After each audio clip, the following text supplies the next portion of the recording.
go, baby. There we go. Yeah, that was what we were waiting for.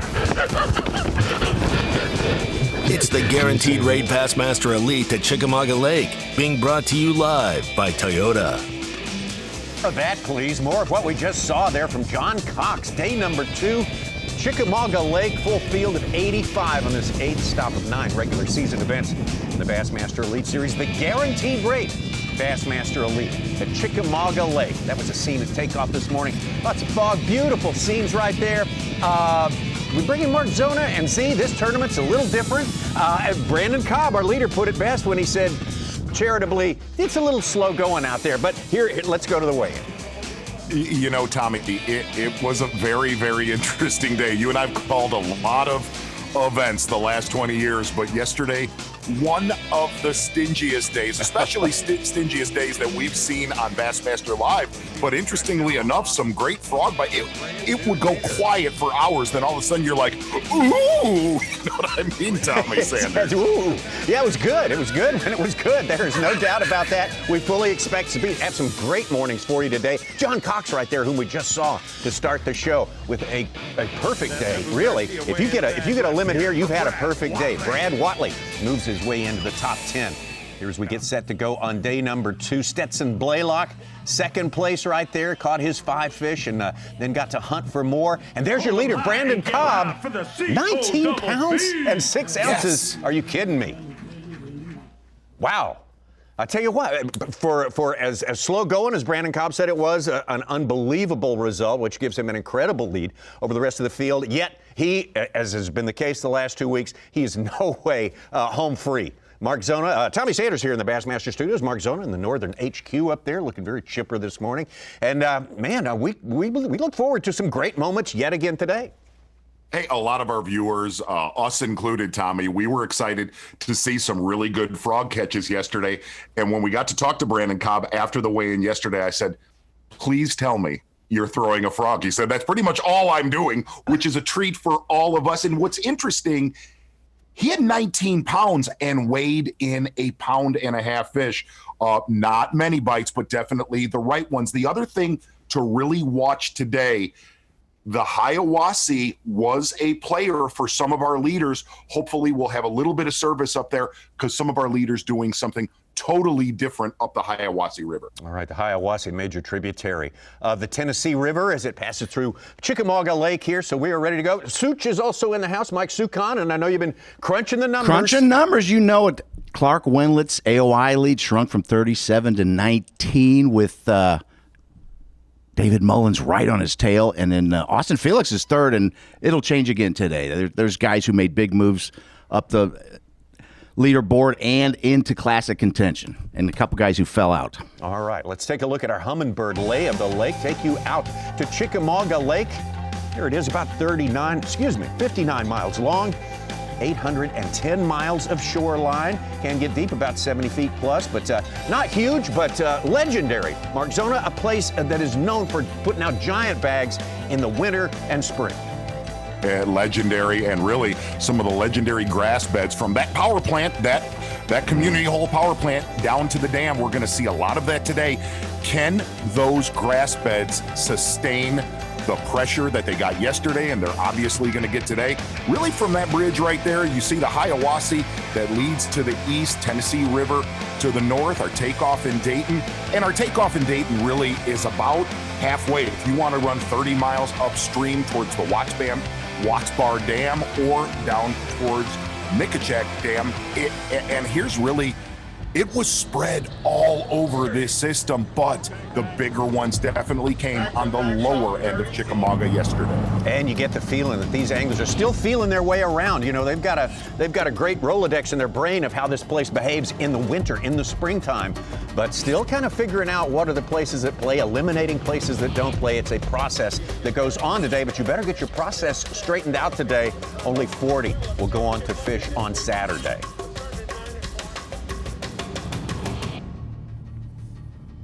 Of course, that's the scene again from the takeoff. They're a little foggy this morning. We had a chance to talk to some of our anglers, though. Why don't we start with 4th place, the Texan, East Texan, Brad Watley. So this morning we're just gonna go back and try to fish a couple of the same areas that I fished yesterday, and then we're really going to run new water. I kind of developed what I got going on the last hour of practice, so I did not get to expand much on that water. So really I'm just dropping the trolling motor and fishing what looks good in front of me. I mean, that's fall fishing for you. You know, it's junk fishing. They're chasing bait. You know, it's just a matter of keeping your bait in the water, especially as tough as it is out here on Chick today, and hoping you get 5 good bites a day. The biggest key here is getting a limit, because it's got so many good fish in it. Your chances of catching a solid limit, if you can catch 5, are pretty good. The thing with me is I caught them in areas that other people are fishing. That doesn't mean a lot other than your timing has to be right. So hopefully today the timing will be good, and we can make the right adjustments at the right time and get 5 more keepers in the box. If we can do that, I think we'll, stay up there good. If things start, if I can see that things are happening and make those right moves, it'll be a great day. If not, it's going to be slow, and we're going to have to just work hard to catch what we can catch. And it may not take a limit. If we can catch 3 or 4 big ones, we might could stay in the top 10 with that, the way the weights are. So, yeah, I think we'll get some bites. It's just whether or not they connect or not. I had a bunch just flop behind it, jump over it. And then we're going to have to deal with a lot more pressure today, so we'll see if we get to fish where we won't. Kind of have to fish with them if so, though. That's just kind of the way this place is. Well, that was your leader, Brandon Cobb. Again, 19 pounds and 6 ounces. Kind of astounding everyone from a place that has been such a tough nut to crack. This great fishery. As we go down, we get to Brandon Cobb live. Fishing is underway. In fact, we just saw to start our show, John Cox catching a 3.5 pounder. This mat right here, this is where the majority of Brandon Cobb's big ones came on day one. In fact, he lost a 6-pounder with Brandon Cobb live.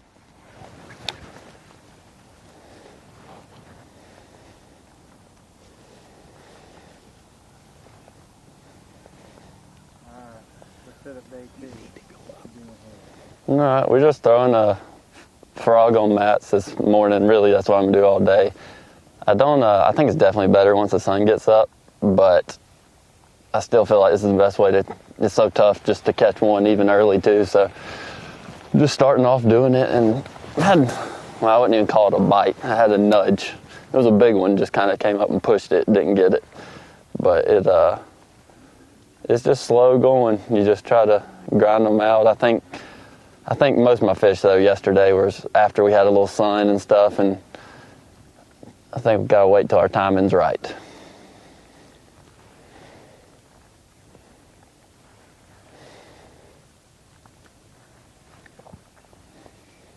One of the big things that we heard from a lot of our leaders that were frogging on day one, which we're going to see a lot of this today, thank goodness, Tommy Sanders, is guys that are getting in these mats and really getting in mats that don't have shad. Davey Height showed us a mat yesterday that had crazy amount of threadfin shad in it. And Brandon Cobb said his key 1-acre mat where he caught those 6-pound fish yesterday, bluegill eaters, there was not shad in those mats, and that's been a big deal here on Chickamauga so far this week. You're right, such a huge part of the problem. You want to be around bait, you want to find fish that are around bait, but the bait are the problem. that is sort of an ironic and a tough situation to deal with for the best in the world, and that's who we've got today. Well, it's just a case of just too much bait. That's you want to be around bait, but yeah. You don't want to compete with Mother Nature when there's millions of them under these mats. And like I said, when you find the bluegill eaters, those are the ones that'll commit to the frog.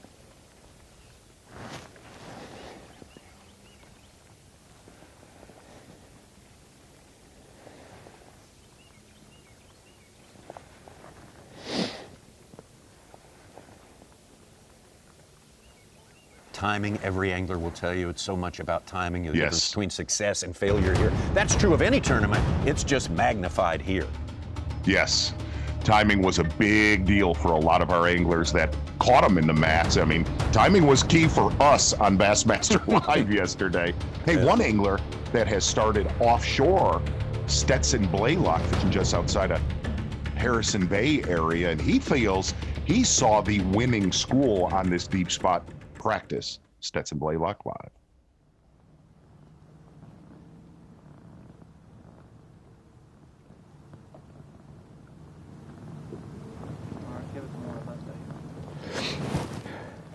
Well, it's still cold, sun's shining, it's a beautiful day, beautiful fall day.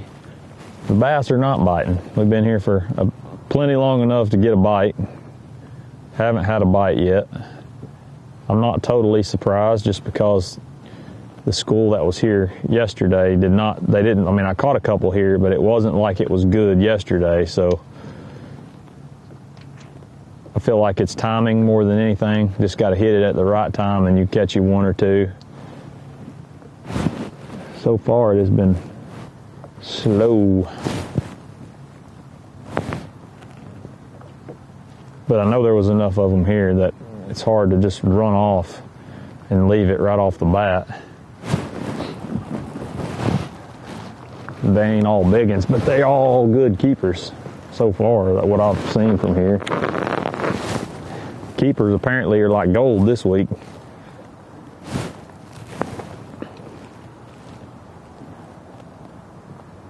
It's definitely going to be a hard day. I mean, there's so much boat pressure out here. I mean, you can see right here, there's some locals idling right on top of where we're fishing. It's just kind of a challenge, especially on this lake this time of year.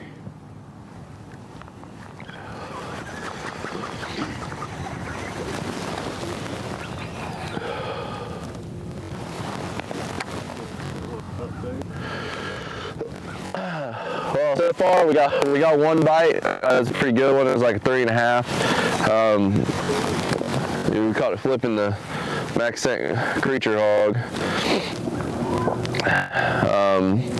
It's kind of like what I thought. I was like, man, I mean, it's so hard. I want to throw so many other things, but I feel like if I just keep flipping, you know, through this down, like, I feel like the morning's just going to be a downtime for us. I don't really think they're going to want to eat the frog too good, and I don't know. I just really feel like if we can catch 2 or 3 before that, you know, 11 o'clock time.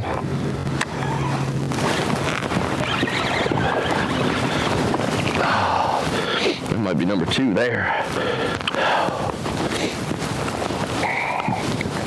You know, it's so hard because they're popping everywhere. It's so hard to keep throwing in that mat. Oh yeah, that's number 2. So I'd be thrilled to get one more out of here.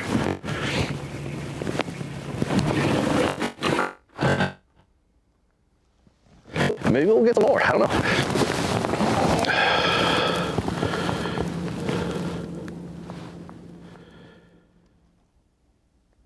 So John Cox about 300% ahead of schedule Absolutely. from yesterday. Wow, we started our show with this catch from John Cox. This was earlier today, really first light, as you can tell.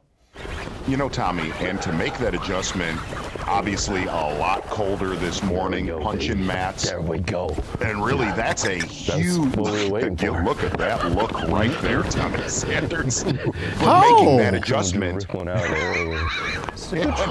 that? And deciding to punch mats this morning. We saw him really start tournament yesterday with the frog for the first 2 hours. As you just said, so far ahead of schedule right now. And ahead of everybody else in the field. He just took the lead. He is fun to be with a cameraman. Oh, yeah. That's what the start with. Blast with him up at St. Clair. Really had a fantastic Challenge. tournament. Just keeps it going. He keeps Especially the ball on this in the lake air this about time as of good as year. anyone ever. Measures his fish on a cooler, said nobody ever. Yeah. The cooler don't lie. Got him one. Real quick with Stetson Blaylock, most of his fish yesterday that he caught deep about 15 to 20 feet of water. Oh, there he is right here.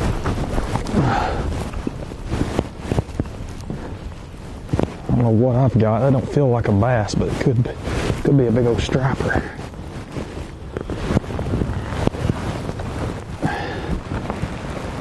Yes, baby. Oh, we got a keeper. Yeah, just keep trolling around. Keep doing what you're doing. That right there makes me feel so good. Whew, got us a keeper. And he smashed it, so maybe they'll bite here today. That keeper right there is worth a lot of money and points. Thank you, Lord.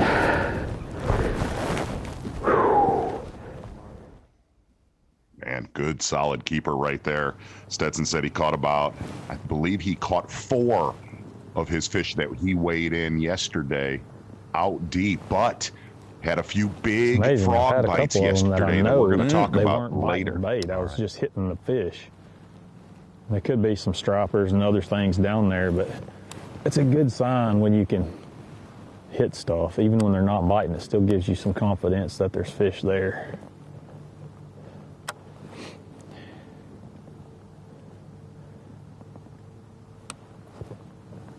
Quick bass track all of a sudden just lit up. Blaylock's catch Hank Cherry with a couple for more than 4 pounds. Pipkins, Whitaker, David Mullins, who cut Clark Winlet's lead in the AOY from 47 to 16, caught 2 fish already.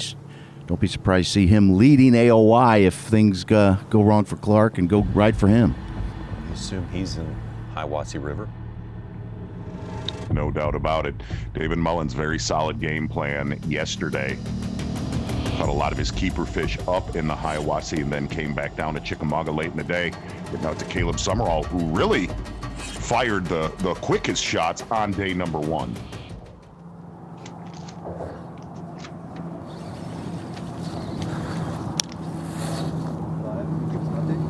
Update. It is 8:47. We've had 1 bite so far. It was short, but it was a bite. As expected. A little bit more boat pressure this morning than I anticipated, but I did anticipate for it. So I'm just trying to keep my head down and I guess you could say not let it bother me. That's the biggest thing, you know. Trying to spin out. I got to keep a bait in the water today where I know there's fish. If I start to run around, that's cutting into my fishing time, and I need every minute. We got a long day today. I think we're doing it at 4:30. The bait in the water. 5 keepers. 5 keepers in the boat, and that's the goal. Just get 5 in the boat, and I'm telling you guys, it's going to go a long way. Capitalize on every bite that we get, and hope 5 of them go 15 inches. Hopefully a couple of them will go 20 inches. But we're not greedy. 15 inches will suffice.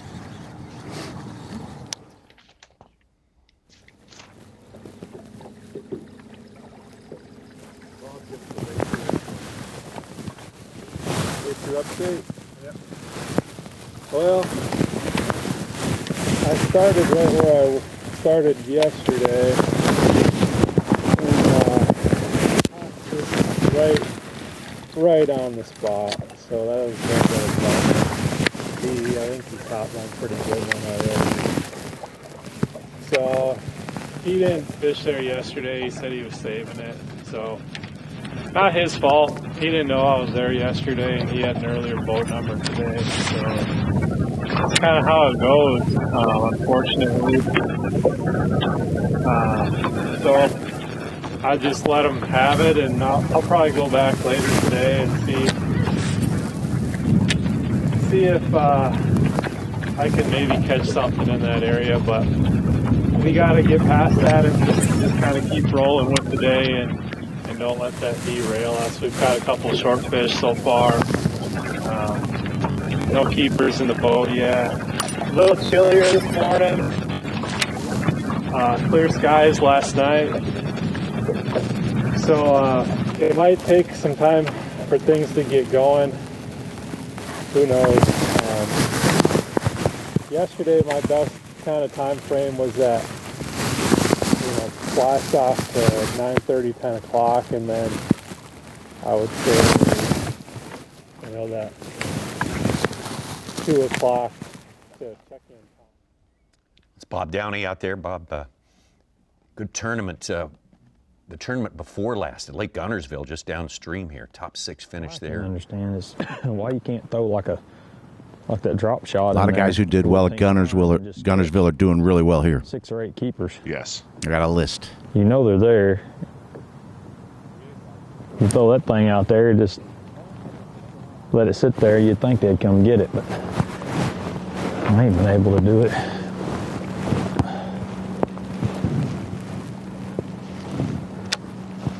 That was me.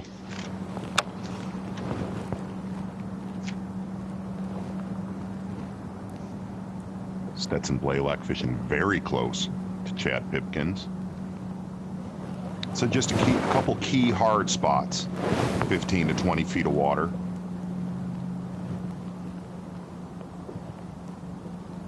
But he said no doubt he got to see what he thought was the winning school on this deep spot, which a lot of the local folks that we got to talk to before this tournament said offshore would not play. And this is traditionally how we see guys, whenever we've come to Chickamauga. But he said they're so hard to catch out deep. Come on.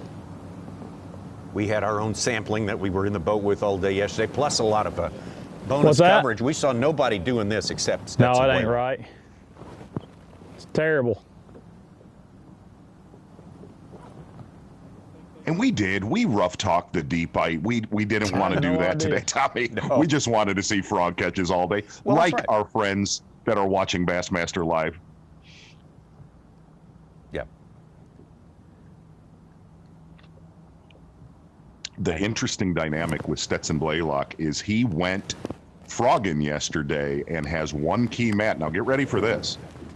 It's the exact mat that Matt Herron caught them yesterday morning. So we will see both of those anglers in that key grass bed together, more than likely later today. That should be good fun. That should be more than good fun.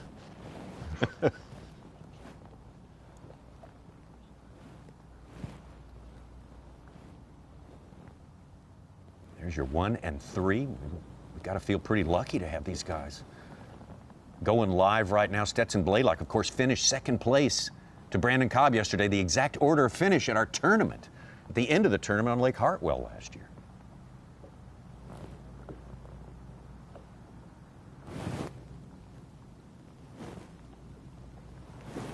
And Stetson went on to win the next week.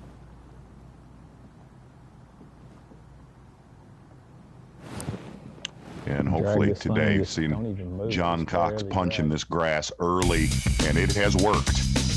2 key fish, but if you did not tune in to Bassmaster Live yesterday, John Cox with an early fish here, and it was fair to say, Tommy Sanders, it was right around noon yesterday. Caught that one flipping early, and he said there's about a little 45-minute to 1 hour window where they will eat that frog. We got to see that on day 1 with John Cox. That's what we were waiting for. It's like, if we just keep throwing, they'll eventually eat it. It took a long time to get to this window, as he and you call it. Boy, it happened fast and furious, just like he predicted. And one of the things, hold on, wait for it.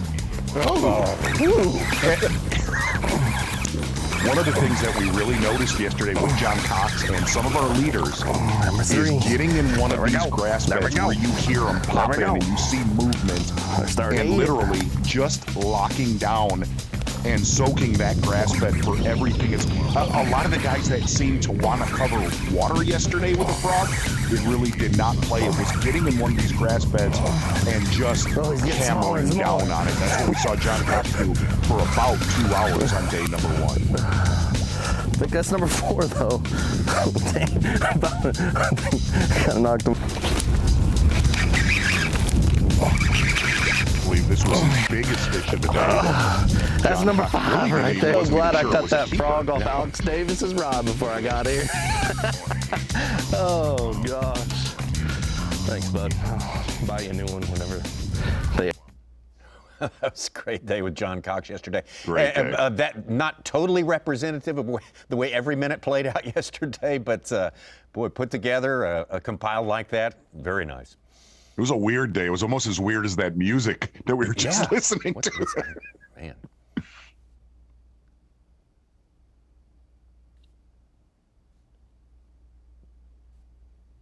Man, Brandon Cobb said he had one yesterday. Like we said, he weighed in 1.5 pounds yesterday and said, man, I lost a monster in this mat right here. And it would have put him almost mid-20s yesterday.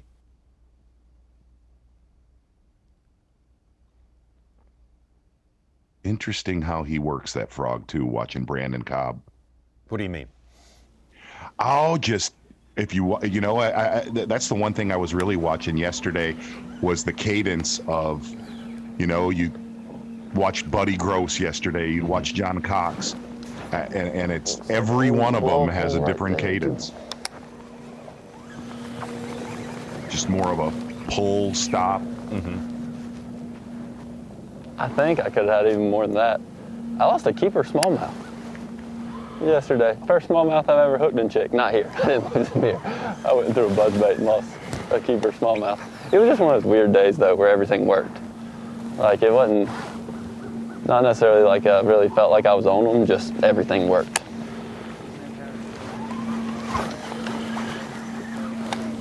That's the way well, so it was weird, because yesterday it was like I couldn't do anything wrong, but then I lost half the ones that bit. I caught half of them and lost the other half. Which, when you have 19 pounds and lose half of them, not too bad.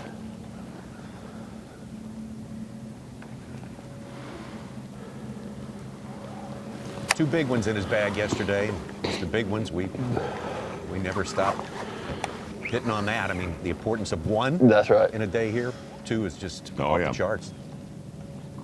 You could really tell yesterday, too, looking at that weigh-in We got footage the from jerk on one of the good ones top yet. of the I show. knew both of those missed it. I actually felt Boy, that you second could one. The tell. first one never touched it. That second one, I felt him like thump it, kind of, but then he never pulled it under. You could tell the color of the fish, what ones came out of the grass yesterday. There was one somewhere right there yesterday. a lot of really dark ones. And then if they came out of the Hiawassee, they were pale as could be. Mm-hmm.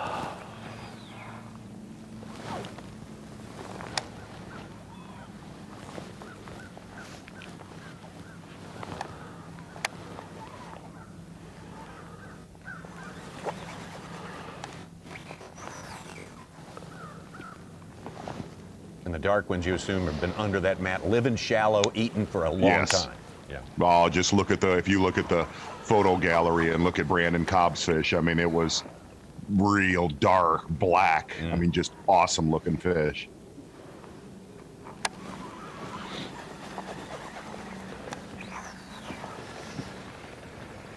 The problem doing this is you don't get very many bites, and you want to get in a rush and try to like fish this whole mat in 30 minutes. But if you do that, you won't get any bites. You just gotta sit here and throw and throw and throw, almost to the same places.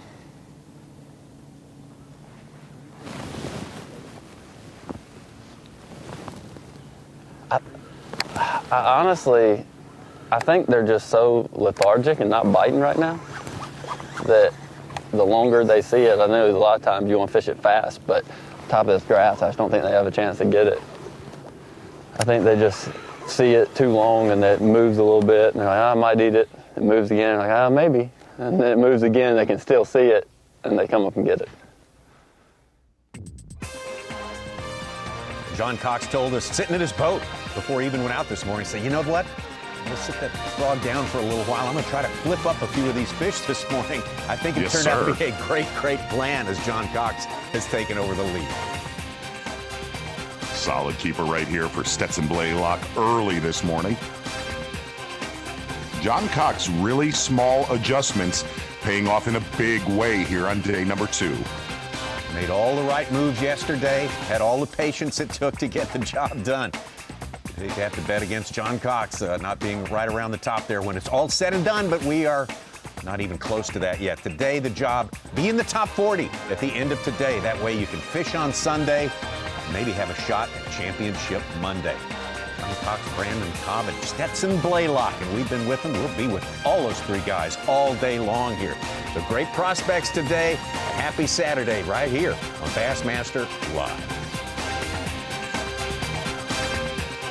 The Guaranteed Rate Bassmaster Elite at Chickamauga Lake is being brought to you live by Toyota.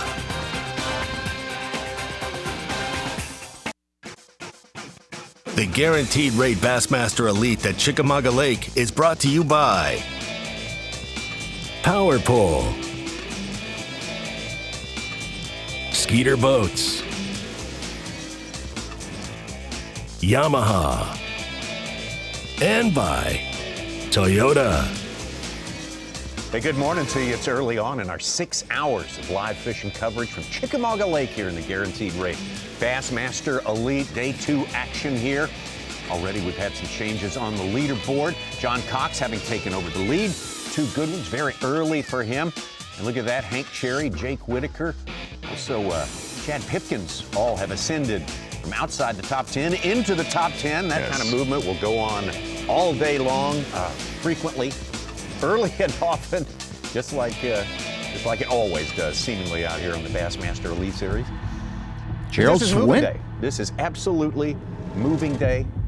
Let's take you out to Caleb Sumrall during the break. Said, man, I just got to do what I'm doing all day long. I've got to be patient. This fish moments ago. Caleb Summerall, a lot of his work was already done by this time on day number 1. Gerald Swindle making a move, 3 fish for 6 pounds, jump from in the 20s to 7. Huge. You had to wonder where he was at this tournament. Big time. Oh, yes, sir. Number 1.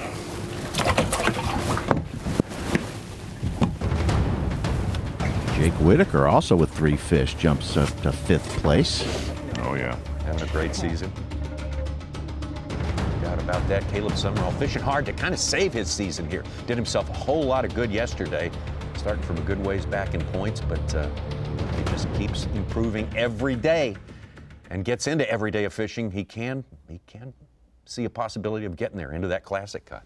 Back to John Cox. Well, John Cox fishing a lot slower this morning. 2 fish in his live well.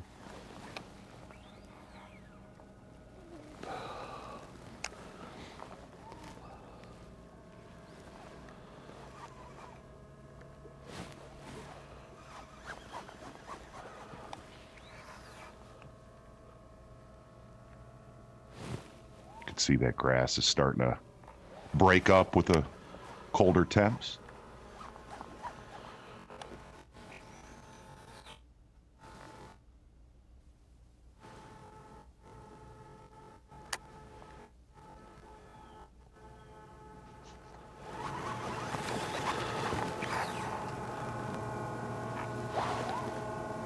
This is the first time you've checked in with this tournament. It has been a challenge for these anglers this time of year. What they call the fall transition is always tough. The fish are not on their summer haunts anymore, yet they're not back feeding up for winter yet either. So hard to make them eat, and they'll only eat in specific circumstances when they've got bait all around them, and that's compounding the issue as well.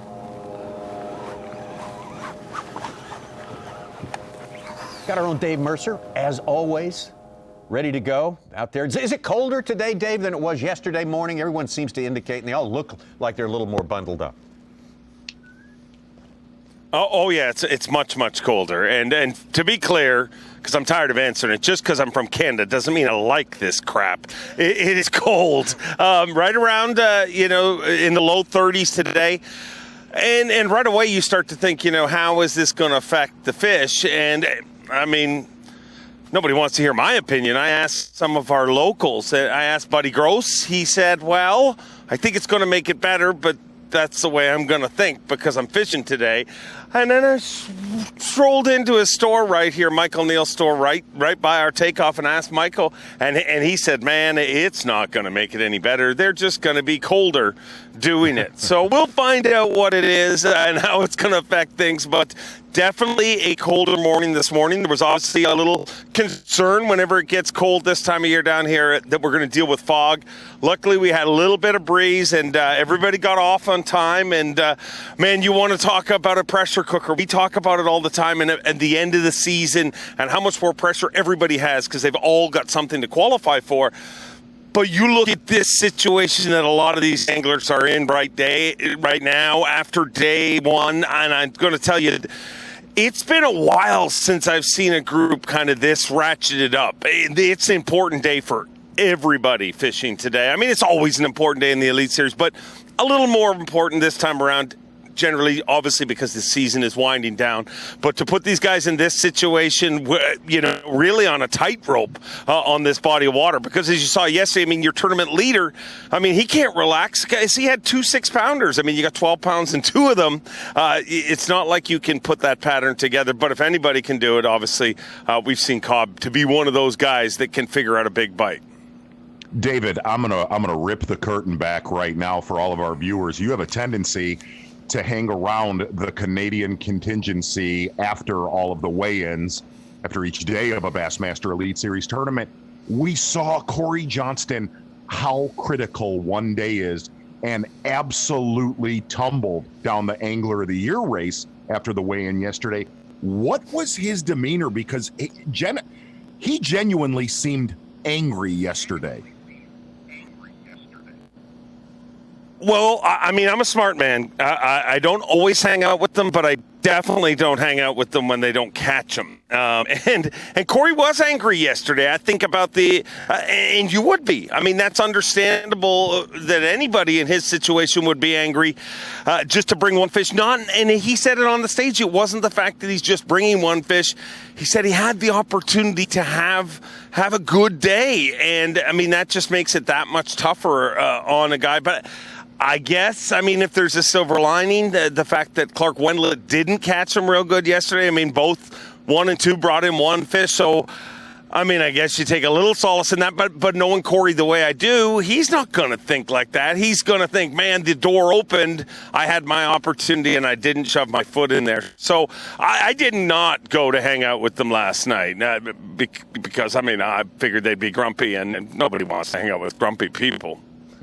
Hey, a weird dynamic with those two, and I, you know, we have fun with Corey and kind of make fun of, you know, Chris Johnston has won tournaments, but it does seem in points races that Corey is a little more consistent without the victories. He really is. I mean, if you look at him, you know, 2 years in a row, 2 years in the Elite Series, always been in the top 3 going into these final events. So I mean, the funny thing is we all have fun with those dudes just because they both are that good. I mean, really, and that's why you're able to have fun with them, and that's why it is kind of laughable. Because if you had one brother that was kind of sitting behind the other, I mean, you wouldn't make those jokes. You wouldn't joke at all. But they are both incredible anglers, and when this is done, when their Elite Series career is done, I don't think anybody will be shocked to see the giant mantle of trophies that they will amass. But definitely, Chris is the risky tournament winner, evidently, and Corey, the button-down points collector, I guess. Dave, I'm thinking there's a possibility that someone could make the cut today, maybe multiple people, with 7 keepers, on the basis of 7 keepers. I mean, we talk about everybody's troubles. Doesn't this give a few guys down the list some hope on this second day? It definitely does, and I really think, you know, you could see somebody make the cut, you know, that literally didn't catch a fish yesterday. I mean, if you look at what Cobb weighed in yesterday, I mean, you're on that kind of body of water, and that's kind of what makes this so intriguing to me and everybody watching, I believe, because you're somewhere where things can change so quick. I mean, you saw guys like Harvey Horn. He caught 2 fish yesterday, but one of them happened to be, almost a 6-pounder. Ed Locker and another guy like that. That big bite is such a difference maker out here. We keep talking about how important a limit is, and it is. I mean, you get a limit, you're going to be moving on in this tournament, I would imagine, but that big bite, you can't discount that. You're on a body of water where the question is, will we see a double-digit fish this week? And that's a realistic possibility on this body of water. So I think you definitely will see people make the cut with just 7 fish, and you may even see somebody make the cut that weighed in 1 fish or no fish yesterday. Dave, I will quote you from earlier in this interview. You're a smart man. And we stand by that conviction. We feel exactly the same way. Dave Mercer. Absolutely. Sizing it up for us in a very meaningful way. He'll be here for the weigh-in, of course, later this afternoon, Bassmaster.com. And we'll be talking to Dave some more today. Before then, you can be sure. Thought it was interesting that Dave already made his way to the Dayton Boat Dock restaurant this morning. Tackle store with Michael Neal. Yeah. And Tommy, Michael Neal was he was thinking about running a promotion if there was a 10-pounder yesterday about giving free breakfasts, and unfortunately that 10-pounder did not show up because he was only doing it on day 1. Oh, it's a one-day deal? One-day deal. Hey, how about our first look during the course of this tournament? For me. Alabama's Matt Herring. Had a little mechanical problem this morning. Had to take care of, and got down here to my starting area, and it's just the water temperature has dropped about 4 or 5 degrees, and the fish just aren't active yet. It's going to be a later in the day thing when they get going, but they'll get going. We just need that sun to get up, kind of warm them up, and get in a little better mood.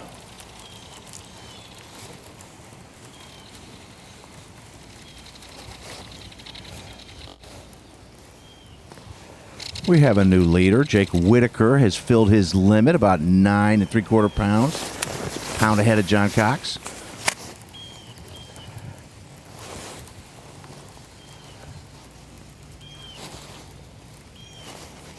Boy, by far the first limit of the day. No one else even close in that respect. They have the guys that we do have cameras on today. We had a problem going up the Hiawassee. There's not a lot of good cell service, but Brad Watley, Tommy Sanders, and Matt Airy, 2 of the anglers that are on camera fishing That up in old the wind's still Hiawassee. cold this morning.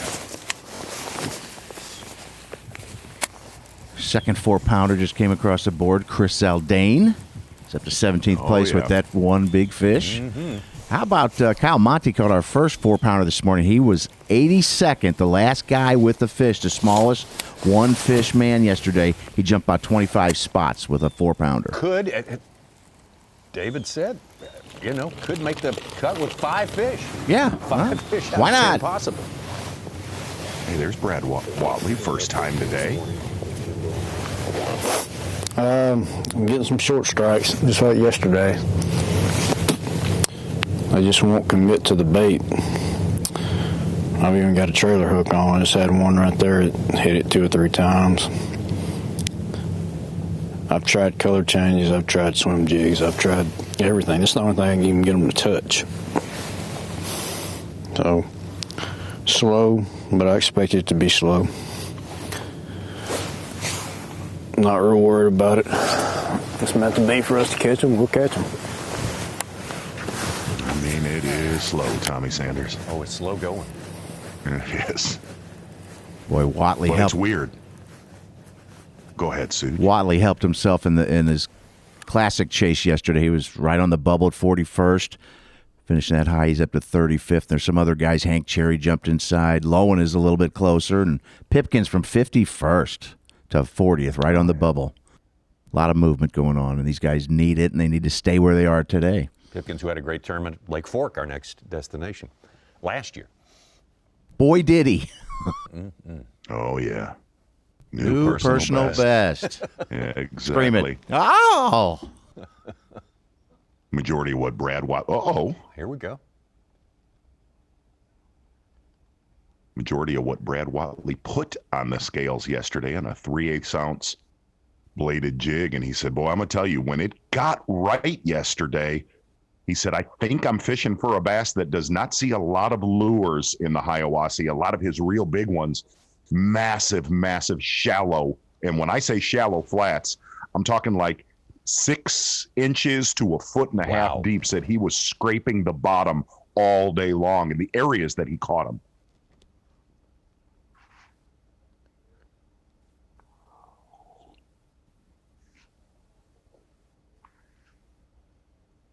It's good to hear from Dave Mercer. We also have our own Davey Hyde out there. Provided us some key information yesterday. And Davey, today's a different day, but how much different is it from yesterday? Are we gonna see things tighten up or loosen up a little bit?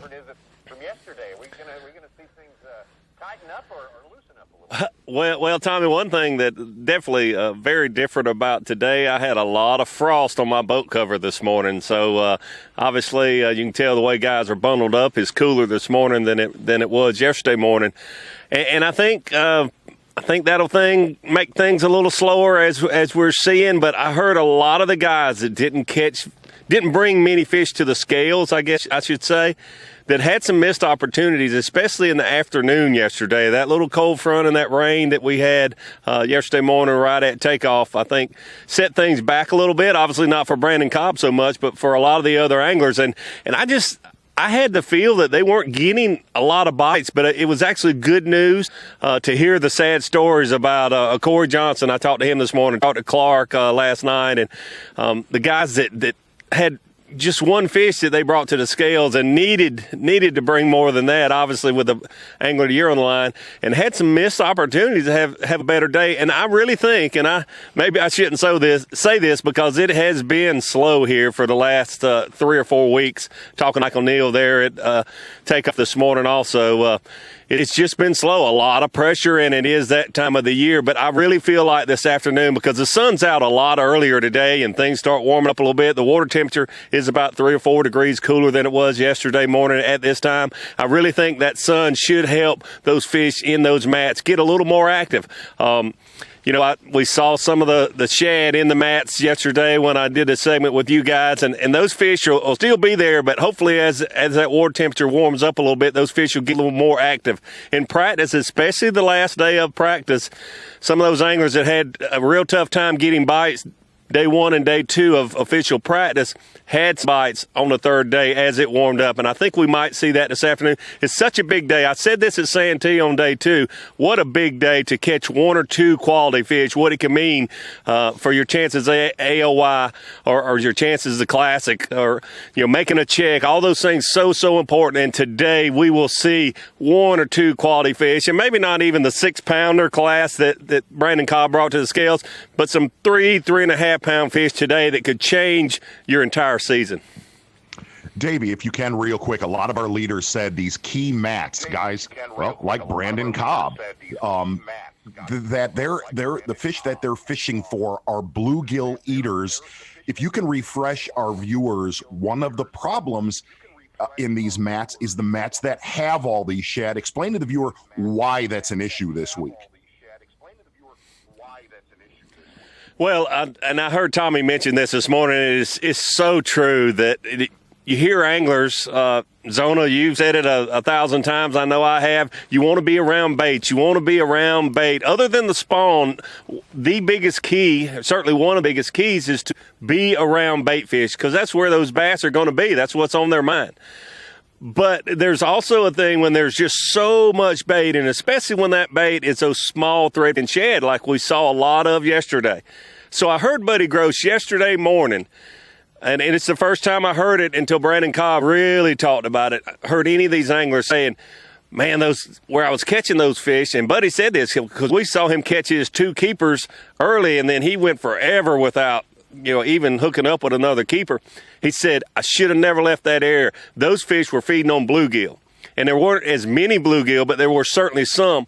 And then they're fishing around those mats that had the threadfin shad, and it was very difficult to get those fish to bite. They're there, but with those threadfin shad around, they get so dialed in on that small bait, it's really tough to get those fish to bite. The last day of practice, those fish were actually coming up in those mats and just outside of those mats, schooling on those threadfin shad. And if you're there, that's why that's such a timing deal. If you're there right then, you can catch those fish because they get so competitive. They are predators, and they get so competitive when everything is frantic. But if you're not there when that happens, it's almost impossible to get those fish to bite. On the other hand, those fish, those mats that had the bluegill around them, not as much bait, and then they use those opportunities a little better, and you see those guys like a Brandon Cobb catch those fish on a frog. John Cox is one of those guys that's really just waiting on that opportunity for something to happen to trigger those fish into a feeding mode and then take advantage of it. Davey, if you can, a lot of our leaders were worried about pressure, especially guys that were fishing 1 or 2 isolated grass beds. What is the situation with pressure today compared to day one? Well, there were a lot of boats out here yesterday, Z. I mean, a lot of boats for it to be October. But this morning, you could just tell at the convenience stores, people gassing up, at the hotel parking lots, at the ramps. And I will say it, and I think this should always be said when you see this, the people were being very courteous yesterday, the anglers that are out here. There's a real big tournament that starts next week. Official practice is happening right now. They were very courteous. But here's what I have witnessed through the years. After about a day of watching and learning from these guys and seeing areas, you just start getting that trigger finger and it gets itchy and you start, man, I've got to fish. I've got to fish. I've got a big tournament coming up. I've watched these guys for long enough, so I think we'll see that happening. The one thing that you've always got to tell yourself as an angler, though, it's going on for everyone. They're not just fishing around me. They're fishing around all the other anglers. It's just something you have to learn to deal with. Davey, thank you so much. The one guy we can trust not to get an itchy trigger finger, he will not pull out a rod and start fishing, I think, anyway. Some great stuff from Davey, as always. We'll be leaning on him big time throughout the day. Watch John Cox continuing to operate here. Took the lead over early, and now he's in second place to Jake Whitaker.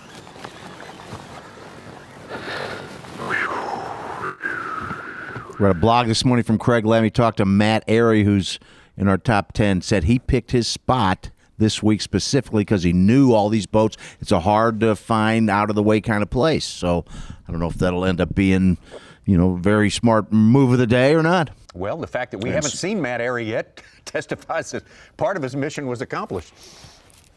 Oh, that's not a bass there. That is a catfish. Almost positive. Hey, in this lake, you never know, because it was doing some rolling.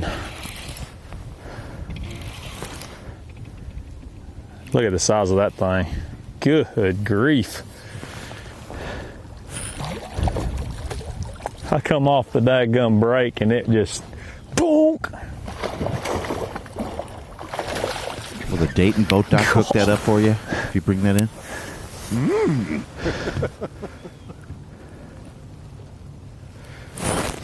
But Suit, you're right. Yeah, Matt Airy's making one of the longest runs up the Hiawassee of any angler that we've been at so far. If I can. And just trying to get away from any amount of pressure.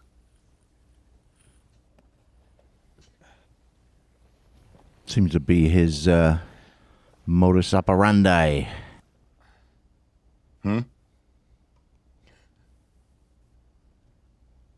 He does that a lot. He tries to get away from everybody.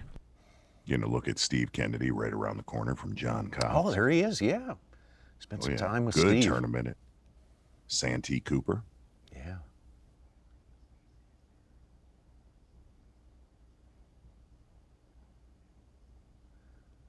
We got a very fertile lake here with all kinds of healthy fish of all species. This is just around the corner from where Stetson is with Chad Pipkins a little earlier.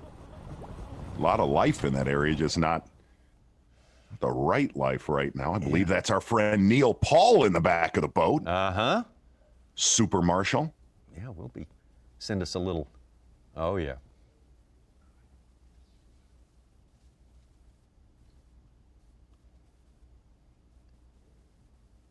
Probably send us a little shot of that. Stetson now catfish free and ready to get back to work on these bass here.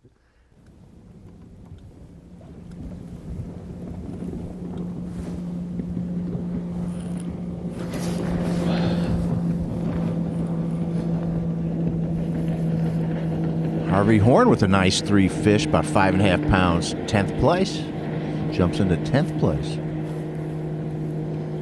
Harvey, what, 2 fish yesterday, right? A big one? And 8.14 for That 2 might be a fish. He had bass, that- I don't know.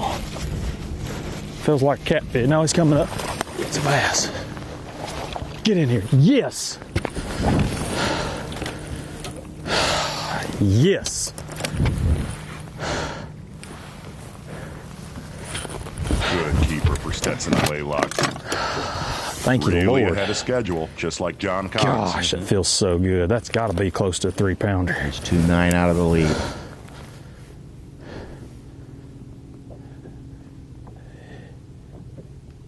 Yep, 3 1/4. Has our unofficial lead. Believe both of those fish coming on a scrounger style bait. 3 Haven't seen 1/4 that for a while. Huh? That is. They're up there too. They're on top of it, right where they're supposed to be. I just got through saying there's a big wad of shad up there with them.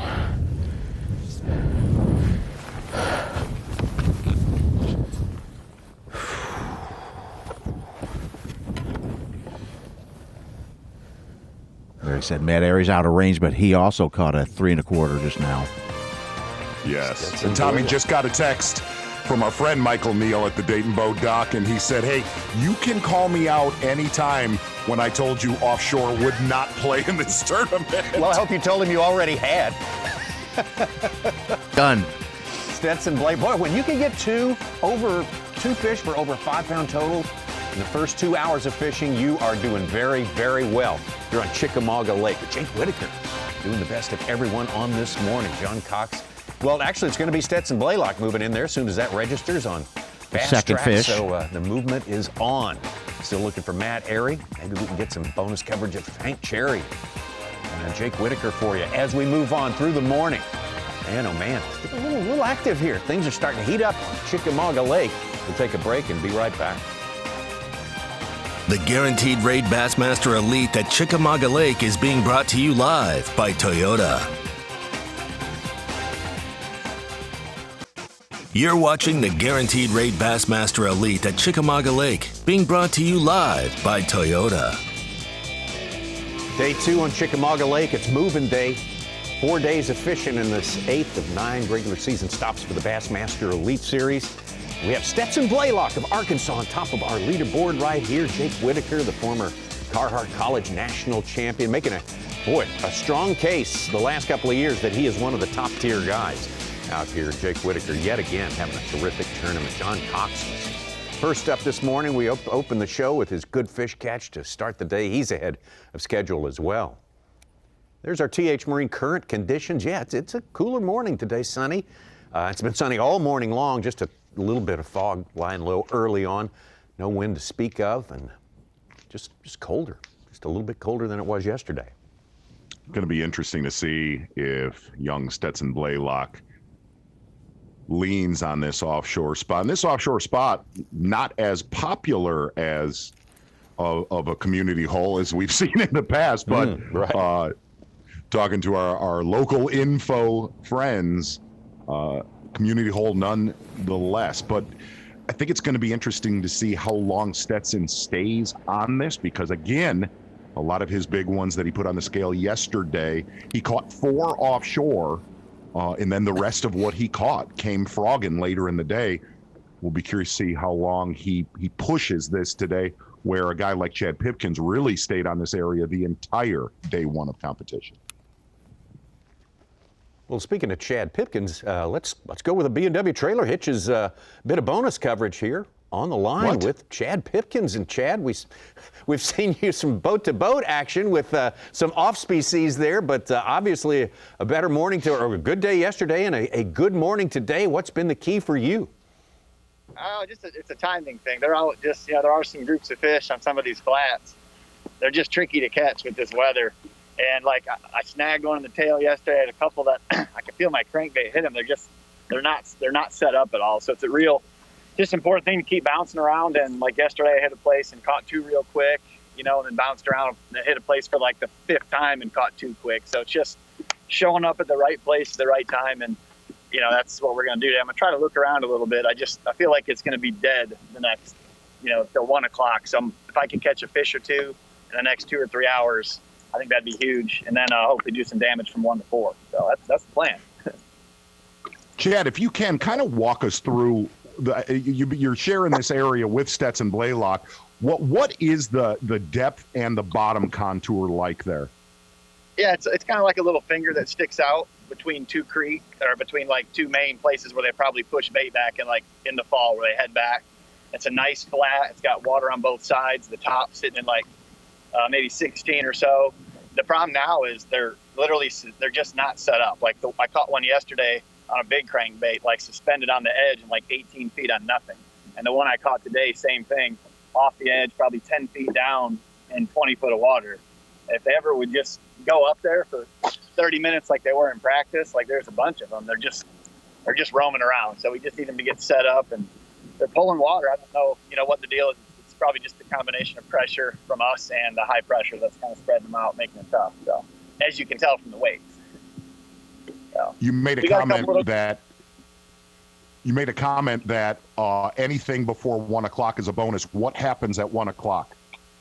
I don't know. It's the same thing in the open. Like in the open, when I was here last time, they weren't pulling water until 1. I think now it just seems to be like a timing thing with the sun getting warm. Like they bit in practice for me a little bit, but I just feel like the bait, when it's this cold, like the bait isn't set up right. It's suspended, roaming out, and then maybe when the sun gets up, gets a little bit warmer, they start to push the bait up on tops of these things, and it just congregates the fish. You can go from catching nothing to catching 20, 30 pounds, you know. And I guess this time of year, 20, 30 pounds would be like 15. So we'll take whatever bites.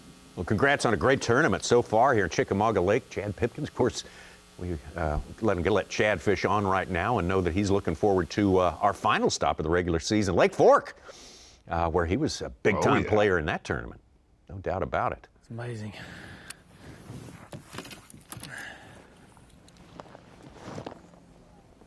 All right. Grass bed, we see Brandon Cobbin said he is going to burn it down today. He will not back out of the areas, and said there is no fish management in this tournament. Gerald Swindle with his 4th fish is back in 7th place.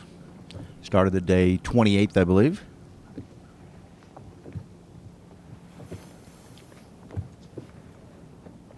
Where you can make some massive moves really fast when the weights are low like they are here. Z, you talked about what Stetson's doing right here in his bait selection there. That smaller profile that we've seen do a lot of damage, not recently, but in years gone by. Is that maybe part of solving the problem of small Chad out there? Is that part of it? You know, I asked Stetson yesterday, I said, what's the bait rotation?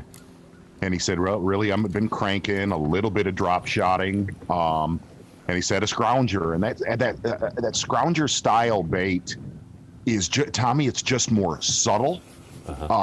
It's not very intrusive, you know, and look, where those guys are fishing, that's an area that gets pressure every day of the year pretty much.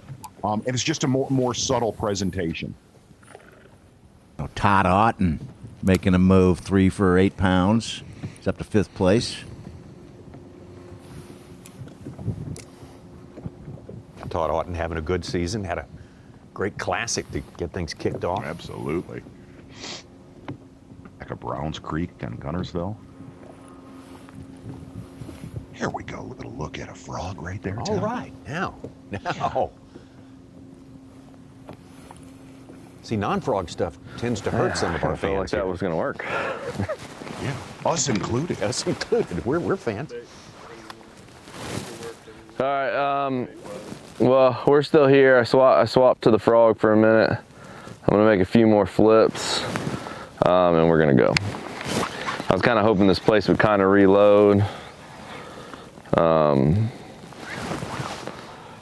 But I mean, they're still busting around it. They're just not. I thought maybe they would like rest maybe in the grass, which they might be, but I just can't get them to bite. So we're gonna go. I'm ready to do some frogging. I don't know about you guys. I'm ready to I'm ready for some topwater action. So just gonna make a couple more flips now. We're gonna get out of here. Ooh. John Cox with the magic words there.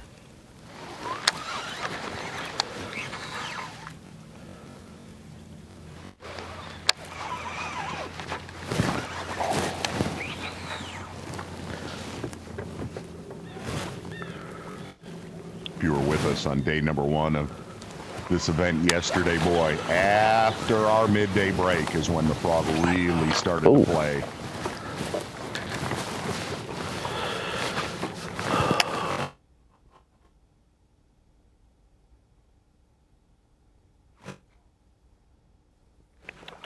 Yeah, I got a little bit of, there we go.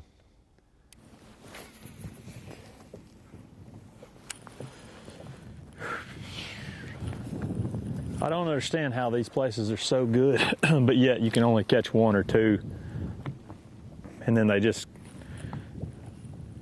I'm just guessing it's because those schools are really busted up, and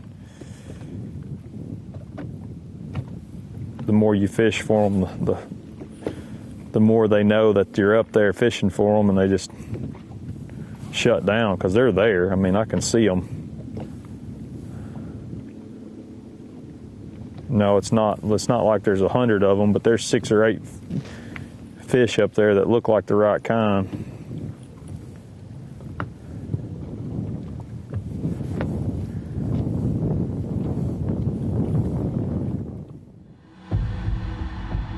Stetson labor's on there, getting good results in that spot. Wondering why he can't get more than a couple of fish. But right now we talked about the elusive Matt Airy.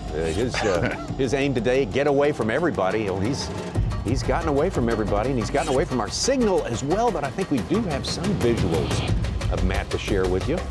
Yeah, there we go. Oh yeah! Wow, we're missing out. We're missing out on this now. He has made a run up the Hiawassee.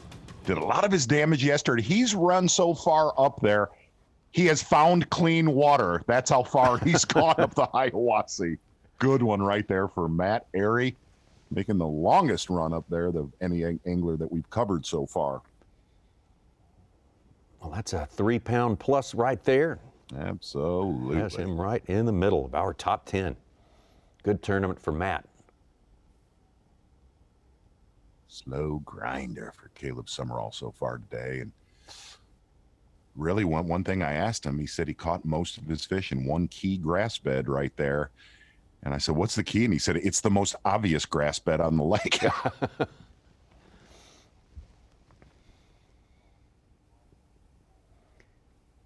Well, we talked a little bit about this yesterday. You and Davey did, especially Z, that not everybody in our field is disposed to spending all day picking apart one obvious grass bed that everyone knows about. I mean, but guys who do that, some of them have really prospered by being so slow and so deliberate. You heard really the angler we coming into this tournament, all the eyes were on Buddy Gross, and he really made that comment a lot yesterday, where he started very close to where Caleb Summerall's at and said he never should have left that area without 5 yesterday. And you could tell kind of kicked himself around throughout the day of leaving that area.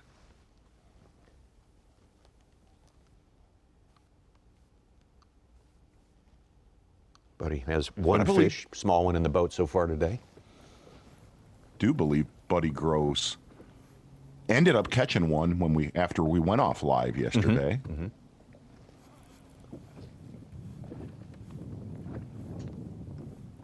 Got up just above 9 pounds. Certainly be on track to make the 2-day cut. Again, the 2-day cut is 40th place. We're going from 85 to 40. 40 fish on Sunday, 10 for our championship round on Monday.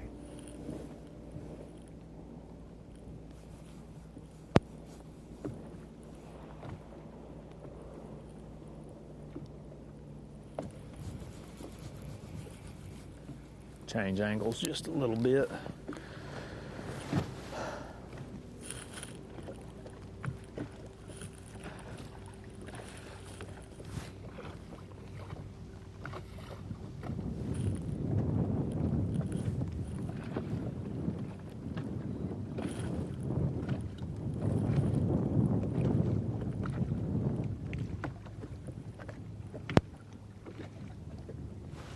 Stetson said it yesterday to us, and you reiterated it for us today, Z, that he's a little still kind of trying to sort out whether how hard he wants to lean on this spot and these fish out here. Should he save some? What do you think? Oh, I really think he's doing exactly what he did yesterday and waiting for, we heard so much about the guys that are fishing grass beds and timing and letting the water warm up a little bit to get that frog bite ignited. I think it's the same situation today, man. They're just waiting for you can almost tell that John Cox is doing that too, where almost fair to say whatever these guys are catching in these grass mats early in the morning is a little bit of a bonus. And I think Stetson's probably got the mindset of, man, wait till that, noon, 1-ish, and then go to the grass beds and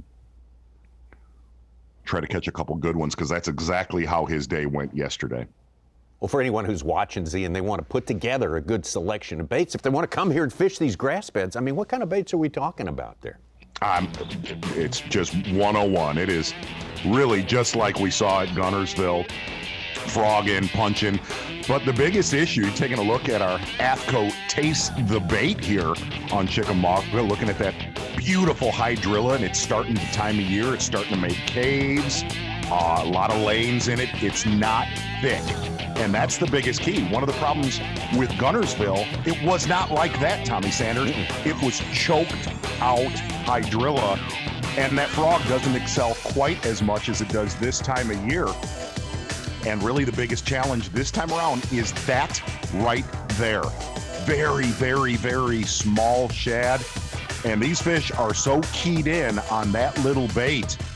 Really, it's a timing deal. And fair to say, a lot of our leaders that caught them on a frog yesterday were not around that bait. A lot of the key grass beds that the big ones were caught out of, they were bluegill eaters. And boy, it seems like if you want to compete with that shad right there, it is a handful, to say the least, this week at least on Chickamauga.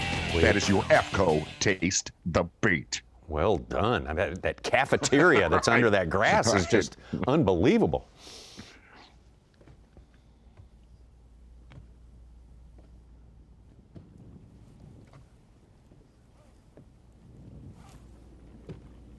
It's really a case. You see that a lot on the Tennessee River and other lakes this time of year. We always hear you find the bait, find the bass.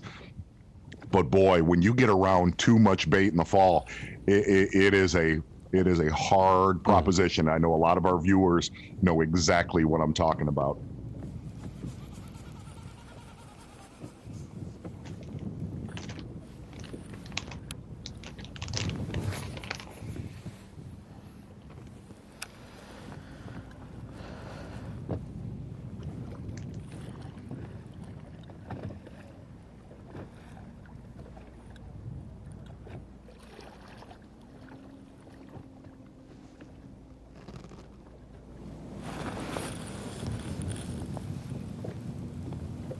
Well, we have big flurries here. The bass track goes crazy, lighting up green, and then there's just these periods of nothing. It's been about 15 minutes since the last fish was put on the board.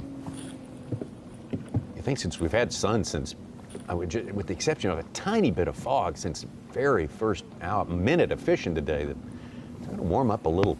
You hope it's going to warm up a little quicker, because the warming through the day, you could definitely see the difference it made.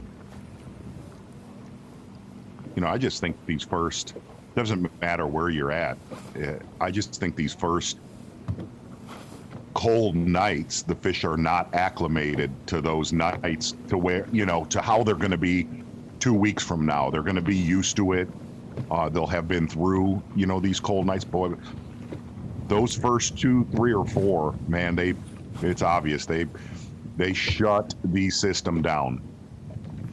It's like that in Florida with the Florida strain. Outdoor Legend Series reel, great reel. This particular reel is the 8-to-1. It's what I use for flipping.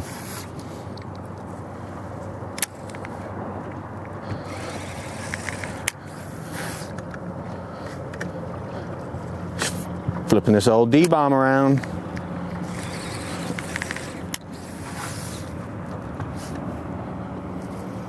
Summerall spent more time than anyone on top of our Bass track leaderboard yesterday. Told Zone I'd talk to my frog fish today, so at some point in time, I might have to throw it a couple more times than 5. It's going to happen.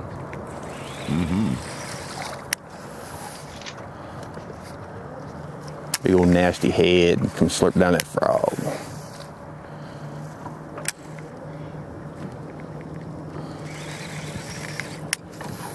Caleb Summerall, 2 frogging yesterday, 2 punching, 1 on a topwater bait. I'm really trying to take my time around this little narrow point of grass. I know it doesn't seem like much, and I've already fished it twice.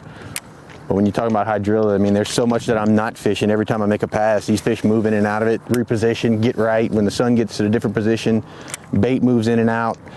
And I'm really just, I know there's fish in here. I know there is, and I'm trying not to fish where there isn't fish. I'm trying to just keep my head down, like I said earlier, and just drop it on one's head and get them to react. I really don't think they want to be eating too much right now, and that's, even with the frog, they're just straight up reacting to it. It passes over their head. They clobber it, and then the punching deal, that's the same thing. They just, 6 inches from their heads, they are gonna eat it. Doesn't matter what you have on there. You could have a Oscar Mayer wiener on there, he's gonna eat it.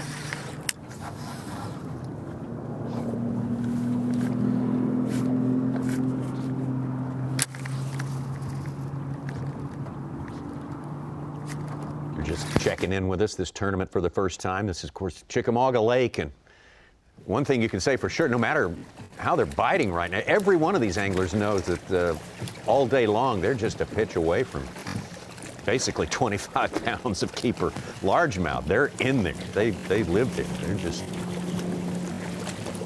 Those guys with late check-in times today, they were kind of chomping at the bit to have the bite come on in the afternoon like it expected to. Yeah, bide their time for now, and all under. All these big ones are under them. Just different set of problems, a lot more obstacles in this particular time of the year. Tommy, you may find this interesting, or not actually, but Matt Aaron yesterday, and we've not seen him bunker in like we did on day number 1. Caught all of his fish out of one key hydrilla mat. Listen to this. He had a limit yesterday in 25 minutes. Man. Yes. And he's bailed on that already. That's already is. Of course, the first thing we heard him say was, it's just too cold and it's going to be a while before anything starts popping. So maybe he's just marking time. I don't know. Well, Matt Herron, though, he said, boy, the pressure is just brutal, Tommy. It's just brutal. I hear you. 9 keepers yesterday, all on a frog.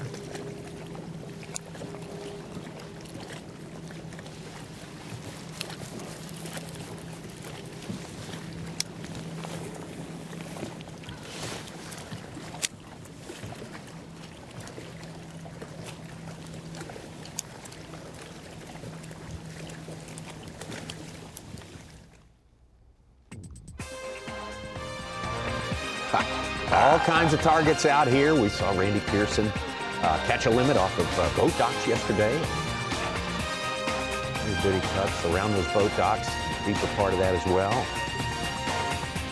Oh man, those mats though, and what we see Stetson Blaylock, our leader, doing. Those have been the attention grabbers this morning, and there's Stetson right there putting the first 2 good keepers in the boat there to get his day started and well ahead of schedule. 5.5 pounds for Stetson Blaylock has got him on top ahead of Jake Whitaker. He's made a big move today as well. John Cox started our day off. Brandon Cobb, your leader, yesterday, 19 pounds and 6 ounces. Very similar to last week's tournament, Santee Cooper. We had Carl Jockinson starting out with 25 plus. Sustained him all the way to the final day, that is sure. That will sustain Brandon Cobb how long? We don't know, but we're going to know more when we come back. The Guaranteed Rate Bassmaster Elite at Chickamauga Lake is being brought to you live by Toyota.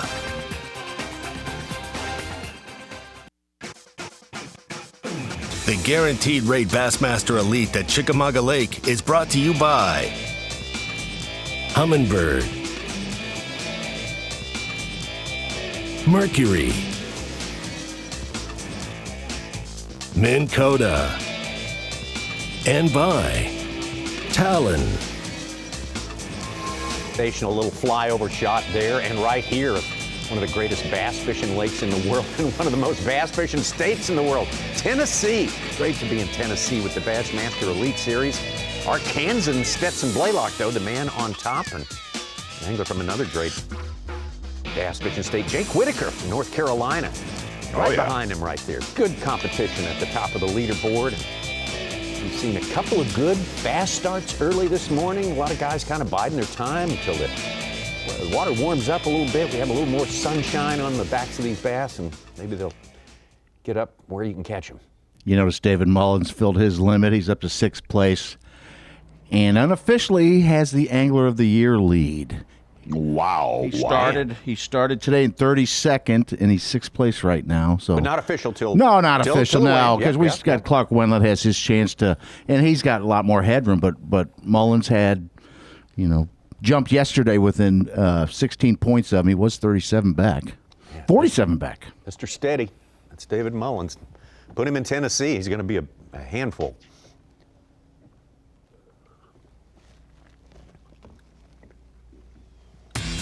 Stetson Blaylock, though, the man of the hour, doing something a little bit different from the majority of our anglers out there fishing deep and striking early, Z. Exactly right, Tommy Sanders, fishing about 15 to 20 feet of water outside of Harrison Bay. Fishing the Scrounger style bait. We'll try to get a picture for our viewers at home. Try to get a picture of that for tomorrow's footage. Started with this keeper right here and then backed it up with another solid. I don't know. Let's say it's over 3 pounder. Now he's coming up. It's a bass. Stetson Blaylock said he caught 4 bass offshore yesterday. Right on pace to potentially do that again today. Really, Stetson Blaylock for the past, I'll call it 18 months, model of consistency here on the Bassmaster Elite Series. Had a big tournament at Lake Hartwell and then turned around and won a Bassmaster Elite Series at Winyah Bay. One of the biggest community holes on Winyah Bay, and Stetson said he really didn't even know that. Get you a load of that. Yeah, finished second to Brandon Cobb, our leader after day 1. Here at Chickamauga Lake. Back on Lake Hartwell, leading up to this big win, his first Bassmaster Elite Series victory. He's had a lot of success in this year for the last decade, though. One of the big stars in the FLW. Bassmaster Elite Series champion! Well, he's the total package for sure. We said it all season last year, and that was one of those seasons we had been waiting for with Stetson Blaylock. Competed for Angler of the Year all the way down to the wire when we went to Lake St. Clair. Another good year here, 17th, right solidly in that classic cut right now. And chance to move up as we get closer and closer to the tail end of our long winding road that has been the 2020 season. Well, it has been that, my friend. Wow. This tournament alone has been postponed 2 times. This is the 3rd run at Chickamauga, and we got a tournament this time.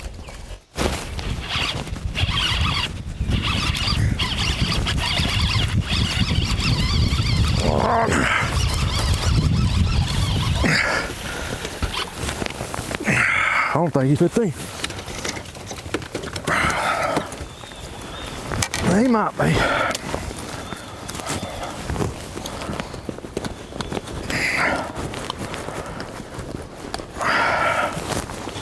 I don't know if he's right. I believe Bad Heron might be on the board here. Well aboard, Houston. Frog fish of the morning, but you cannot stress enough that. Ain't it pretty when they get the thing? Oh, man, yeah. The flourish at the landing there. Let's watch this. Exactly. Check it out. Boom. Exactly. Right. That's like, as our friend would say, Fat Cat Newton, high kick right there for Matt Heron. Very solid, my friend. Some impressive work on the deck there. The Baryshnikov of bass fishing there, Matt Heron would say. Hey, what do you say we get up to Brandon Cobb? A very, very slow morning so far. All of his damage was done on day one, like Matt Herron on a frog. All right. I believe he felt the danger end of the old frog. Felt a little resistance there. He's probably not going to bite again.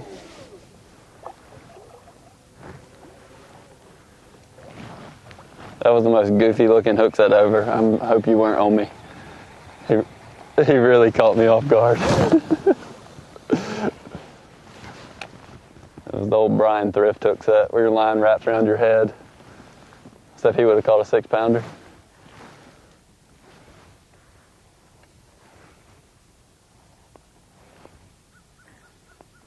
Sounded like Brandon Cobb must have missed one there a second ago. You were talking about his cadence a little early, very sort of loose and lazy.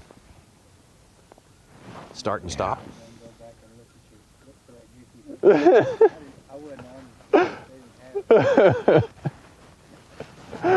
good. Oh, God. I just looked away and I heard poof, and then my rod pulled.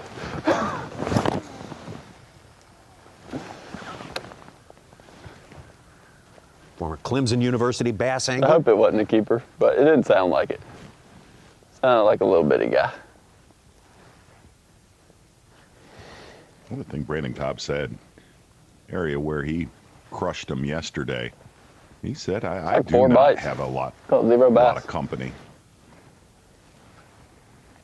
One was little, that one was probably little though, and the other 2 didn't get it. I feel like I should try flipping while they're not biting, but it's so hard to flip because they're not really like an edge. Kind of just aimless.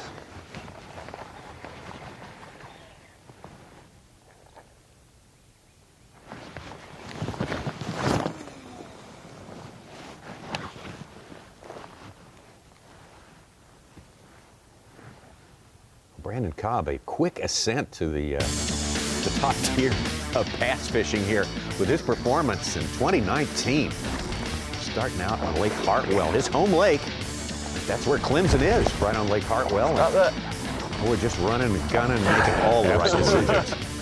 Fishing a lot of areas that he grew up fishing here on Hartwell, and it was just, I don't know, it was just getting in an area of the lake where he said he knew better than the rest of Lake Hartwell. Putting the trolling motor down, making it happen. Unless you think that was a home water phenomenon, he goes to Toyota Bassmaster Texas Fest to benefit Texas Parks and Wildlife and absolutely knocks him dead. Making many of the same kind of moves. Yes. No doubt. Rotating from a jerk bait, a little bit of frogging here and there, but sight fishing that giant. Some of the best fish catches we have seen in years with Brandon Cobb winning Texas Fest in 2019. Very talented angler, great demeanor and attitude. What happened to his running mate, though? Shane LaHue had no fish yesterday. Bad day. I was sad for Shane. You know, Corey Johnson kind of fell back in the AOY. He only lost 10 points to Wendlandt, but LaHue is 27th in the points and no fish. You automatically get 16th, even if you're last place. If you catch a fish, he dropped to 42nd right outside the Classic cut. Wow. One fish for him today. He's back in, though. Oh. It is dire. It is a little dire. Just got to catch one today. And we don't know whether he has or not, right, Suge? Have not seen him across the board. You know, we've definitely seen, compared to the tournaments, you know, in years past, Gunnersville, Santee Cooper. It's been really interesting to see these lakes, you know, not at their best and how guys have attacked them. You know, we've had a lot of viewers that have commented, hey, it's good. It's good to see that, you know, some of the best in the world struggling and you know, that they're human.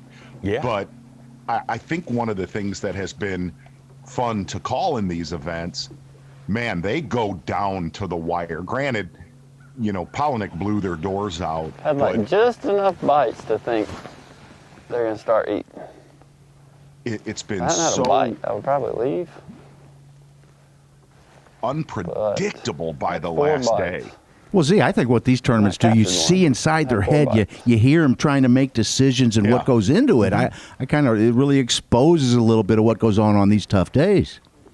It's been more of a... I know, that's what I'm thinking. Like, maybe it settles down some. Have a game plan and a primary technique. Like rest and then come back and fish it, but I'm scared if I go back over there. But don't be scared to scrap it. Yeah. You got winning ways, and there's always a winning move, that you did scrap it. You did go back. You lamented Buddy Gross yesterday. You lamented leaving a spot. Right. But Brandon Polinick last week, I mean, just the emblematic of making that move, scrapping everything, and do a big turnaround. Flipping just for a minute till I get back over to that. And really one of the differences from last week to this week was last week it was, a premium having a limit. Here, it's a premium having a keeper. Yeah, that's right. Yeah, it's all by degrees, and this is the highest degree of challenge you can get. Just heard Brandon Cobb say he thinks the sun's just now getting high enough where he might be able to catch something here.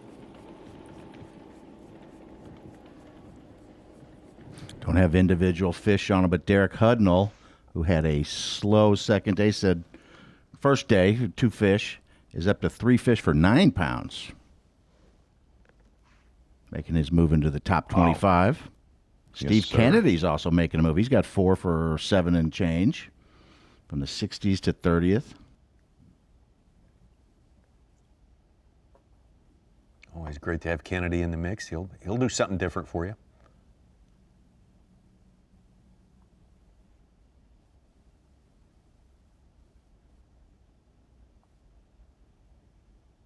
Quentin Campo, who got no points yesterday, caught a fish, so he's going to get some points. Oh, a tough day yesterday for Quentin. Tough day for Tyler Carrier. We were with him all day, and man, Tommy, we were pulling for him. Yeah, had a keeper early, and it just quit on him. Missed 4 fish, critical bites. Oh man.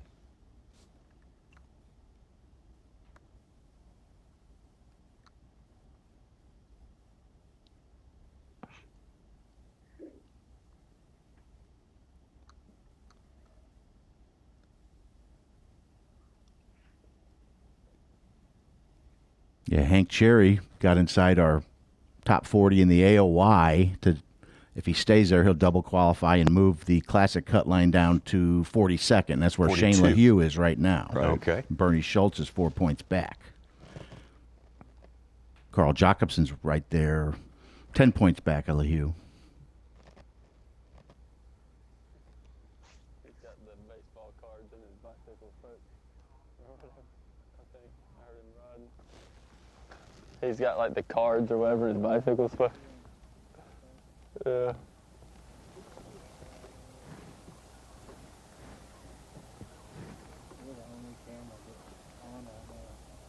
Okay.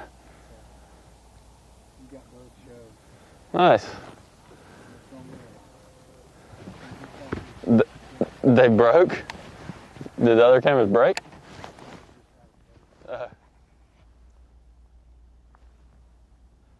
Well, I wish I could be less boring right now. Trying hard.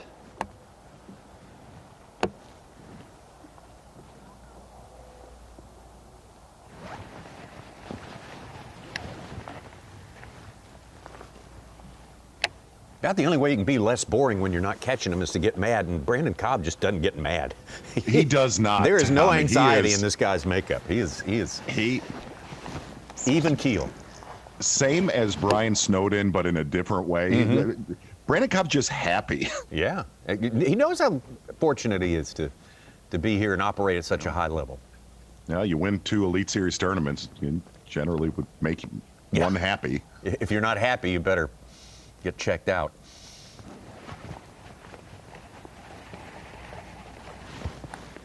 We've covered a few in years past that could win 2 events and still be in a bad mood.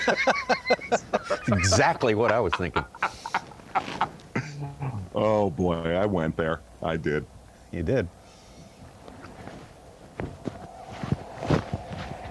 Kind of annoying to flip this grass because it's just fragile enough it breaks off when you try to pull it out.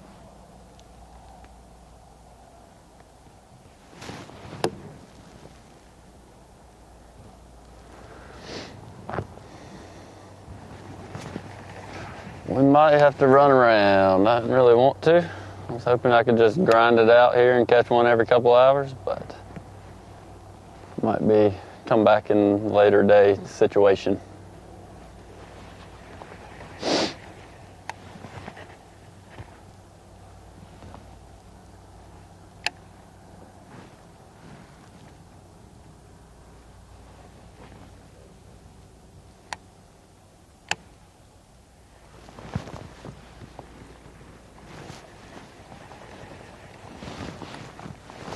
That was 2 good bites I had though. If they had just got it. You know, we are going to stay on our leader from day 1. And some really big ones. Can't flip. I feel like I'm not covering enough grounds. Gotta go back to the old. That was the right one. Okay.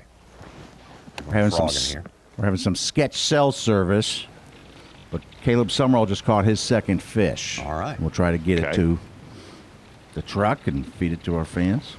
In 6th place now. John Cox in the area where he caught him yesterday. There's a lot more wind in his area than was predicted today on our TH Marine Weather Watch. Unexpected breezes blowing through here. Yep. Do what now? No, buzzbait. Caught him off the docks there. Tried to do it here. I could never get it really going.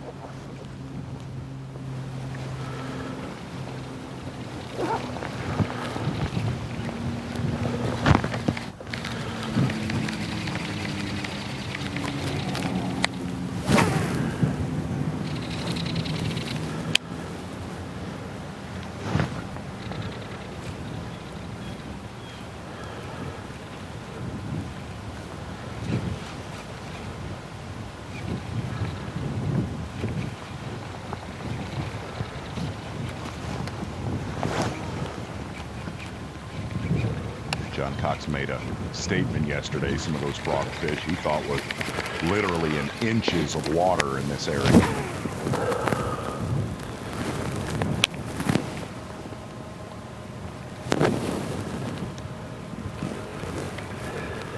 Would he rather be doing this? Did he indicate a preference to this over trying to flip them up?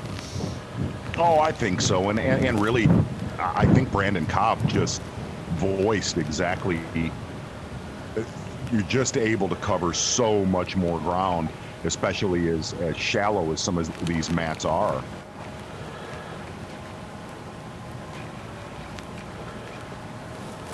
Brad Watley, who started 3rd, caught his first fish. He's out of cell range. Back in top 10 at 7th.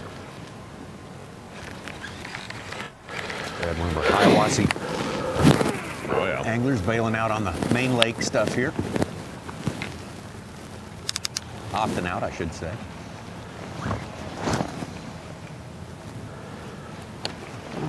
Blew up right there. Looks small, but I took my eyes off of it. Now I don't remember exactly where it was. I think it was farther than that.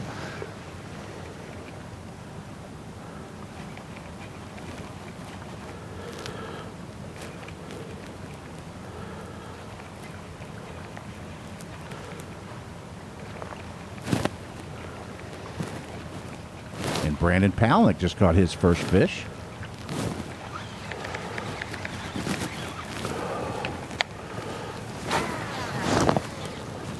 I have to check in with our friend Ron Moore and see how his fantasy symposium is going, and absolutely, really how his team's doing. He likes to fill us in with their doing well, hoping they are. Why did my phone just go Ron crazy? Moore, one who filled us in on the fact that Brandon Cobb does the gaming. Instagram does the video gaming. Does the video games, the Fortnites. The Fortnites, and he goes to the arcade and does that stuff. Is that how they do it? I think that's how they still do it. Call of Duty. I was big Donkey Kong Jr. Big Frogger man. Yep. Got to talk to Ron Moore yesterday. Evidently, that symposium is not 11 days. It is 17-day expo in Vegas. What a commitment. What a commitment. I know.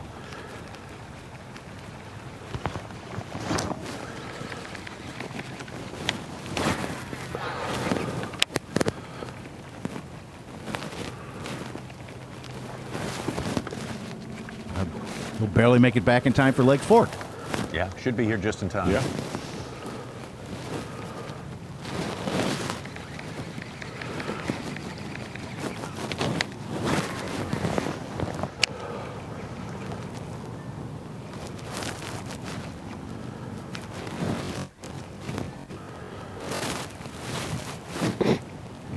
Feels a lot colder down here. No, yeah, that wind, bad.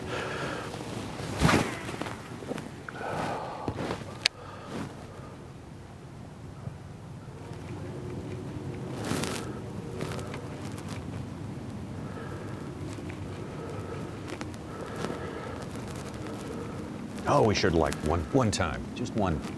Good morning, frog here. Come on. This really is a 3-6 football game, Pat. If you want to, it really is. It is a defensive battle. Oh my gosh.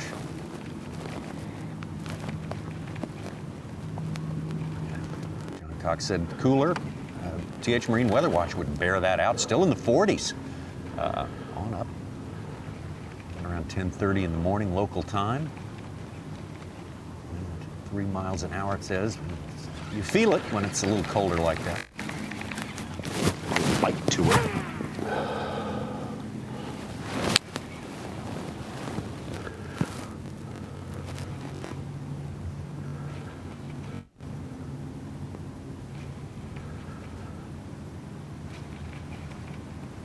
John Cox made these long casts, and some of our other anglers yesterday talked about the need for stealth around here. These are pressured fish, and you just don't make noise. Don't let anything happen like that. And really, Tommy, we got some first-time viewers for this event. It is a grinder, but John Cox was just like Buddy Gross said, man, throughout the day, which is typical of fall fishing, there's that magical 45-minute to 1 hour window, which that is exactly what happened with Cox yesterday.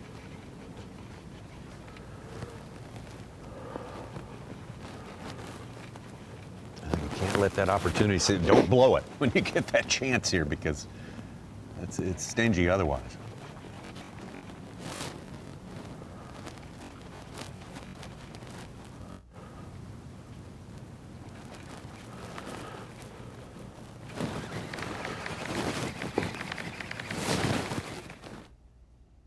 And it's exactly where he caught him yesterday, too, right there. Very familiar spot. Had a little bit more cloud cover for some of those catches. Maybe the sun will have a good effect as well. Some of our friends may be flying south. They're getting out of here. Yeah, we're leaving. We know what's coming. We're done being resident geese. We're going to move on. We're headed to Louisiana. We're going to Caleb Sumrall's house. Stetson Blaylock on top, Jake Whitaker, John Cox. We're headed to Caleb Sumrall's That's exactly where they're going. Absolutely. Them and all the white-fronted geese. Oh, man, it's a little bit of a slow period right now, but, boy, you never know when it's going to break wide open. There's a switch that goes on and off like every other lake that we go to. We'll see if it comes on when we come back. The Guaranteed Rate Bassmaster Elite at Chickamauga Lake is being brought to you live by Toyota. You're watching the Guaranteed Rate Bassmaster Elite at Chickamauga Lake, being brought to you live by Toyota. Chickamauga Lake, there it is, all 59 miles of it, in between Watts Bar and Lake Nickajack on the fabulous Tennessee River. Stetson Blaylock, your leader right now. Jake Whitaker, North Carolina, second place. John Cox had a good day yesterday, keeping things going today. And Brandon Cobb, the best day of all yesterday, 19 pounds and 6 ounces. Anglers we are following in the boat with all day long. That's how they're kind of laid out here. Brandon Cobb, that's where we're headed right now. Brandon's still looking to get things going on this day. Still looking for his first keeper.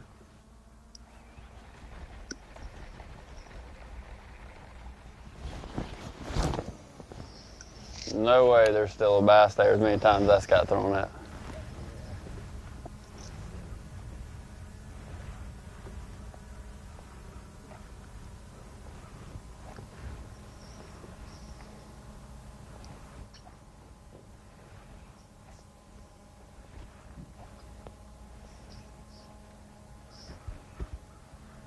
Brandon Cobb again yesterday, and of course, there we go. 19.6 earlier, but here's one now. I don't think it's very big, but he might keep. I don't know. It might be a keeper.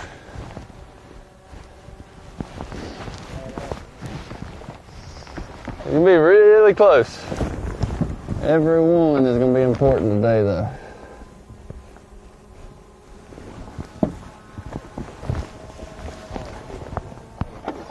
I think he's a keeper. I feel like he's a keeper. I feel like I had one smaller than that in the live well yesterday. Oh, we underjudged him. He's like a 16-incher. We got one. There was one left.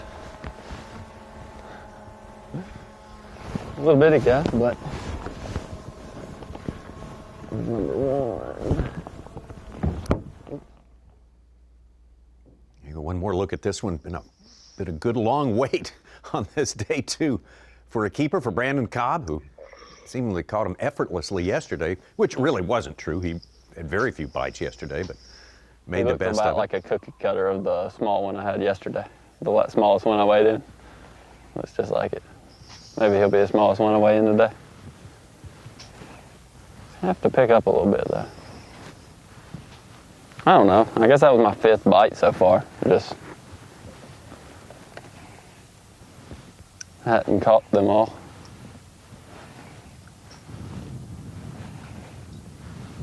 Well, if you had Brandon Cobb on your fantasy squad to start this tournament, you were feeling mighty fine at the end of weigh-in time yesterday. Brandon coming in with a little bit more than what Bass Track had indicated at the end of the day. But let's probe a little deeper into that fantasy world. And for that, we turn to our colleague, Ron Moore, who's watching all this action. What do you have for us, Ronnie? I've had the show on in my pocket. The phone's been dialed up with Bass Live, and I've been listening to it. And Z asked for a fantasy update last segment, so here I am. I figured I'd jump away from the symposium and give you an update. But Brandon Cobb, like you said, Tommy, a great pick in Rapala Bassmaster Fantasy Fishing. Of course, the day one leader, 19 pounds, 6 ounces, the biggest bag of the tournament so far. That's going to be plenty of bonus points if that holds up, unless we see a 20-pound bag this week. Stetson Blaylock, only owned by 11% of folks in bucket B. He's the second best guy, obviously, this week. And 0.2%. There's always diamonds in the rough in fantasy fishing. And Brad Watley was that bucket C. He was in the bucket with Brandon Cobb. He's in the bucket with John Cox. A lot of really popular picks. And I believe Hank Cherry was in that bucket as well. So 0.2, a really low percentage, but Brad Watley paying off for people there, being in the top 3 after day one. And one thing that's interesting about this event, if we compared the first day of competition over the last 3 events, the fall trails, so to say, only 29 limits yesterday compared to 59 at Santee and 46 at Gunnersville. The average fish was only 2 pounds, 6 ounces. Obviously, we know with the big bass, that varies from tournament to tournament. The cut weight, though, 8 pounds, 9 ounces. Incredibly tough yesterday. We wonder if it'll hit that 19 pounds to make the cut. 17 pounds to make the cut if you doubled it. or if it'll still stay, maybe a little bit less than that. But the cut was dramatically less, the average fish was less, and the limits were for sure less. We saw more zeros at Santee, though, with 8 people doing that. On a successful note, on a kind of a reminiscing note, though, I wanted to bring it to, I didn't want to just be a BZK with those stats, but today, 28 years ago, Mr. Larry Nixon became the first ever Bassmaster millionaire. 28 years ago, October 17th, 1992, at the Bassmaster Mega Bucks event at Guntersville, broke $1 million for the first person to ever do that. And we've got a few people this week that have a shot to do it. Matt Herron is only $20,000 from $1 million. Hank Cherry's only $33,000 from $1 million. Both those guys were in the top 12 after yesterday. So if they end up with the top 5 or so, they could have a shot to break $1 million. And then when you think about it, the last 2 guys to do it on the Elite Series, David Fritz and Rick Morris, they both did it. One did it at Guntersville and one did it at Champlain. There's 61 anglers over $1 million all time.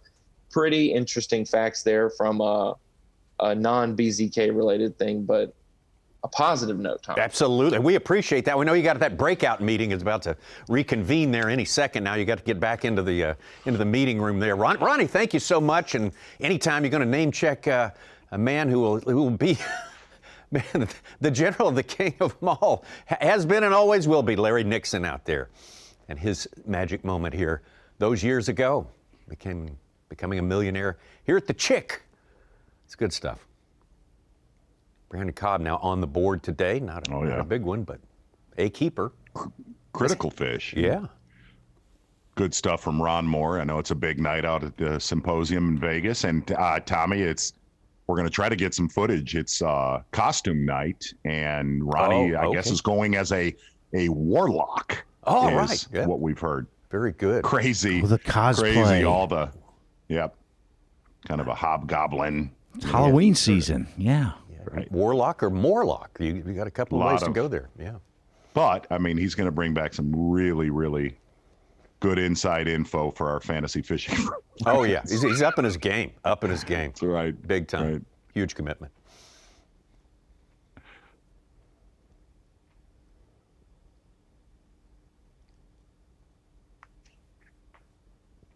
Brandon Cobb again started this day with the lead, falling down as far as 3rd. Maybe 4th at one time. He's back up right behind our leader at this point. We're looking at fantasy. Curious. Oh, yeah. You could have picked a lot of guys at Guntersville. They're doing well 2 locks up here on the Chick. Brandon Cobb was 8th down there leading, and Blaylock was 7th down at Guntersville. 2nd place, Downey, 6th there. Now he's 7th.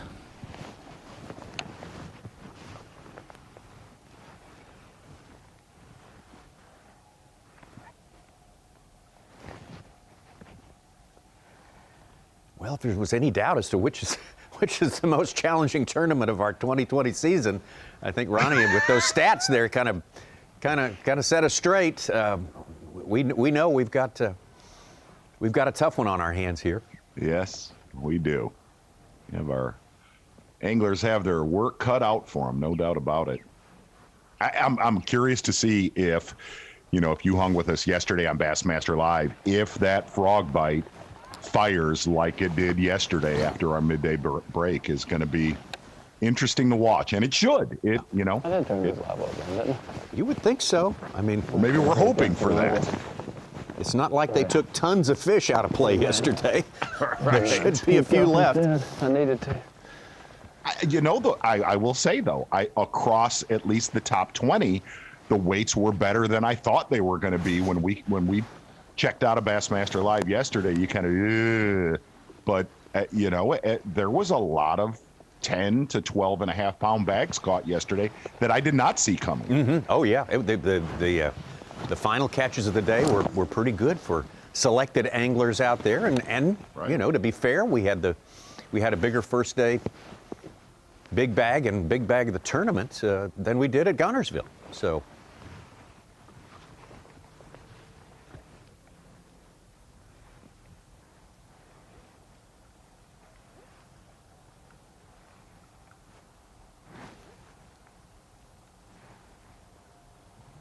By a whole ounce. Boy, a slow day so far for our friend Bob Downey. He got off to a great start yesterday, really fishing between Dayton and the bridge, and caught a few key buzzbait fish early yesterday, and that bite didn't show up today, Tommy. Yeah, we saw him very, very early on today when it was really cold this morning. Yeah. Have not visited since. Been rough on him. Same 0 for Lee Livesey. No fish.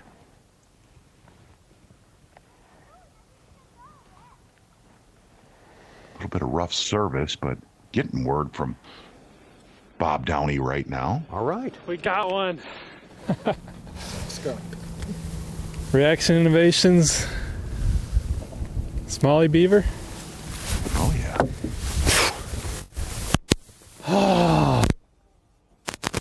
Pretty good quality one.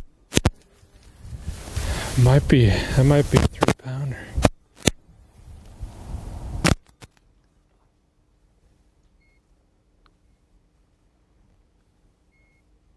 Yeah. I have a little trouble with Bob, especially audio-wise, but yeah, it's a great way to break a drought right there. Good keeper fish right there. One of the things Bob Downey said, old Bob Downey, that is so critical in these fall tournaments compared to, when we have our spring events, summer events up north. He said, man, it's so critical just to get a few bites early in the day to just calm you down.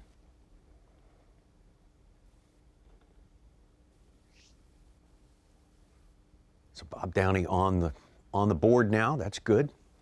Stetson Blaylock's been a while since he's had his two good keepers to start this day.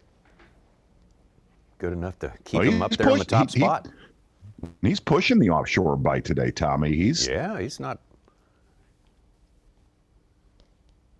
laying off of him any, and he says they're in and out. They're bay-related fish.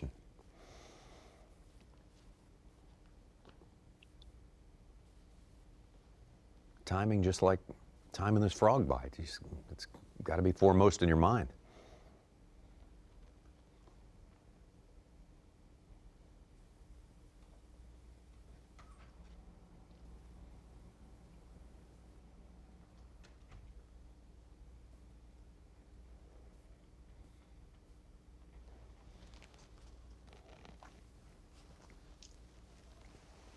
Haven't had the elites here on Chickamauga since back in 2014.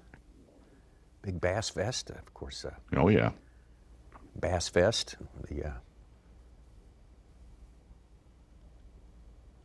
the modern version of it, or today's version of it, is coming up next on our schedule. From Lake Fork. A lot of people think it'll take close to 100 pounds in that tournament. Really? It's going to be that markedly different? Yes. That's encouraging. Lee Livesey, one of the locals there, doing good here.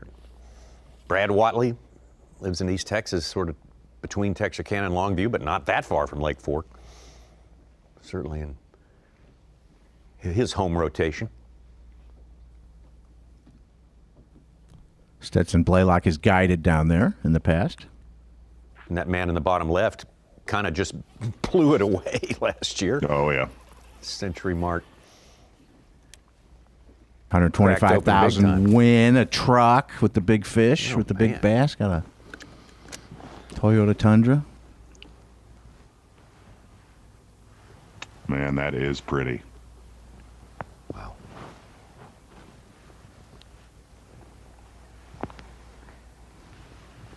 Jake Whitaker and David Mullins, the only ones with limits right now, but Matt Airy just came across the board with his second fish. 5th place right now. Caleb Summerall there on the right for you. Here's some brim. Here's some brim. It's a good thing. We do have a camera with Matt Airy, but he is so far up that Hiawassee. That means the fish are starting to move up to the surface and feed off of the surface.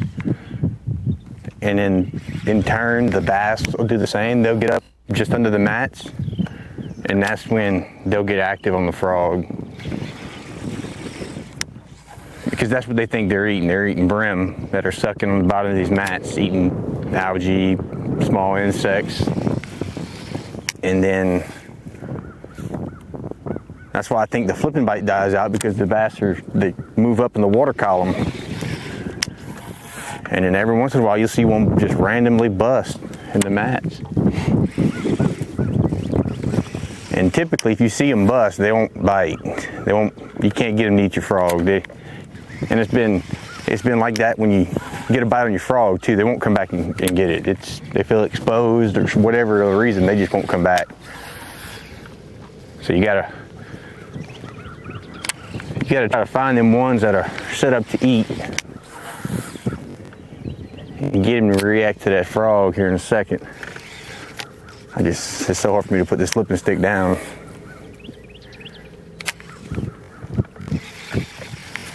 But I'm going to.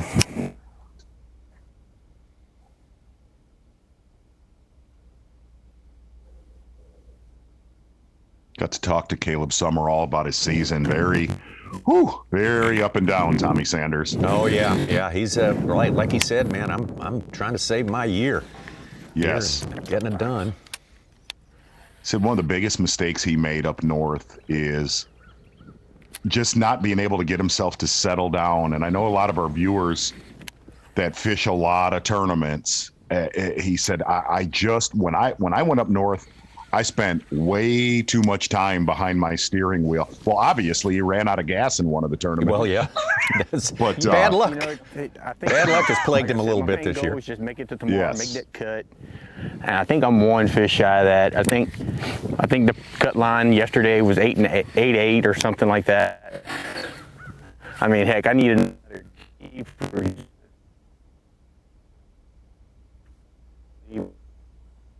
Caleb talking about the cut. The cut is essential for him today. Got to make that cut today. Had a good tournament. Santee Cooper last week. That's where he kind of got this momentum going. Top 30 finish there. All right. Oh, it's to make that cut. I haven't made any cuts this year, and that's just where I want to be. I want to be fishing tomorrow, and then we'll worry about tomorrow when tomorrow gets here. Either I'll be fishing or I won't. Whatever plays out will play out. But I'm gonna grind just as hard as the next guy, if not harder, and put what I can in the.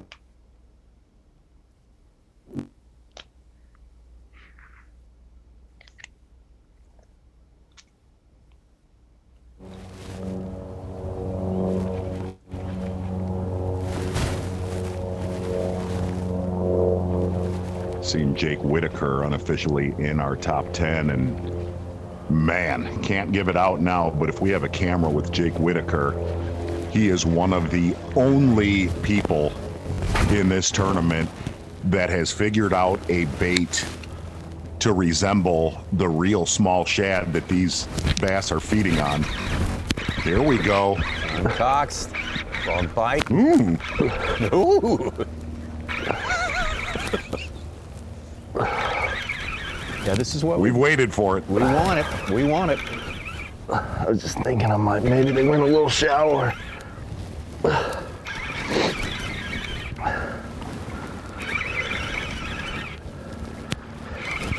It's still on. Or did he come off? Oh, he's still on there. I don't know if he'll make it. He'll be close. I hope he's a keeper. Wow, man, I was like falling asleep. I was like, oh man, it's about time to crack that Red Bull. Oh, he barely got them.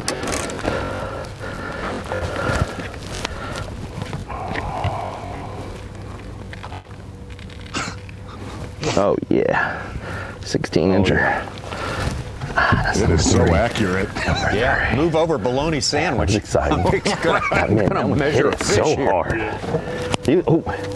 He was barely in any water.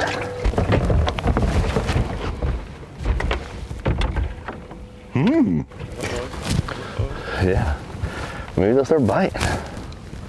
I mean, honestly, today, if we can get 2 more 3-pounders, I'd be thrilled. Then we'll put the hammer on them tomorrow when we get that warm day. Yeah.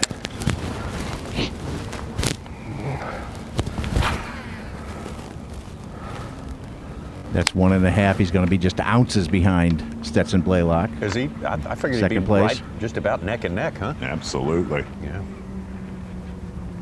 I think he's still That was out of fun. range, but Watley caught his second fish, and Hank Cherry's up to 3 and is now in 7th place. Look at this one, yeah.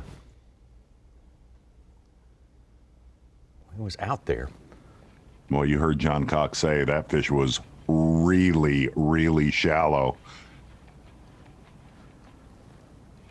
Keeper number 3 for John Cox, and actually way ahead of yesterday. Well, you're right. You're right. He, one fish early and then a long, long drought of 3 hours or so for John Cox yesterday. So, yeah. I'm going to look into that cooler situation for. Yeah, I see what you can I'm find. going to really, I mean, it's just multi-purpose. I like where this kid's going with that. Yeah, it may be an sort of a unnatural desire to have that cooler in the boat at all times. I don't know.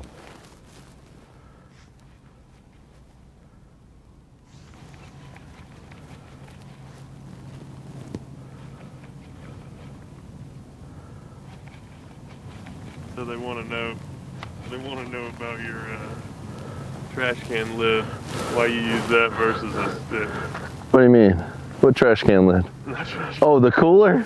The cooler. I actually, because I was running the other trail. When I was fishing FLW, I only had one golden rule, and I was swapping them between both boats, and it just never made it back in this one. Or it's in this one, and I just can't find it. I don't know, but I looked for it a few tournaments ago, and I couldn't find it. But hopefully we'll just catch big ones, and we won't need it. It's not like they don't sell them. No. Hey, you only got time to do so much when you're out here, trying to fish. If we get a real close one, I got a tape measure down in there. Plan B. Tape measure out. I have an ultimate set of tools. Gosh, tape measure's great because you can turn them over if you don't get the length you want. I have a ruler.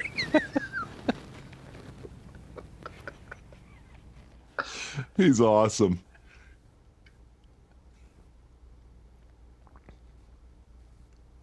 He's a fish catching machine, that John Cox, that is for sure. And He as you is, say, man. way ahead of the. You stated it plainly this morning. The last two events, a limit is the gold standard here. A keeper is the gold standard. If you got 3 of them this time of day, you're not doing bad at all.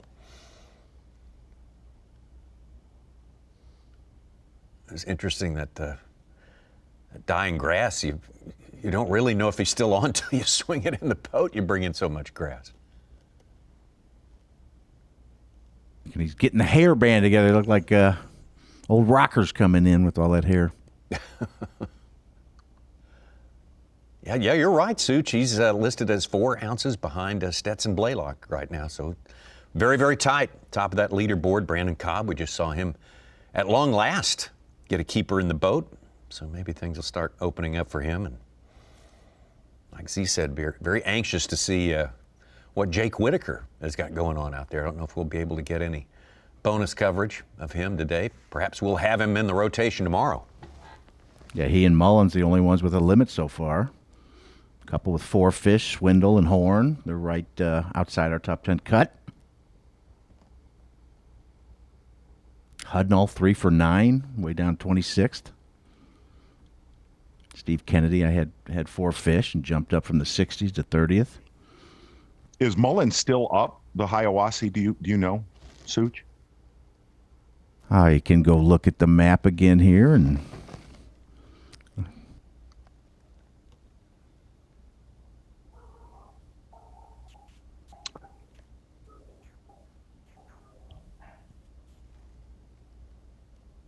There's a glitch in the bass track. He's near Lake Havasu. Well, that's surprising. Right.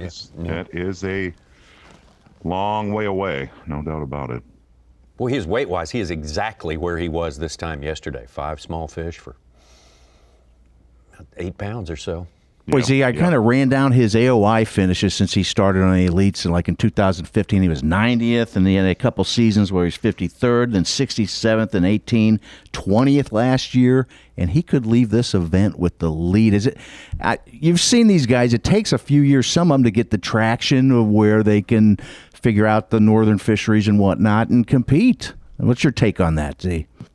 One of the things that David Mullins, we talked about it yesterday on live. He said, we've just got a list of tournaments this year that we've been to that I can fish my strength. He said, man, I want to put something in my hand and just wind. I hate slowing down.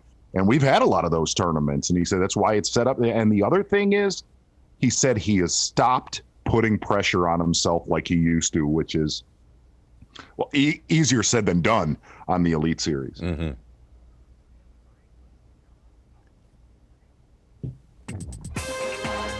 Oh, we waited I want to see while. that tape measure, Tommy. I want to see the tape measure. The magic Kyle ice Welcher. chest, the tape measure. He's got all ways to do it. Kyle Welcher jumped into 6th place. There we go, baby. There we go. Big guns from Guntersville. That's what we were waiting for. John Cox. Footage this morning. Yes, ahead of schedule. Number 2 there. Want a camera with John Cox every event. Oh, you kind of really don't know what's going to happen next. No, absolutely not. Man, most of the times he's pretty well qualified to have a camera with him. Absolutely. Oh, he's still on there. Fish number 3 for John Cox. Make it. 3 is the number of big pro-level tournaments he has won. Not just finished high-end, but won here. There it is. There it is, the magic ice chest. One that does the measuring for our guy, John Cox, and we appreciate it. We respect that. And plus he has a backup plan. Stetson Blaylock, though, just by ounces ahead of John Cox. Brandon Cobb, your leader to start the day. Still back there in third, but he is on the board as well. Not so much movement in the last hour or so on that leaderboard, but tell you what, we're getting closer and closer to that time of day when, yesterday, it started to heat up. Take a break, come right back. The Guaranteed Rate Bassmaster Elite at Chickamauga Lake is being brought to you live by Toyota.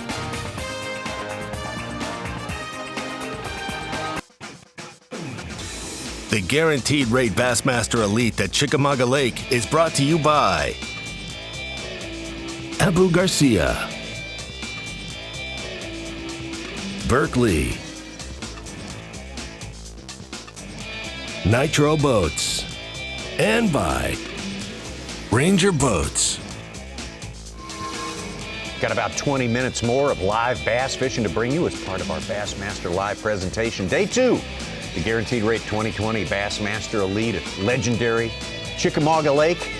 John Cox, one of the prohibitive favorites because of his sparkling record here on Chickamauga, has now assumed the lead unofficially on our leaderboard. Brandon Cobb, who had the lead yesterday, 19 pounds and 6 ounces. Stetson Blaylock in 3rd place as it stands right now. Beautiful shot, great weather. You can see it's just as clear as it can possibly be. Yeah, perfect all across the country. I hope you're enjoying your Saturday. I know we got a great fall day out there, but if you can just steal a minute or two here and there to check in on this tournament, it's interesting. Exactly right, Tommy Sanders. And as we said, Ronnie's out at the Fantasy Symposium in Vegas, and his wife Sarah is giving us tonight's costume night, a look at Ronnie's costume. Oh, okay. He's a warlock. Oh, yeah. That's exactly right. Is that what a warlock looks like? He's a warlock. He looks like a gosh. He looks like a head the bell captain at a hotel a little bit too. Russian soldier or something. Let me be clear about this. It is ICAST on steroids out there right now in Vegas, Tommy. Oh boy. It's and almost as long. So that's boy, that was impressive. He looked like a warlock and a little bit like the guy who whistles for the taxis in front of the Park Hotel in London. Back out to John Cox Live, your unofficial leader here on Bassmaster Live. It's a frog. Thanks. That's wow. Yes, excited about that. So I'm catching one on a frog about 30 minutes or so ago. Didn't know if it would keep. It turned out it did keep, and looking good right now. Wow, Harvey Horn, our third angler with the limit today. He's in 10th place. He had the 2 fish yesterday. Of course, he had the big 5-pound 10-ouncer. Finished 38th yesterday with 814. So he is limited out on his fish, his number of keepers then for the first 2 days. 7 max, right? That's all he's allowed. All he's going to be allowed. And could make the cut very easily with that. And Mr. Austin Felix just popped into 8th place. He's got 5 for 10 pounds even. It's a little bit under the radar yesterday was Austin Felix.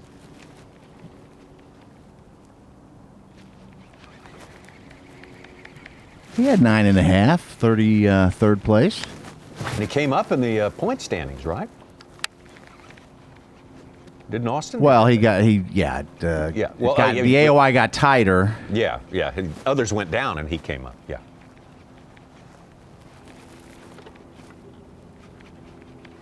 He gained 30 on Wendlet yesterday because Wendlet was down in the 60s. Boy, curious to know if Clark is still stuck on 0 today. His bass track has not pinged for several hours, so we're not certain about that. Wow.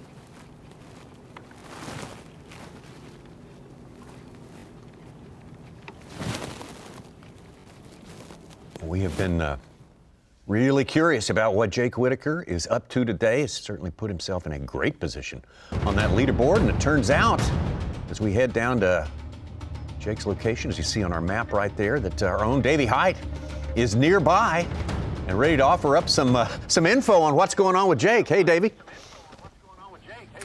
Yeah, hey, Tommy and Z. I had to make a run south because Jake made that move up the leaderboard, and now I think he's in 3rd unofficially bass track, but he's doing something different than I've seen so far here this week. Well, we've talked about the small threadfin shad. We've talked about it a lot, seen it a lot around those mats, and but Jake Whitaker is actually fishing marina boat docks, and he's casting a very small little swim bait. That's about all we need to say. And he has caught several bass since we've been here. Catfish just now, crappie, white bass. Even said that when he did hook up with that last largemouth that he caught, some fish came up schooling in the marina there around under the slips. So he's got something very different going on. And here's what I've noticed that I really like about a couple anglers, what they've done. When it's tough, a lot of times I just want to get away from even being able to see other people. And with Matt Airy, I think it's excellent that he has gone so far up the Hiawassee River. And with Jake Whitaker, he loves to throw a wacky worm, break out the spinning rod under boat docks. He's doing that. He's in his comfort zone. No one else around. Just catch a solid limit and just stay in the hunt to try to catch that one big fish. I still think the person that wins this event will have to catch a 5+ pounder at least one of the days. Davey, real quick, we've got to see in these tournaments that there's certain ways you're supposed to fish the lakes we've been to, whether it's Santee, Gunnersville, or here on Chickamauga, but it also seems off the wall, oddball techniques are putting guys in position to win these things. Yeah, absolutely. And I think that's the reason it's happening, because we've talked about the amount of pressure that this lake is getting. And when you think of pressure, you know that 90% of it is either local people that know this lake and they're doing the things that we've read about that have been successful here for a lot of years, or it's people traveling from out of state, which a lot of the anglers that are in that tournament that's going to start later this week, they research and they're throwing frogs and they're flipping, punching and using heavyweights and plastic, and it is just so hard to get a bite like that. It is so hard to get a bite like that. And then you see anglers going different areas, and Jake Whitaker, fishing these marina docks. That's just not something that you read about being a big deal here this time of year. So you're exactly right, Z. I think it comes to a point where when it's tough, you're better off just doing what you feel comfortable doing and understand, hey, I don't need to catch 10 or 15 keepers a day. I need to try to catch 5, doing whatever I can do, downsizing, 10-pound test. These small bait fish, it wouldn't surprise me to, see some guys throw on a spy bait or just all kind of things that you really wouldn't think would play.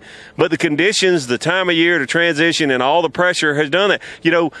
Last week, Brandon Polnick catches a 7.5-pounder on a final day on a drop shot. You think about Santee Cooper, you don't think drop shot. But these guys are doing things that they feel comfortable with, the cover, the baits, the techniques, and that is really what's playing into their hands this week. David, when you wanted to get away from everybody, when you felt like you had to do something different, what would be your first inclination? I mean, no matter where you were, what would you say? I bet that they're not fill in the blank there. Well, for me personally, and Zona will definitely verify this, that I would fish a big jig when I thought people were fishing finesse techniques. When those fish were, I won an event at Clark Hill that those fish were on herring, and I was throwing a big mop jig that would imitate a big crawfish. I would upsize rather than downsize, because I felt comfortable and I felt like, hey, I put my head down and I catch a limit on this bait, I'll be just fine. So I just kind of had the opposite a lot of times, and hey, I had some terrible finishes because of that. But then also I think it helped me win a few tournaments, just going the opposite, going bigger and going heavier than a lot of guys. But that's not what we're seeing here. It seems like the guys that like a Jake Whitaker or Stetson Blaylock, you see him, not many people were talking about catching him offshore when you knew that we were coming to Chickamauga in October. Davey, real quick, you throw a big jig in tournaments and out of tournaments. Trust me on that front. But we have seen that Jake Whitaker is one of the only anglers to really find that bait with this smaller forage, and we'll talk about that more tomorrow. But explain to the viewers at home. We're really looking forward to later this afternoon. A lot of guys, we're seeing Stetson Blaylock now getting up and starting the frog game. Explain to the viewers at home what happens in the afternoon that gets that frog bite ignited in these mats. Yeah, you're right, Z, and I'm just learning this, and I think some of our anglers have just learned this, and part of the reason that I was able to learn is when I got here, I called a few of the anglers to ask how your practice went, day 1, day 2, and day 3. And it was consistent that day 1 and day 2 were extremely slow, and day 3 was just slow. But the afternoon, the final afternoon of practice, I talked to a couple anglers, and they said, hey, I did, get a dozen bites this afternoon. I'm like, a dozen bites? I've talked to people that said they had 2 bites in a day, and that was the first day or two. So that final afternoon of practice, there were some anglers that got some good quality bites on a frog. So then yesterday morning, it cooled down quite a bit. We had that rain, and I think it just set those fish back a little bit. And you typically the mindset is, well, they get tighter under those mats and you punch. And that does usually work, but these fish have seen so many baits. They've seen so many 1.5 ounce tungsten weights with plastics on them that I think those fish sit there and they're just not going to bite that because they've seen it so much. But then yesterday afternoon, there was a few fish caught again. Once those mats warmed up and those shad get more active. So I think we'll see that this afternoon. It was even colder this morning, but the sun has been out all day. I really think that there will be some opportunities this afternoon better than yesterday. Clark Winlick, Corey Johnston, both anglers that needed to catch another fish, they only brought one to the scales yesterday, both had critical misses in the afternoon. The fish just weren't wanting to bite it. And when you can get that big fish blow up on a frog, you want to keep throwing it, and then all of a sudden, gosh, they're going to be biting right after I have to check in and maybe biting a little better where I could land those fish. There's nothing you can do about it. But I really think this afternoon will be very critical for a lot of anglers, especially, like I say, when you think about Angler of the Year. As those mats heat up, I think we'll see more of those fish being caught on top orders like frogs and buzzbaits.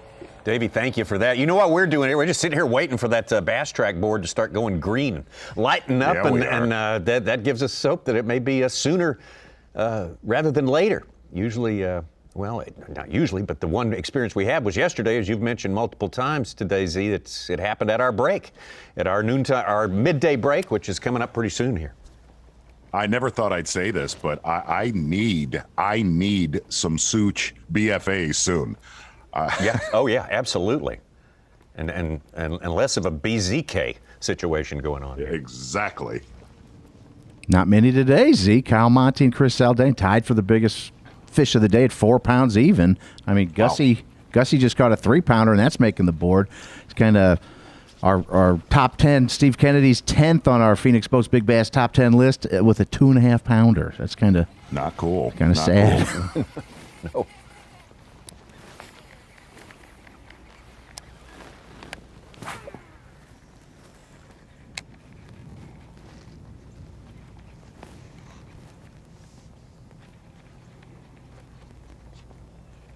Seeing Stetson Blaylock leave his offshore area outside of Harrison.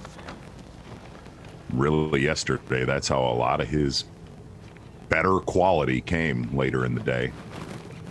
Could be a fun afternoon. It's awful. I got 3. I caught him up the river earlier.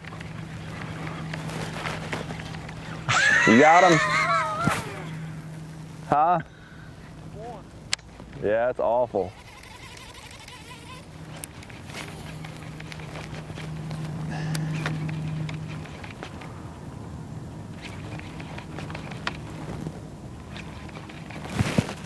You get the feeling that these guys want to be flipping. I mean, they want to be frogging. It's like flipping is a necessary evil, just to get them to that point. I mean, it's they like to flip, but they're losing their walls, their hard edges as these mats sort of clear out underneath. You know, really cannot stress it enough. It is, man. If you watched yesterday and if you really talked to or listened to the anglers that caught them doing this. It is just locking that in your hand and waiting for that window.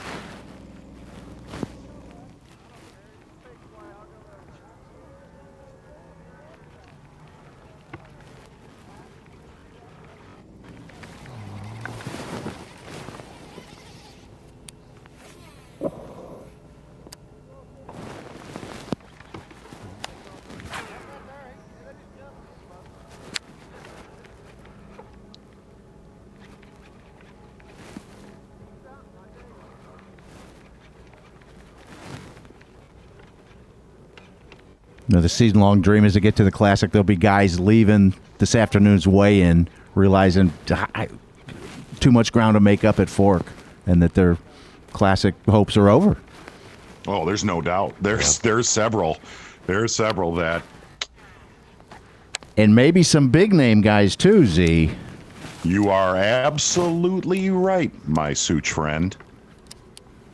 I'm going to tell you somebody that's got a hole to dig out of that really was excited about the change in schedule is Keith Combs. He just got to go win at Lake Fork and get that tournament gives an automatic Classic bid. Which obviously, I mean, maybe that's somebody we're more than likely we're gonna have a camera with Keith on day 1 at Fork for obvious reasons. But man, he has dug himself a hole in some tournaments that thought he would have cracked him. He fell to 52nd place in AOI, 441 points, tied with Randy Sullivan. That's bad. But you're looking at, even if we have a couple more guys in the Opens qualify and double qualify and get it down to 43rd or 4th, 455 points, I mean, that's doable because Combs is at 441, but there's like 7 guys to climb over. Exactly. Well, it's not a happy outlook. No, but there is, as you say, Such, there is that one door that can open up, and that's winning the tournament. The only such tournament we have out here. And he's one of the guys who said November could be a 100-pound tournament. And, the buzzkill started when I said Blaylock is guided there, and he says, no, it's a little tougher at Fork in the fall, so he does not see 100 pounds. But maybe he's changed his mind. I don't know. Well, I mean, but there's no reason to be doom and gloom. I'm sorry. You're being doom and gloom. Such a treat. It's not a treat. Hey, and real quick, the wheels are coming off. Oh yeah, just in time. Hey, the other thing about that, Such, correct me if I'm wrong, but the tournament on Fork, there is an automatic qualification. You win the tournament, you make the classic, yes. correct? Yes. Which is a huge carrot for those guys that have not caught them the last, 4 or 5 events at all.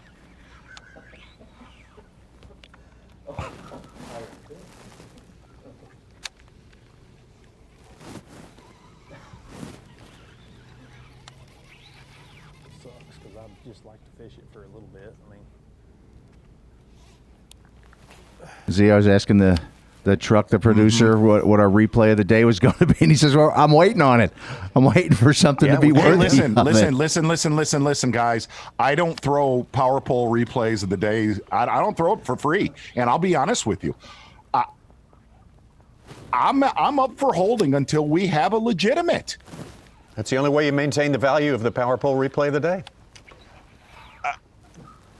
You don't want to print counterfeit money here. I'll apologize to Robert Shamblin. If you don't have a power pole replay of the day, you just don't give it out for free. It takes the integrity out of the sponsored element. Wow. No one wants to be part of a token power pole replay of the day.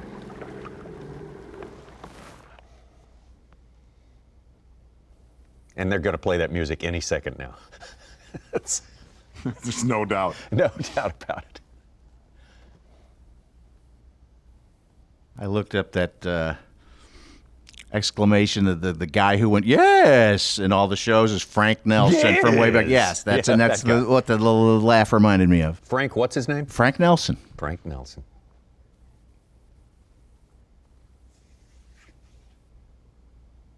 I'm amazed I found it on a search. I'm not. What was your search term? Character actor who laughed crazy. Oh boy. Oh boy. Yep. We need a fish catch here. Bad. Yes. What? Couple good ones early for Stetson Blaylock and John Cox. As scary as it sounds, it has been a slow, painful grind for John Cox, but way ahead of schedule, friends.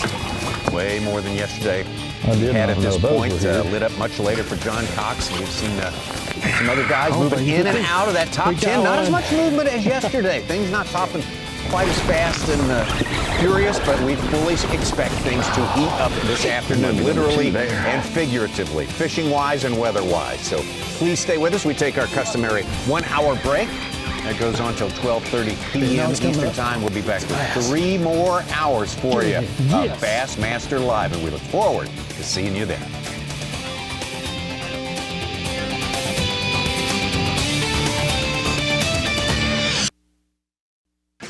It's the Guaranteed Rate Bassmaster Elite at Chickamauga Lake, being brought to you live by Toyota.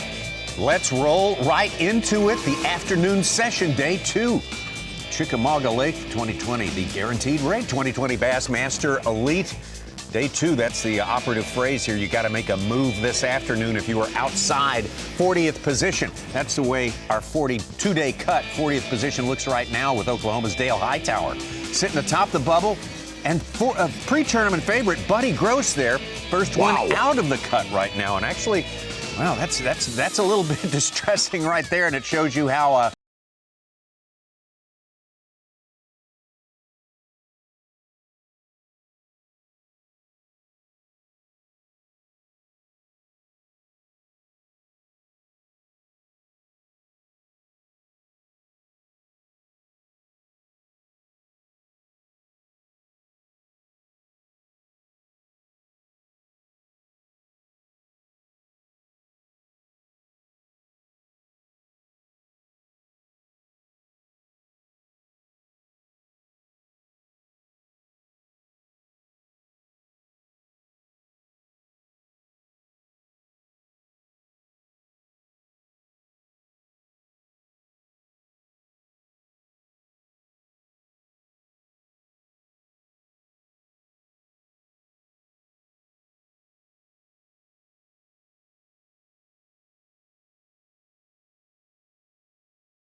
so far here on Chickamauga. Definitely hoping that frog bite transpires somewhere through day number 2. Grinder, it has been, that is for sure, Z. And a lot of our anglers, even our leader from yesterday, Brandon Cobb, said, I caught him this way, and I still don't know what I'm on. I have no idea. It's just a little bit too random for anybody's taste right now. It makes it a little bit unpredictable. Not a little bit, but a lot unpredictable. No doubt about it. All 3 of these fall tournaments have been probably the most unpredictable tournaments that you and I have covered together. And I'll live by something Brandon Cobb told us last night. He's your leader, and he said, man, I've got one really, really good mat that I'm catching my big one. No, it's actually not that good of a mat, to be honest. Oh, no. Not in the grand scheme of things. We have to scale everything down to this tournament. Hey, I'll tell you one thing that we've definitely seen happen today is the door has been left open by a lot of our leaders. We're seeing guys like Jake Whitaker, Todd Auten, Austin Felix making monstrous moves here on day number 2. And a lot like today, I think it's going to be interesting going into days 3 and days 4. What little adjustments that these guys have made to get them to the top of the leaderboard. Oh, they're inevitably going to learn stuff as the day goes on, and yesterday was all about that as well. Welcome to the Bassmaster Studios, and Mark Zoni, you saw him there in the Northern HQ. Such is here. Hey, I'm over Mike here. Sukon, what's been transpiring? While on break, Todd Auten took the lead. He got a limit. One of only 7 guys have a limit right now. Jake Whitaker then caught a 310, and he's up on top with a total of 22 pounds, 14 ounces for 2 days and a limit. Let's see what happens. Comparatively, yeah, Buddy Gross, pre-tournament favorite, 1 fish today, 1.25 pounds. Wow, that's staggering, man. 7 limits at the midday point on day 2. That's tough.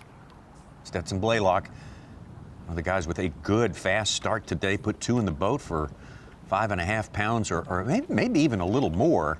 And it has been super slow since for him. Oh, man, I wish there was a big update to give. It has been really hard for me to catch them. Just not getting any bites. Ran a few of my shallow places and between boats and just being tough. Not able to get bit. I've just got in this area though, and there's a lot of fish in here busting on these shad. It's hard to catch them because they're feeding on little tiny bait, but if I can just get it in front of one and get one to eat, I'll be all right.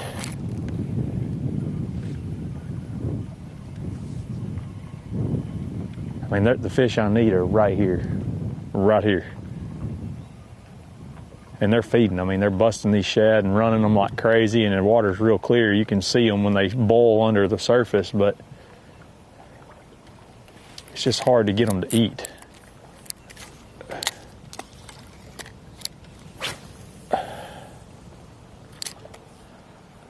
I just need to get 1 or 2 of them to. We talk about Stetson's Blaylock's day, and he started the day in 2nd place, but a good 3 pounds behind our leader, Brandon Cobb, but quickly rose right to the top with 2 good catches early. Exactly right. Tommy Sanders fishing a scrounger-style bait early this morning, catching 2 solid keepers. One of the things, you listen to Stetson Blaylock trying to match the hatch, and only one angler has really been able to crack that code with the smaller shad that these fish are feeding on, and that angler right now is Jake Whitaker. Ron Moore sent us a picture of his bait. We're not going to show it till tomorrow, but it is very interesting, something I've never seen before. That was keeper number 2 right there for Stetson Blaylock from Harrison Bay. We're actually going to head over to John Cox to get a recent update. 3 fish in John Cox's live well. Yeah, we got to start our day with John Cox. This is some action from earlier. Flipped up a good one, said, I'm going flipping. That's what he told us before he even left the boat dock. I'm going to flip first, frog later. Exactly right. John Cox punching mats early this morning. And again, you cannot stress this enough. John Cox is still ahead of schedule to where he was at yesterday, but only 1 frog bite so far today. Started the day fourth place with 14 pounds and 14 ounces. On day number 1 to John Cox. He's still up there in the top 10, top 6 as a matter of fact. He's in 6th place and pound 9 ounces behind our leader, Jake Whitaker. That was his last keeper right before our midday break. Taking a look at his bump board right there. Yeah. Back out to John Cox live. Brad Watley, who started third, about 5 ounces back of Stetson Blaylock, is out of range, way up Hiawassee. He just caught his third fish. Slow. We haven't had anything. We've been running into them though and seeing them bust and stuff, and I just can't get them to eat anything. They're all single fish, I think. So I'm really hoping they'll start kind of grouping up here in a little bit, kind of like they did yesterday, and maybe we can catch a couple on that frog if we can get on any of this stuff.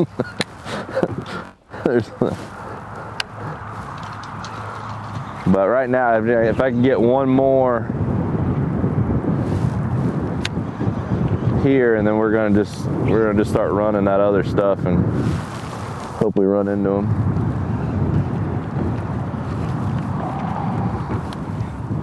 The thing is that I feel like just to survive today. If we can get 2 more keepers, and then I think it's gonna gradually get better for us.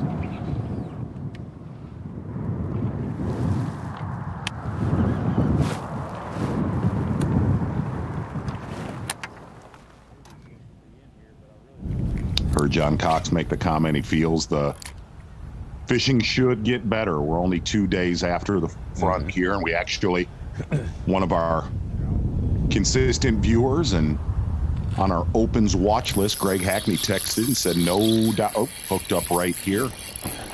Stetson Blaylock. I don't know if this one's a keeper or not. Maybe not. Caught a small one out of the group. How about that? Spotted bass. I don't think he's a keeper, but we got one to bite, so that's a good thing. No, he's not gonna make it. But we got a bite. See, and that's called a bump board right there. Yeah, Tommy. yeah, that's a cool Where's his deal. cooler? Some of Where's the his? anglers are sporting those these days. Where's his cooler? How about this? Oh my goodness, that's a giant right there. Number 10, Lee Livesey. Got his limit, 10 pounds, in the lead. Huge. Lee Livesey, one of the anglers that fishing up the Hiawassee early. That one that just jumped out of the water was 3 pounds for sure. Coming back to main Lake Chickamauga and frogging like we saw him do yesterday. Curious to see I have to go what he's done to and be see if so I can find some consistent. other little rigs. Something tiny. God, that was a good one right there, just boiled.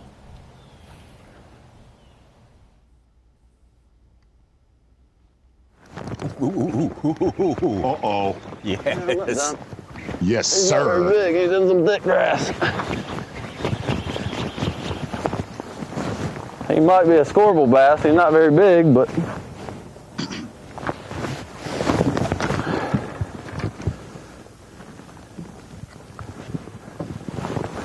what is the keeper?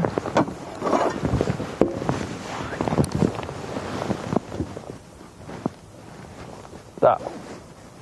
These frogfish get so rigid when you catch them. Can't measure them. Oh yeah, 15 and a half.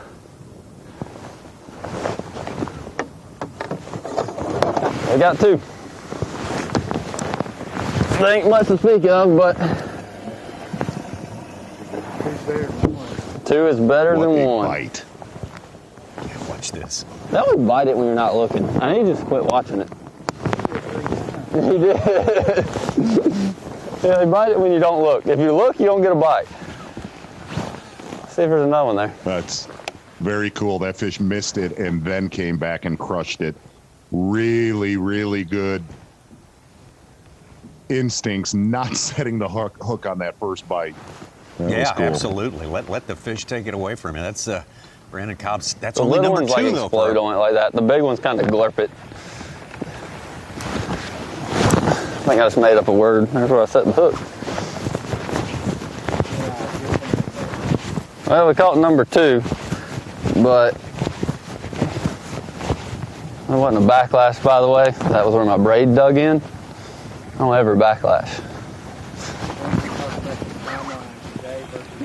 Yeah, so yesterday it was slow in the morning. I mean, like I caught most of my fish late, but I did catch. I caught 1 6-pounder early, and then just kind of filled a limit with small ones, and then caught a bunch of them later. But today I'm just not getting the random bites like I did yesterday. Just jumping places, getting a bite here and there. It's just being really slow. I got 2 fish for 3 pounds. I mean, nothing to them, little bitty ones.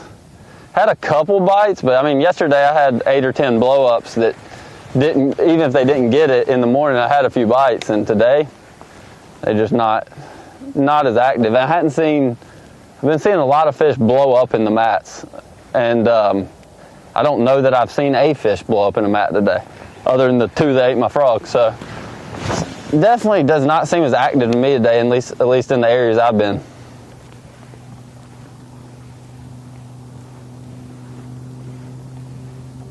He had fallen to 10th, 2 pounds, 1 ounce out of the lead unofficially on Bass Track. Oh, that fish. A lot of room to grow. Right. A lot of room for these two. Yeah, 2 fish in the boat, 3 for John Cox. Yeah. Matt Airy, who is up to Hiawassee as well, caught his 3rd fish. He's got 7 3/4, 5th place right now. Live to ride, ride to live. Let's just go and maybe just get 1 cast on the other side. I know it's shallow, but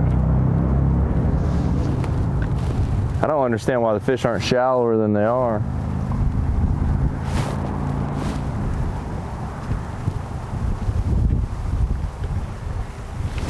Well, hold on. Can you pull my life jacket in a little bit? Oh gosh, that snake infested. Oh jeez. There we go. It's deep in here.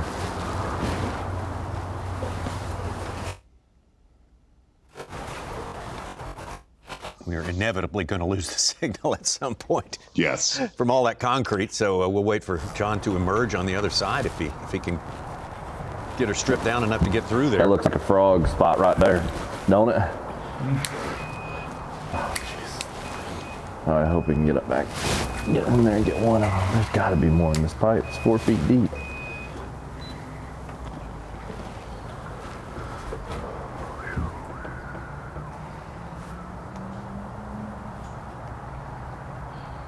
It's something how slow and painful it is watching these guys frog. But when one commits to it, like that one that hit Cobbs, missed it. When it came back, I mean, it got it. Yeah, they're bowing up on the frog when they, I guess you got to hit them between the eyes with it. I don't know. How about this guy, Z? Keith Combs, 2 for 6 pounds right now, jumping up from 52nd to 33rd. Huge for Keith Combs.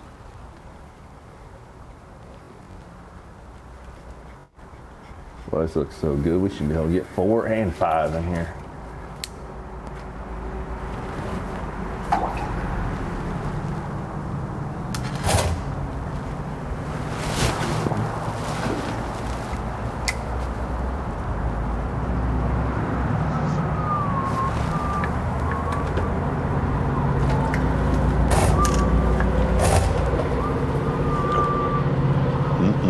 Blow up there for Brandon.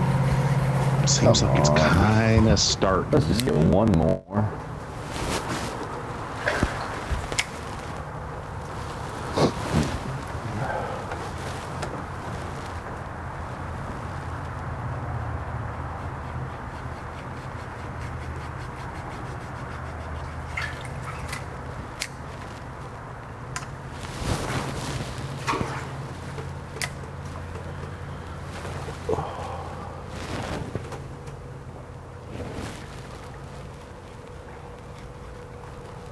But what I was saying, Tommy, with the weather, you heard Cox talking about this, and Bassmaster viewer opens watch list, Greg Hackney saying too, you know, this is the 2nd day after the front.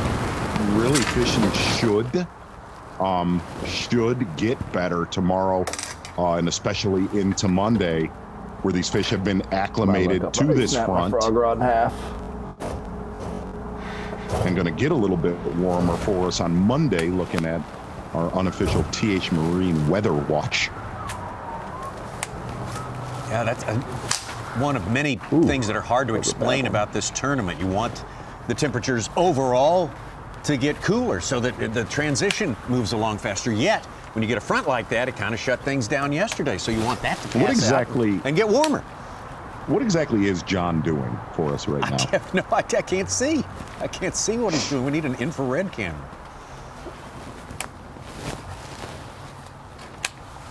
Oh, he is fun to be with. Yeah, he will do anything.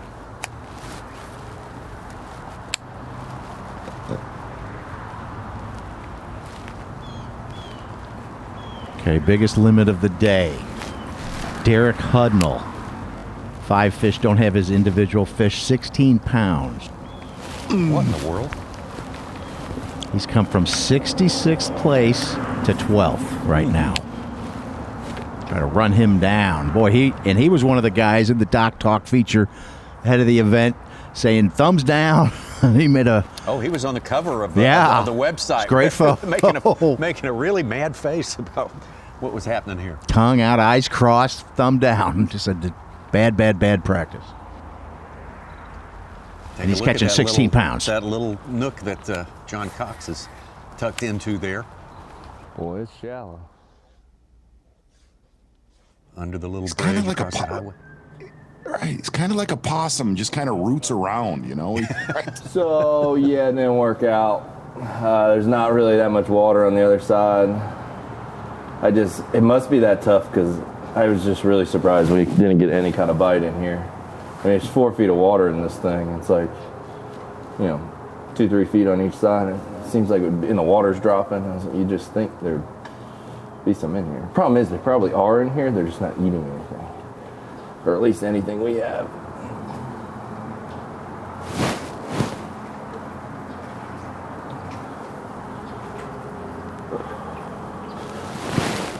Whoops.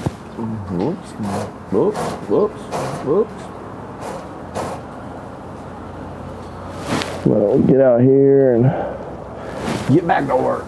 Get back to work.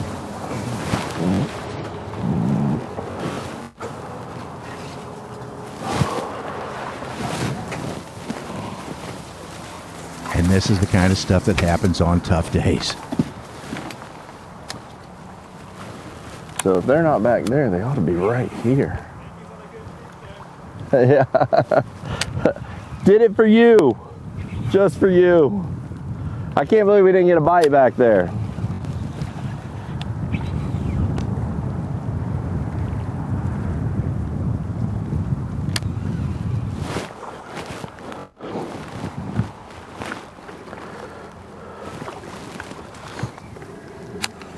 Cox, only 3 keepers in the live well right now. Got a good bit earlier today, so everything adds to his total for the next 2.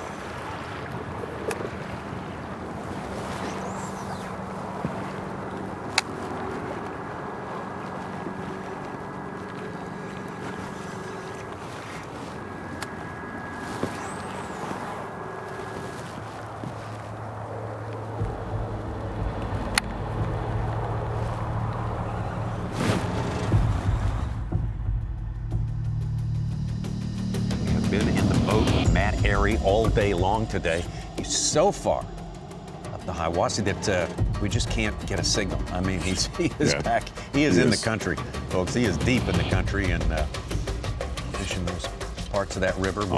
We do get some still photos occasionally from Matt Airy, so I'm holding up a good one first thing today.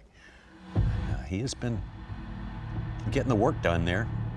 3 for 7 3/4. We assume that's fish number 3 right there. He's about 20 miles up the Hiwassee, and he has outrun everybody. He's ran so far up the Hiwassee, fishing a lot cleaner water than guys like Brad Watley. Head back down to Brandon Cobb right now, still sitting on 2 fish. your day one leader, Bassmaster Live.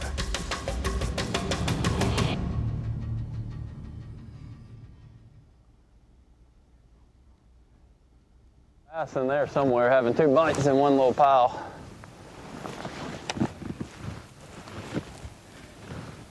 Well, you can't keep your eye off of it. I would think there'd be another one.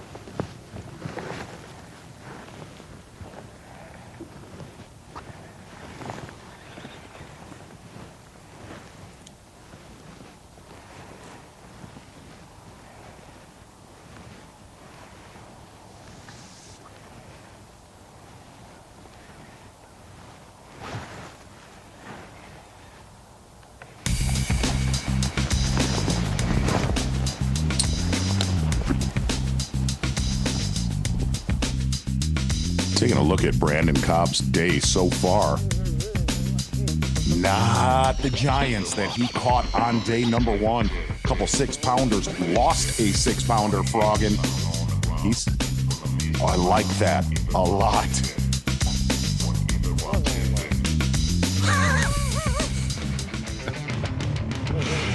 Tommy Sanders, I'm going to do it, my friend. I thought you might. Oh. Yep. We have shunned it so far today. The power pole replay today, that fish missing it and absolutely coming back and crushing Brandon Cobb's frog. I'm going to say that thus far is the power pole replay of the day. Him not pulling the trigger on that first bite, that fish coming back. Keeper number 2 for Brandon Cobb. You are the power pole replay of the day. Let's check it out one more time. Misses, and then gets. Oh, yeah. Love it. That's what we're looking for. Let's just do that. Let's do that a few more times today. Boy, taking a look at that grass, it is beautiful. A lot of caves, thinning out, not a real thick mat of hydrilla. Brandon Cobb, so far, you're the power pole replay of the day. Day number 2, Bassmaster Elite Series, Lake Chickamauga.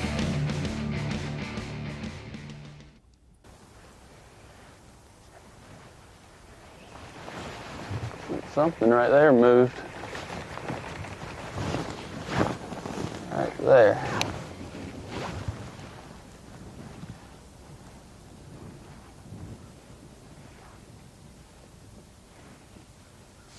Boy, just looking at that wind and the skies, guys are still in their coveralls. It is post fronty. It just looks post front. Yeah, real. It's fall is here day, that's for sure. Yes. I'm hungry, whatever it was. God, he is hungry. He just moved over 10 yards. You see that fish bust? Oh, I missed.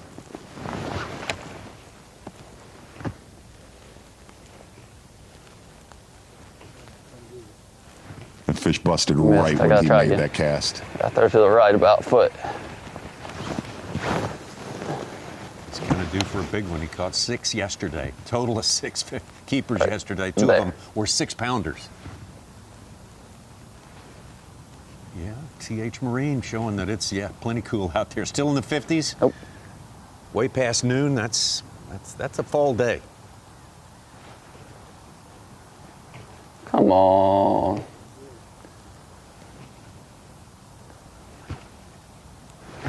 That looked like it was chasing actual brim too. I've been able to catch the ones that come up on brim.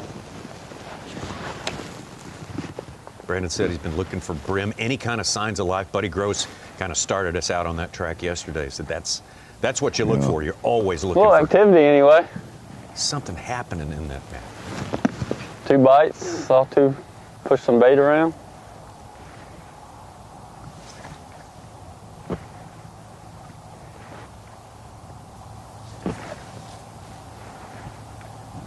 Scott Canterbury, who started the day in 12th, just caught his second fish, a 2-pounder, sitting in 17th.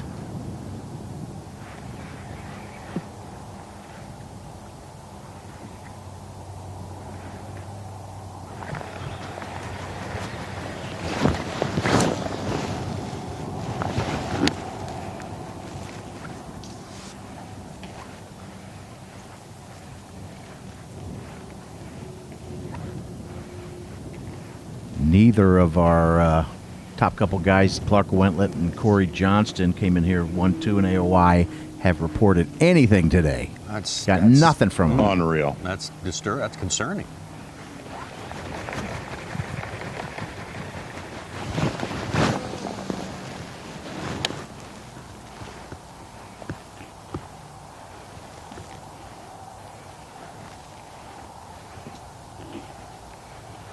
So David Mullins,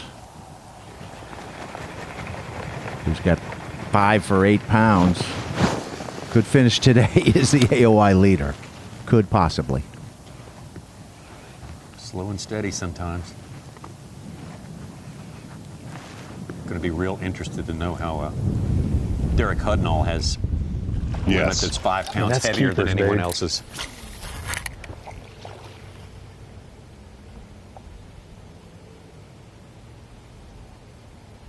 How can they not just just mess up one time and eat it? Some real quality frogfish late yesterday.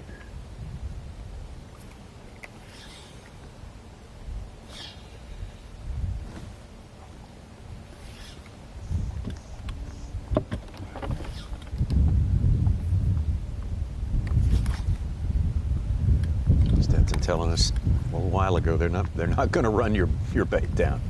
You're going to have to. I've seen this story before. Put it right in their mouth. You can sit here all day and never catch one, but you could also catch 2 in 2 casts if they make the right presentation.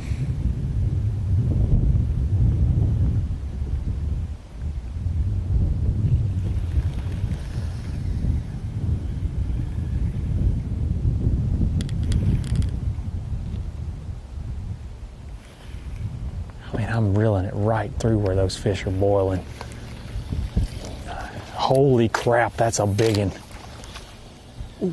Oof. Wow. God, that one was a good one. I think he smacked him in the face with that one.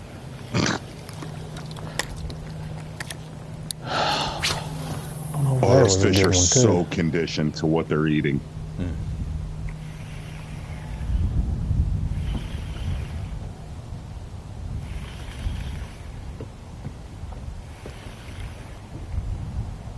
What would you say the ratio is? The 1 in 100 will look at something that's different from what they're chewing on?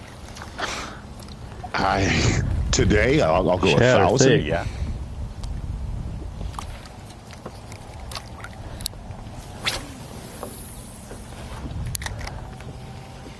It's just staggering, a lake like this, a lake like Gunnersville, how by this time of year,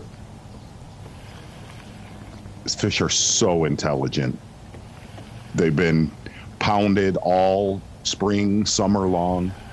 Got one more idea. My hair looks good. Live picture of Just Matt might Airy. be How what it about takes that? to get one to mess up. Just don't have a whole lot of little time. Bravo, that's a good job there running down that. We're going to fish.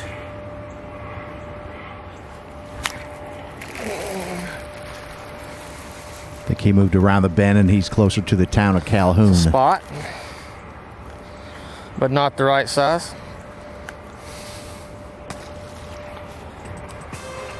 Sitting right where he's supposed to be. We got Matt Airy found. That's some good news. Yes, we do. Yeah. Currently sitting in 7th place with 3 fish. Just under 8 pounds in the boat right there. Definitely a player on this day. This day, it's very important to play your way into the top 40. There's our top 10 right now in Texan Lee Livesey. On top of that leaderboard, loaded the boat really quickly or loaded his bass track really quickly, one or the other. Yeah. But he made a quick ascent to the top of that leaderboard. Whitaker, Blaylock still in there, following him a lot. And Matt Airy you see in 7th place, and we'll be back to check in with him some more when we return. The Guaranteed Rate Bassmaster Elite at Chickamauga Lake is being brought to you live by Toyota.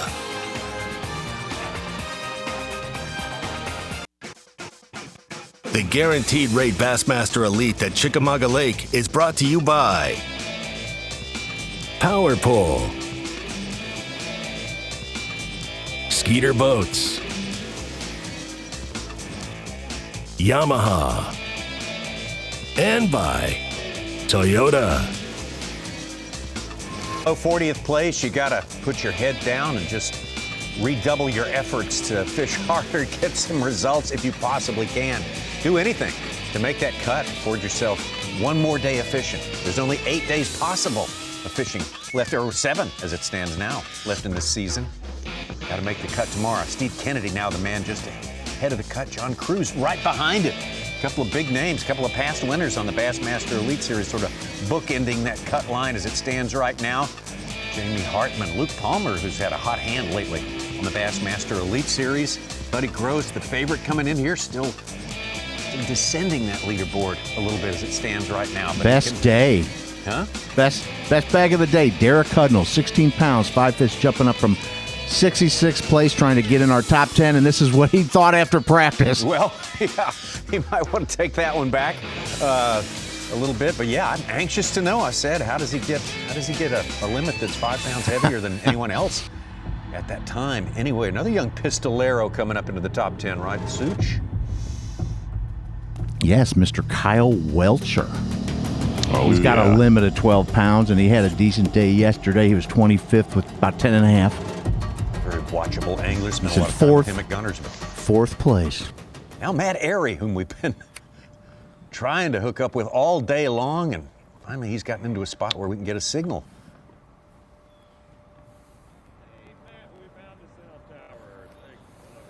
Hey, finally in service, huh? Well, it's been a grinder of a day. You know, I didn't expect anything less. So practice was tough. Tournament's been tough. They executed on all the bites. The problem is we've only had 3 keeper bites. 3 good solid quality fish. No giants, no big ones, Lake Chickamauga specials, but we've got 3 solid fish in the box, and we're just fighting and clawing our way to hopefully get 2 more bites before check-in time. And you know, if we can get 2 more quality bites, I feel like we're right where we need to be going into day 3, but it's not easy. You started getting bit when you put that hat on. I did. Yeah, so I caught one early fish on a reaction bait, and then a couple weeks ago, my oldest daughter, Reese, she said, she sees me sign hats and give them out sometimes, Toyota hats. And she said, Daddy, I want to sign a hat. And she said, I'm going to give it to you for good luck. And that's what this right here is.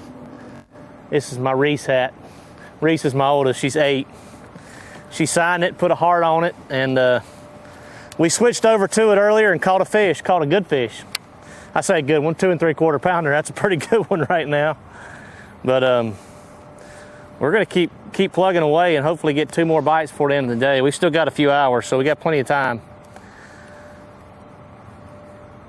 Gonna keep a jig in our hand, and we've got high pressure and bluebird skies, which doesn't make it any easier, but that's why I'm gonna just kind of pick all this wood and stuff apart with a jig and hopefully come across another bite or 2.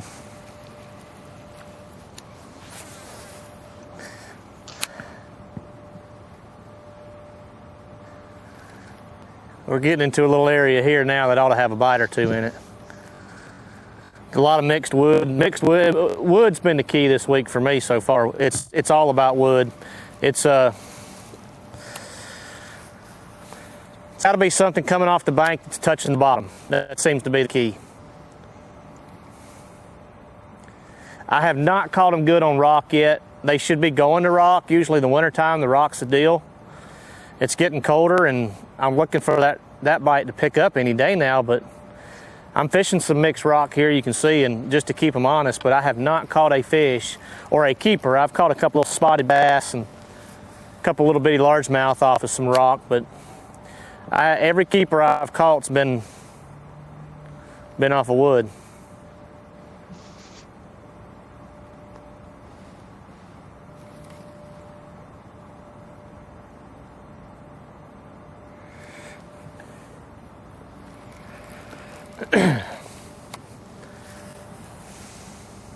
Real different world up there in the Tellico than what we've been witnessing all day long on Chickamauga Lake, the main lake.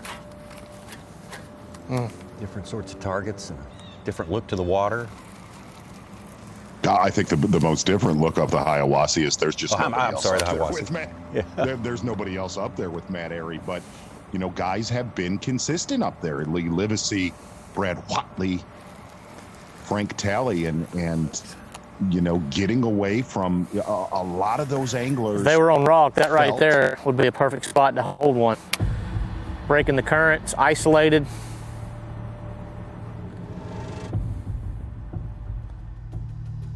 A lot of those anglers' main game plan was to get away from the pressure on the grass beds on Chick. That, you know, if you talk to your anglers up in the Hiawassee, they'll tell you the reason they went up there is they did not think the grass beds on Chick would sustain the beating they were getting. Finally got a picture with Brad Watley. Only been with him a little bit earlier today. It looks like he's on a different lake. What's that? I've got 3 fish so far. I've had 4 keeper bites. Broke one of them off. It's a tough day. Really tough day. The main thing I did yesterday is just not happening. Not to say it won't happen tomorrow or the next day, you know. But I'm basically just fishing free. What I'm doing. I'm just trying to get a bite. Keepers are valuable in this event. It's tough. So I got 3. I got a little over 2 hours left. If I can get 2 more keeper bites, we'll stay in the hunt. Give me, you know, 10 or 11 pounds probably. So just fishing new water, running around. I may run back and hit those key docks one more time. I don't know. I know I sat down and looked at the map last night and I saw another area that had some docks in it that was super, super shallow. Looked like it was a little bit of a deal to get to. I don't even know if I can get to it. Haven't never been in there, but I'm gonna go spend, if I can get to it, I'm gonna go spend some time in there, fish those docks. Like I said, docks is not my deal. I didn't catch a fish off a dock yesterday, but I did get some bites on them. So far, that's what I've caught all 3 of my fish off of today. And broke the big one off was on docks. God.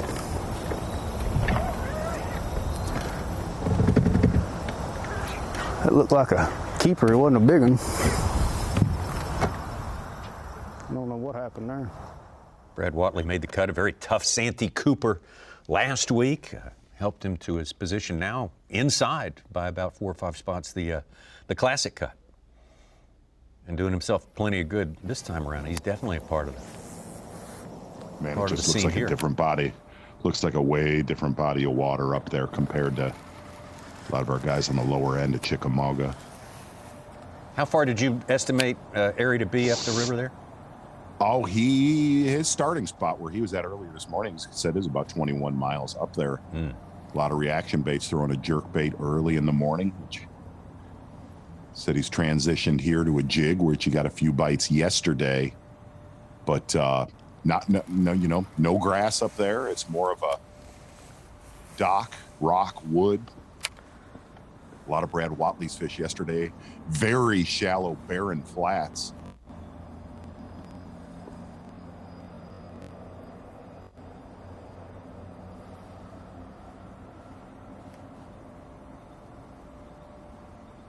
All right, also able to, since they came into range there, send us Matt Airy's catches from earlier in the day. So that's a bonus right here. And this was That's a good one.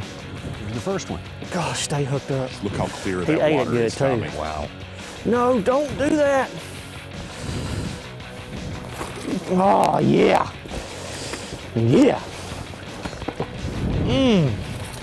Look how he ate that thing. Good That's fish eating on the a jerkbait right there. Right there, head first. Here's fish number 2 for Matt Airy. Get in here. Not a lot of bites, but solid quality. About got in trouble there. Going too fast. You characterize them as good keepers. That's gonna call for a retie. That's a good one. Left-handed hook set and all. Ooh, that could have caused some major problems.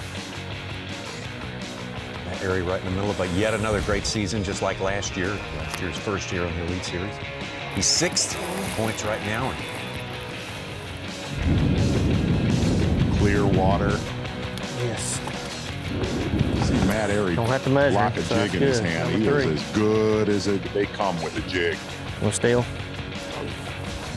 I got you. Got to get that pose just right. That's a good looking fish there. Boy, that looked like a mountain stream up there. It sure did compared to where they're fishing in Chickamauga. Yeah, he has outrun the dirtier water in the Hiawassee.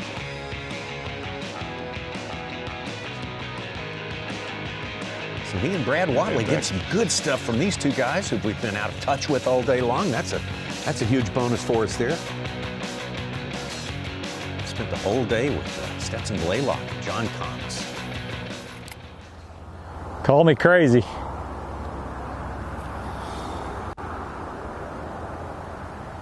Boy, Stetson Blaylock is really spending some time on these schoolers right here.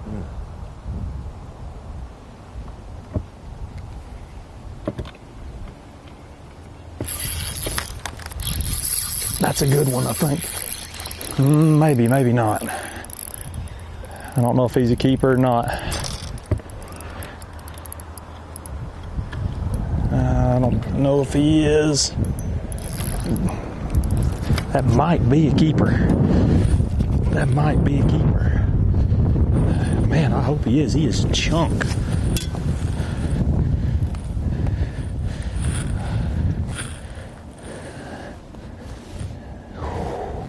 I knew it. Yes.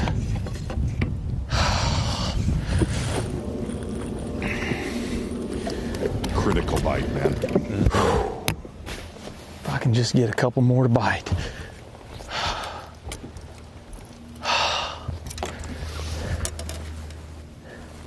Golly, I feel so bad just sitting here doing this, but I know there's about 50 of them like that in there. To see what he put on to.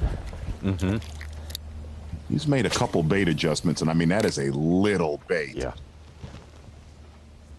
Our 8th lead change of the day. He's back on top with 3 fish for about 7 and change. From 8th to 1st with that fish. No? No, he was in the top 3 or 4. Got a pound and a half. Gained a pound and a half. Not sure what it is, but looks like a small scrounger, I believe, Tommy. Yeah. Tiny little paddle tail on it there. Yeah. Interesting. Absolutely. Keeper number 3.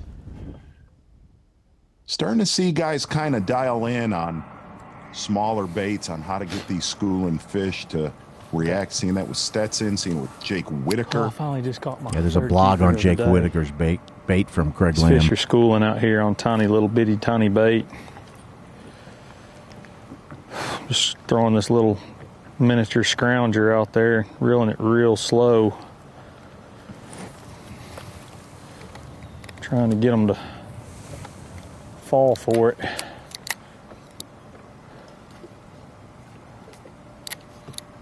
It's very, very challenging.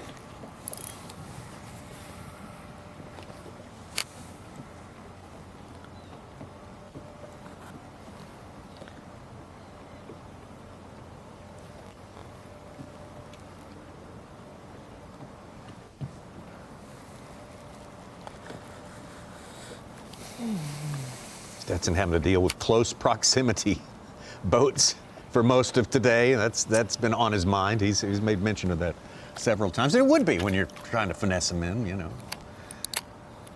They're skittish and beat up with pressure as they are. Come on, fishies.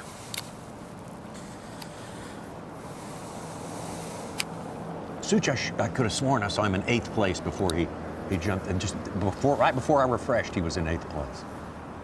I mean, as tough as it is, I know that there's enough fish right here to probably make the top 10 if I could just get 2 of those better ones to bite. The math, I think you're right, Tommy.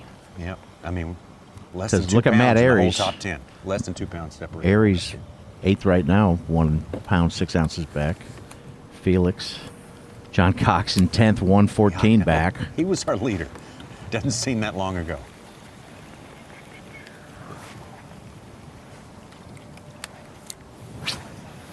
How you go from 19 pounds to 3 pounds? That's a heck of a downfall there. Let's look this for just a second, and then we're gonna go on.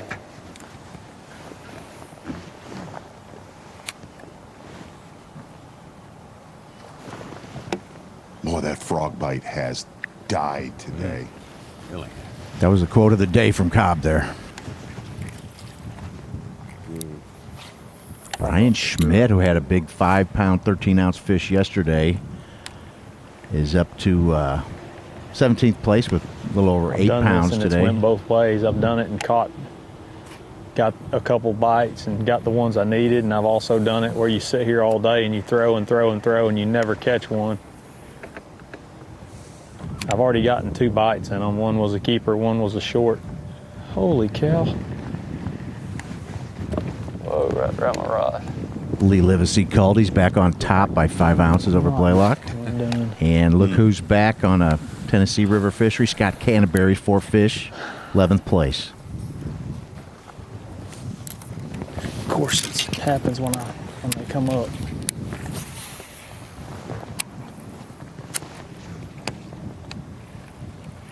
There they are.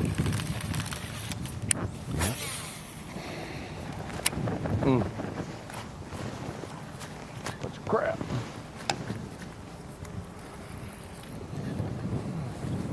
Boy, the big ones have not come out to play today. Look at our Phoenix boats, big bass. What happened there? No doubt. 4 pounds is a deal. Brandon Yeah, Cobb. thought might get one more Came bite in in with 2 there, but 6-pounders doesn't look like yesterday.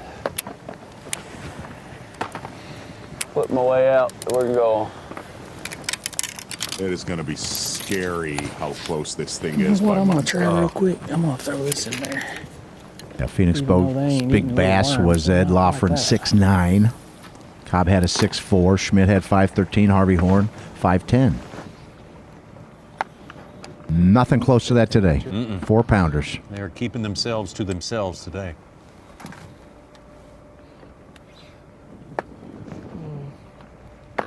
Carl Jacobson climbing up there with his 3rd fish. 22nd place with a little more than 7. Definitely running low on jigs. Well, you've seen Carl What's that? really perform well in these grinders. Well, he was 43rd yesterday in his AOY Classic, his AOY points Classic bid. He's 44, so he needs to do some moving. He's got a shot. Absolutely. Maybe I need to change rods. Maybe that's what it is. Floor mouth or brim or something. I almost didn't set the hook because I felt like it was gonna come flying back at me like that. It's like a nibbler. That's right. Nibble.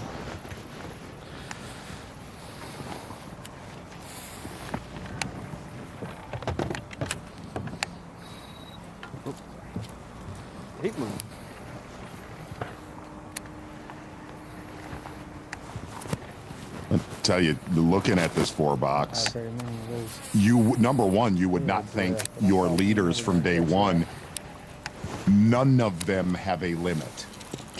What happened there? But it's amazing. You're also time of day starting to see them get a little jumpy. You know, John Cox, we talked about this yesterday. You know, John Cox made the comment, At least it wasn't on a fish. you start to lose confidence in yourself gotta hurry this time of year when you're just not getting bit.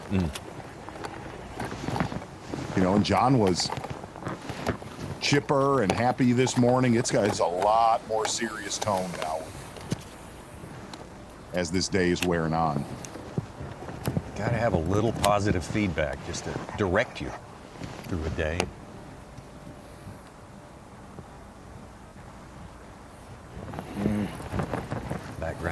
That shot gives us a little context as to where he is. Can't rush.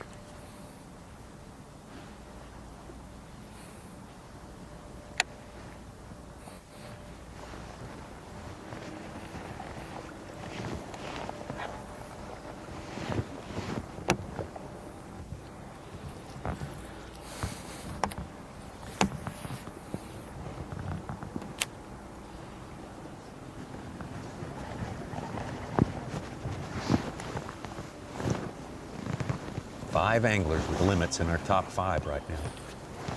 Wow. And all but one of the rest have 3 fish. Should have trolled around this mat. You know what I'm saying? It's too hard to get through it. Start rushing around and mess something up.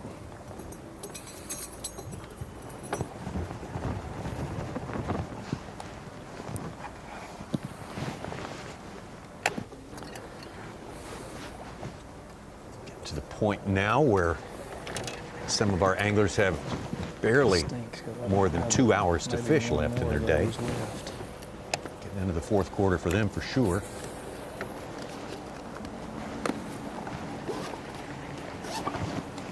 Gotta get something in that. This fish schooling around Stetson is unreal.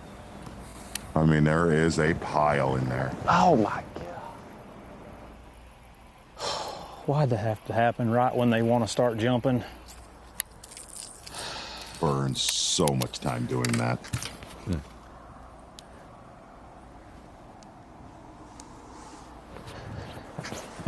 I've got to build another one real quick. That lighter one felt better. Wes Logan, who was 4th at Gunnersville and started yesterday 29th place, has got 4 for about 7 3/4, 18th place right now. Look at that. Oh my goodness. That is just a bloodbath. Holy cow. Great time to be building a new one. It's just, what could be more stressful? What could be more? Right. Naturally, that happens when you're sitting down rigging a new bait. Gosh. Come on. Just work for a second. Fingers, please.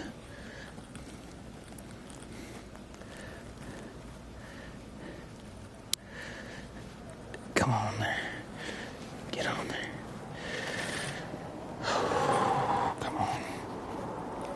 Maybe starting to happen. Bob Downey, 3 1/4 pounder. Come on, get on there. Just did that other one perfect. Right off the bat, it was perfect. Just down his 2nd fish. Come on, what is wrong? He's got 2 for about 6 pounds, though. Oh, no. Got to be kidding me.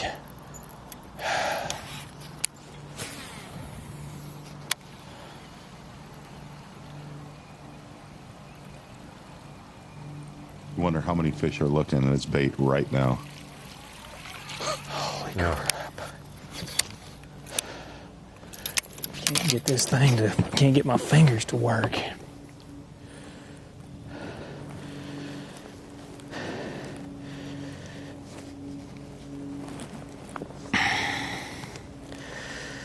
Why can I not get this to work? Come on. I don't put the bills on these little things beforehand because they get bent in the box. And for some reason, my fingers will not work. So look at this. To get this thing on here. Truly. Come on. All right, I got it on there finally. Get it straight. Like the ice cream truck leaving your neighborhood before you can get your money out. Before you get and you can't get your coin out of your pocket. That is. Dude, I'm in the mega wad of quality keepers. And I can't get 5 of them. How crazy is that?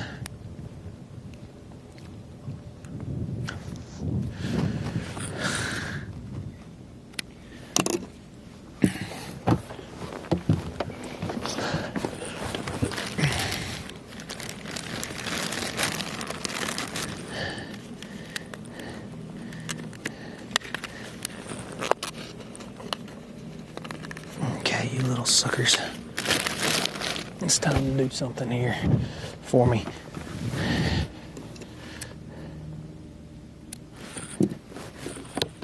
I see you. I hear you. I'm coming for you. I'm coming. Just keep right on doing what you're doing. Keep right on doing what you're doing. Well, you could see that bait popping.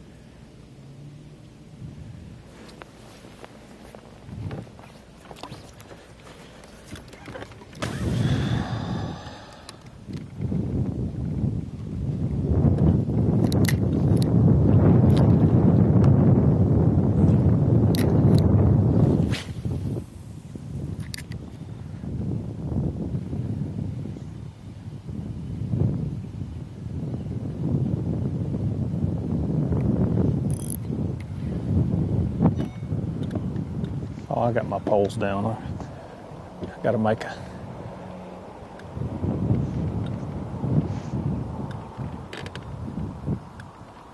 No, they're trying to move around. They're going to be right back here by me in a minute. Need to stay still and just wait on them like that right there. Wow.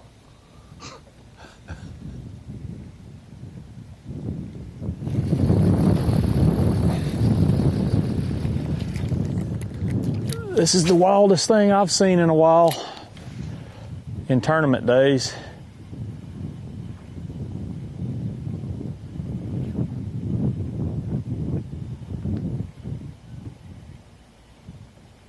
Like we said, they're not all Jake big Whitaker. ones. I mean, there's some that are not keepers, but I guarantee you there's more 15 inchers in there than I need for the next 3 days. Jake Whitaker has figured out how to catch these schooling fish.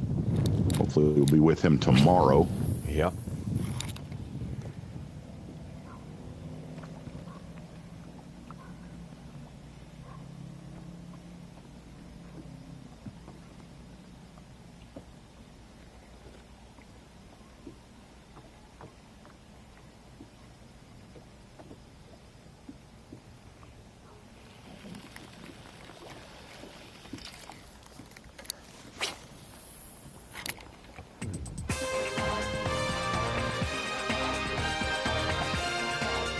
It's one of the more extreme versions of something that most people who fish have been through at one time or another.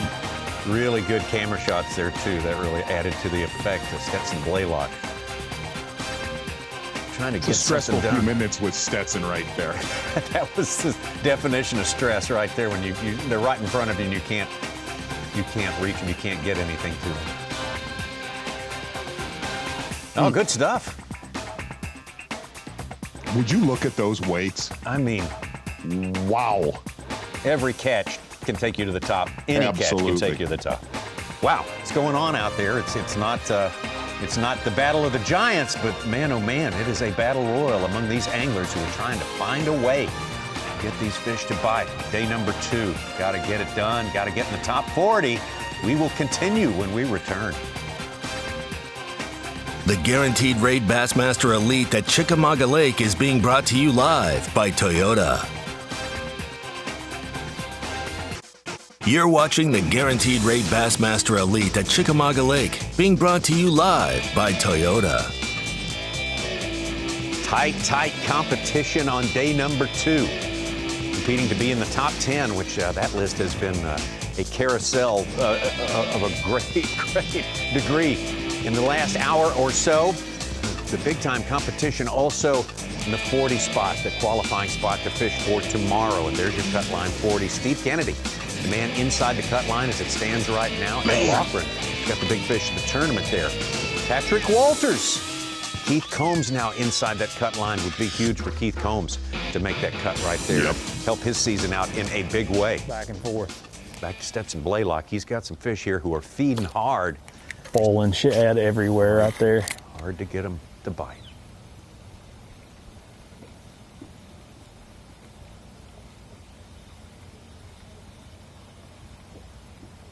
It's going to happen. Eventually another one's going to get it. I just need him to be 15.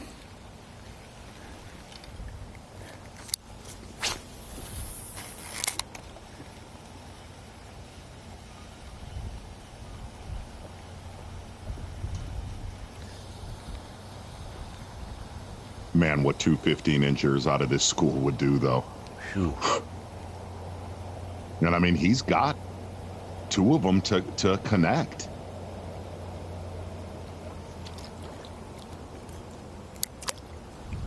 See how small his lure is, how small that bait is. It's jumping out of the water. Yep. You can see those are shallow. That was a 3-pounder. Little patch of grass. Golly. Did you see that? Oh, he threw it right on that big one that just jumped there. Let's see if he can get it.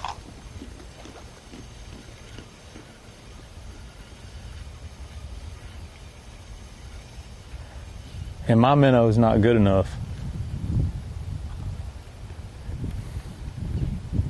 If there was grass here, I mean, I think this would be ugly.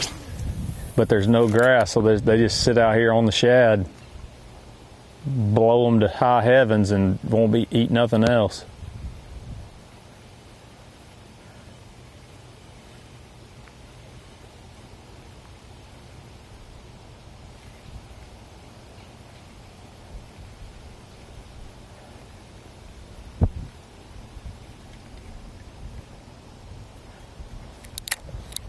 Oh man, it's crazy stuff. Thing is I know I'm only 2 bites from being where I need to be for the day, which is 5.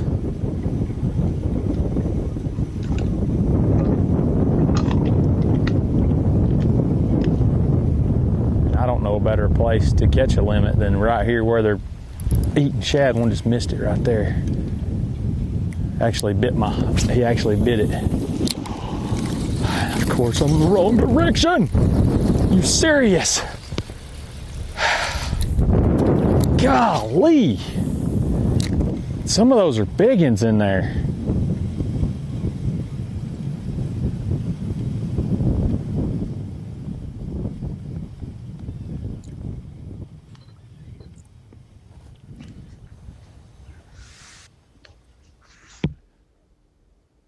We're going to get a little extra bonus coverage right now, B&W Trailer Hitches. Get on the line. Brandon Palnick. There he is right there.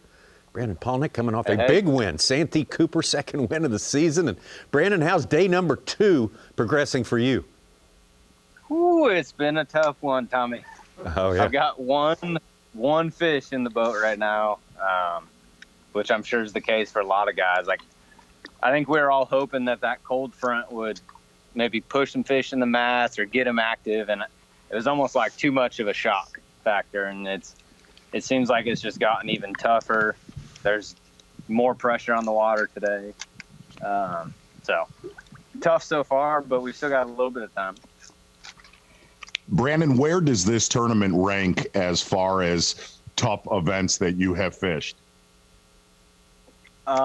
This is actually, it is equally as tough, if not tougher, than like Delaware River, Sabine River. You know, I mean, it's like, it is that tough right now. Just trying to get a bite, it's difficult. You know, I'm pitching a drop shot around where I thought I could do this and just go down the bank and get some bites, and that's even gone away a little bit. A lot of the guys, Brandon, saying, you know, I caught some day number 1, and I still don't know what I'm on. I still don't know where to go. This is a hard one to put together, right? Thank you. Yeah, I mean, that's the thing. Like, I went to my starting area where I started yesterday, caught 2 good ones. Went in there today and randomly caught like a 2.5 pounder on a spinnerbait burning down. I was just on my way out of there on 100% on the Ultrex, and I caught one. And that's the only fish I got. I mean, it's the guy. I still think the guy that's going to win this week doesn't know that he's going to win. A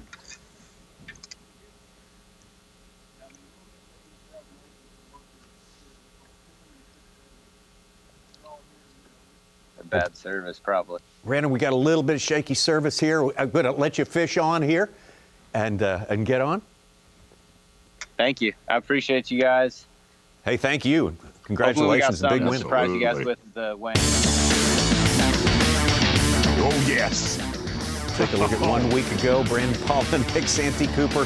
What a bang-up final day. Yeah, and really that whole tournament with Brandon Palaniuk, it was moments like this where you're like, man, is it slow? And all of a sudden he would catch a 5 or a 6 pounder.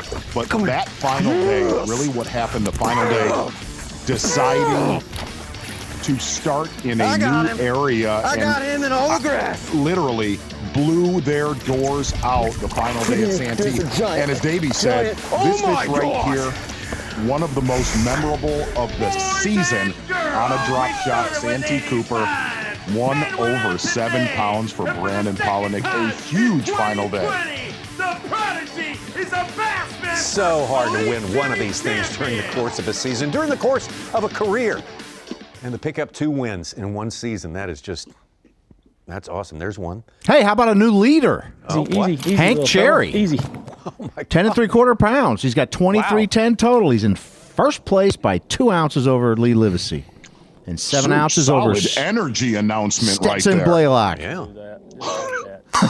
Eat it up.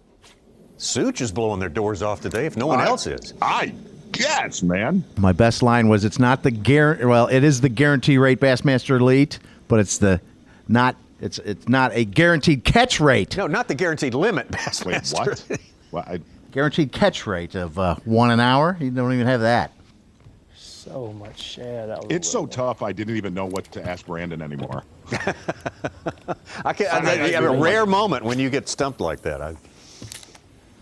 The big ones are up here. I need to stay right here and just keep throwing. I've had a couple more hit it, just not eat it. So I still have confidence. If I just make the right cast at the right time, I'll get one more at least to mess up. Stetson kind of, either he's changed the angle or they've changed their position a little bit there. So bizarre, though, for Palaniuk to come off a tournament where almost every single decision was a right one, to come here to where almost every decision is such a struggle.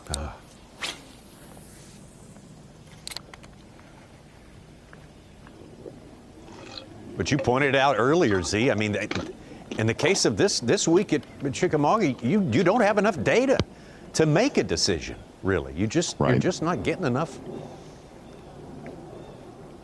indications of what's right and what's wrong. Just one of those tournaments where, we talked about it yesterday. Every single person that we put a camera on yesterday said, hey, it is really easy to zero right now.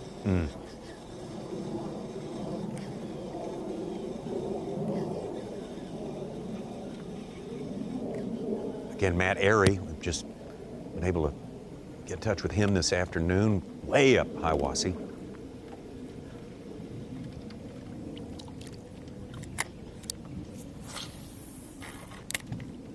Man, you knew the frog fishing was going to be tougher today, but boy, it's been, at least for the guys we've been on, it's been almost non-existent. Little one. Hey, gummit.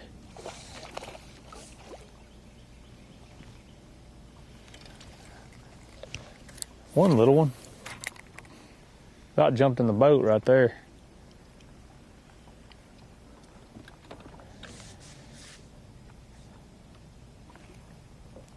It's incredible. John Cox has spent a lot of time frogging this particular spot right here.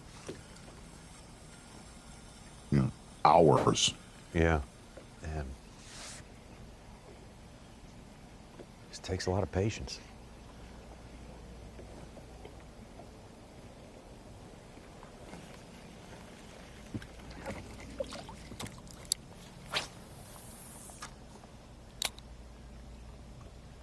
BFA. How about Brad Whatley just jumping into our lead? Such, I beat you to that one, friend. Wow, did you?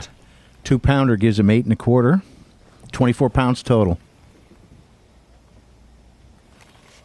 And I guarantee you he thinks he is completely struggling against the field in his mind.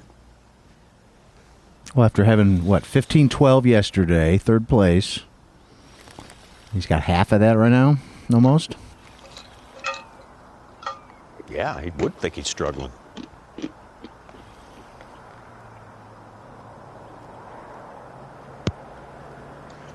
Look at that. Watley and Livesey third. A couple Texans.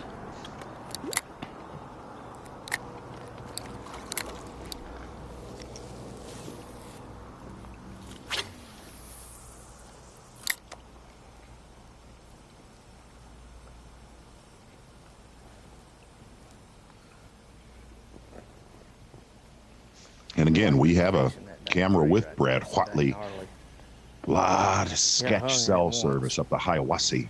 Mm-hmm.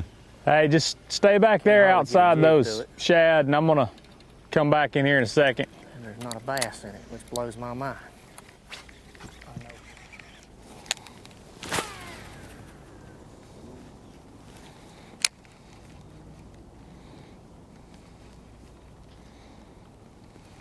And so far, really, Tommy, for the anglers that gambled on the Hiawassee, saying they didn't feel the grass beds on the lower end of Chick would hold up. So far, that is exactly what's playing out. They have nailed it. First look at Matt Herron in a while here. Very slow day for Matt. Huh? You want to know? Oh, today's been miserable. Seeing a lot of fish in the grass. Trying to get active this afternoon, but I cannot get them to bite. All week long I've had trouble getting anything going besides a frog. They're so keyed up on this little bait that it's hard to get them to commit. I mean, every hydrilla patch you come to, it's right, it's got 4 or 5 fish in it. It's just time, and if you pull up there when they're biting, you'll get 4 or 5 bites, and then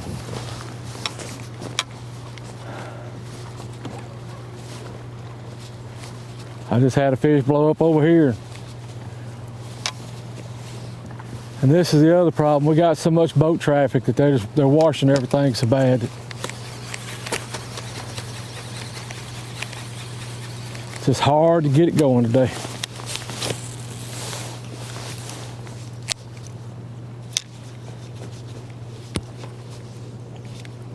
Matt Herron just one fish in the boat, 2-pounder. Well, it just feels like it's doom and gloom. You heard Matt. He said all these mats have 4 or 5 fish in them. I would love to be able to flip and pitch this. I mean, you should be able to punch these mats and catch these fish, but for whatever reason, they will not respond to punching. Not for me.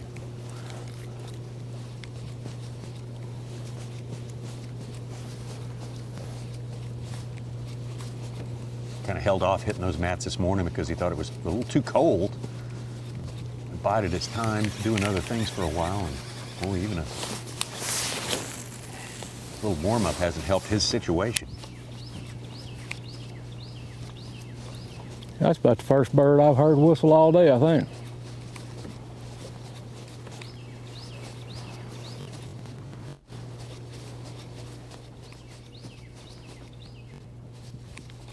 Here's a look at Bob Downey. Haven't seen Bob in a while.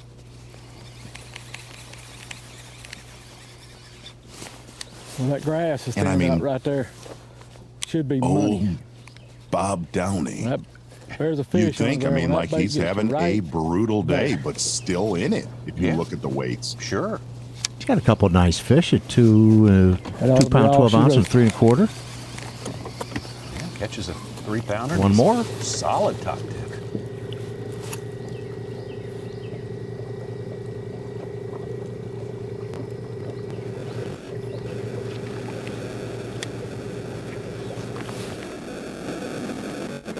We still have 20 guys without bass tracks, but right now the top 40 cut is Ed Loughran. About 12 12 pounds and change. About 3 pounds. The other one probably a little over 3. Caught both of them punching today. We're about to buzz out of here real quick, but man, it's been slow. I'm hoping I got enough to go tomorrow. You know, it's finally, you can kind of tell things are starting to happen. When I just caught that one out of this map, there were fish kind of going all over the place for about 10-15 minutes now that the sun has finally come out and we're on kind of the calm side there. Then it kind of died though. Tougher We right sat there now for about another today. half hour, 40 minutes. Oh yeah. Then we were at Winya Bay last year. Oh yeah, yeah. Without a doubt. Top to bottom, tougher for everybody. And look, we knew it was gonna be, but this is as.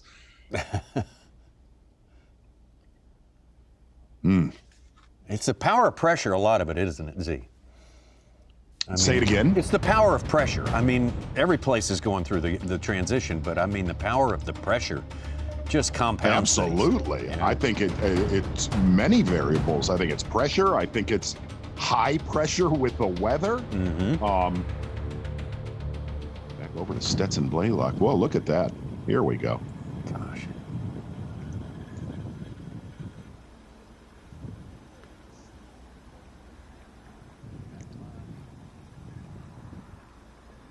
I'm still sitting here on these schoolers. I just saw a big one, like a 4-pounder, come up and jump out of the water like a dolphin. I mean, there's little ones in there too, but there's a lot of quality in there. Just keep thinking I'll mess up and throw it by one that wants to chase at the right time.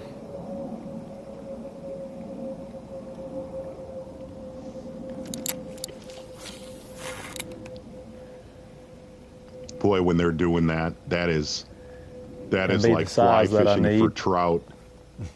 It really is. That they are so keyed in on that bait and how that bait looks and acts, the size that you can throw anything at them and it won't happen. Right. It's like a Nothing mayfly else has hatch really worked on for a me. river or something like that. Yeah. The last little while, so I figured I'd give this a little longer.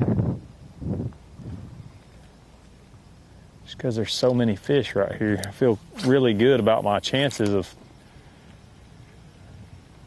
if I do get one, it's going to be a decent one.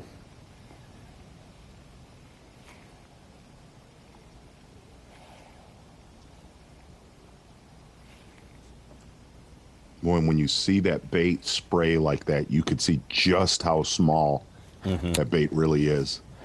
And it's matchstick size, basically. Yeah, absolutely. At most. Mm-hmm.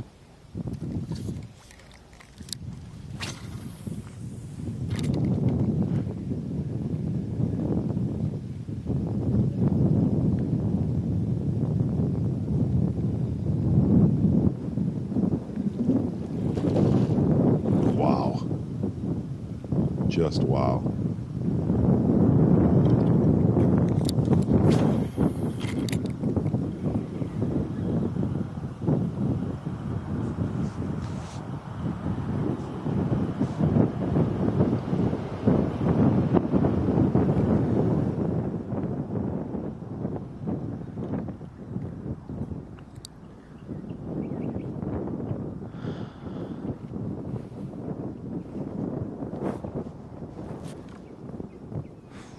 Man, time's moving fast all of a sudden.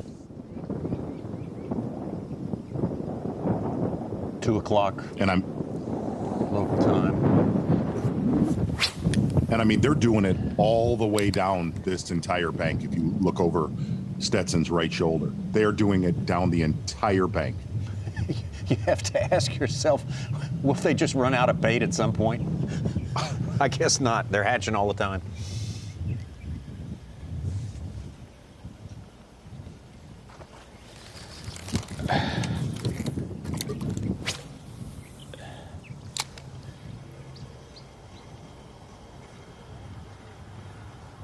Golly.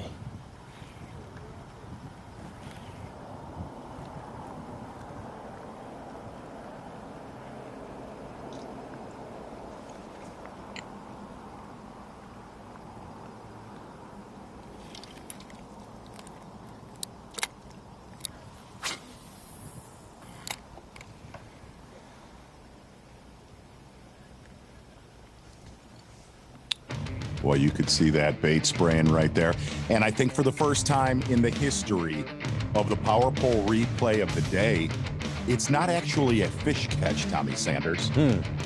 Right. If our friend, young Stetson Blaylock, can figure out how to get those right there to bite, 2 solid keepers will absolutely put Stetson Blaylock back in the lead. And look, gang, this has not gone on for a couple minutes. This has gone on for about 2 hours with Stetson Blaylock. That right there is the power pole replay of the day. Man, if he figures out any way, shape, or form how to connect with 2 of those just keeper bass in that school, young Stetson will be the power pole replay of the day. Exactly right. Rare power pole replay of the day. I mean, Rare. that is insanity. That's like a taunting incident right there. I think they're playing with Stetson a little bit.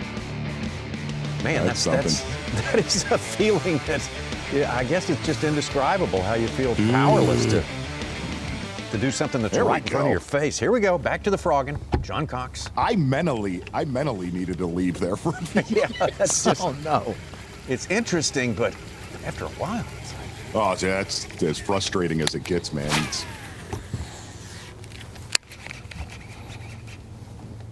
Well, the time's getting right, though. See, it's warming up. Breeze laying down. Oh, yeah. There we go. Yes. Oh, no. No, Yes. no. Oh, he's still on there. I still got him. Come on, baby. Come on. We need you. There we go. Number 4. Oh, I thought I lost her.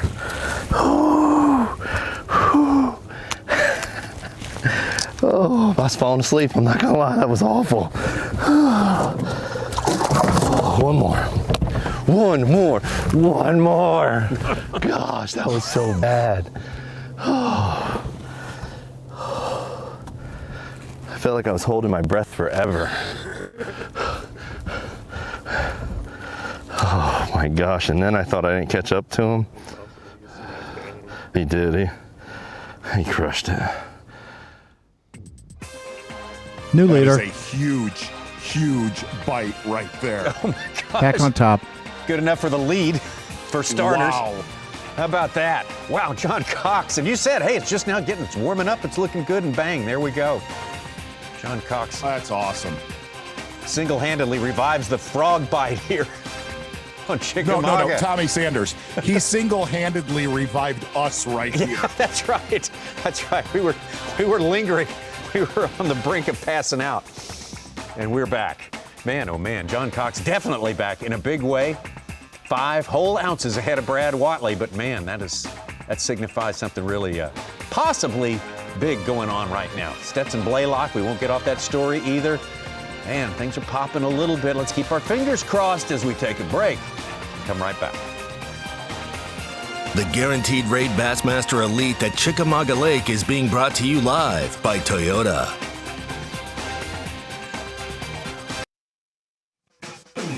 The Guaranteed Rate Bassmaster Elite at Chickamauga Lake is brought to you by Humminbird, Mercury, Minn Kota, and by Talon. Top 10 here on Chickamauga Lake within 2.5 pounds out here. A place that is very, very difficult right now to manage and really hard to find some way to separate yourself from the rest of the 85 anglers who are out there today, gunning for only 40 spots in tomorrow's semifinal, if you will, round. 10 will advance from that into Championship Monday. It's Guaranteed Rate 2020 Bassmaster Elite. There's your cut line right now for today. That will be settled at the weigh-in coming up at around 3:30 Eastern Time. And Keith Combs, the veteran, right there riding on that cut line. Very, very important to him to make that cut today if he could possibly pull it off. Last Last week's champion, Brandon Polinick, just one spot ahead of Keith Combs. Very, very tough for Brandon this time around. Buddy Gross is at one fish still. Buddy Gross at one fish. No way I would have believed that. You told me. Absolutely. But that tells you how tough this tournament has been. And we talked about how critical one bite could be in this tournament. The power pole replay of the day, and I'm dead serious, no joking aside, this right here as huge of a bass for John Cox right before our intermission. That right there is the power pole replay of the day. It has been, boy, ugly to say the least. But John Cox, right? Boy, you could tell that was a load off of his back, and man, he actually thought he lost that fish on the way in. I think everybody did. That right. My gosh, I have not seen a tournament where you could swing so much in the standings with one swing of the rod. John Cox, you are the power pole replay of the day, my friend. John Cox waited 3 hours without a keeper bite before catching that one right there. Brutal fishing here going on at Chickamauga. Yes. And we got some guys who are up to the task, though, guys who can wait them out for 3 hours, sometimes more. John Cox back at it now as we get out to him live. Kind of hoping, fingers crossed, that's a trend that's going to start here. A few more bites. Need to see the guys keeping the faith, sticking with their deal and not saying, oh, this isn't working. Got to switch. And then another guy saying, I don't have anything else. Yeah.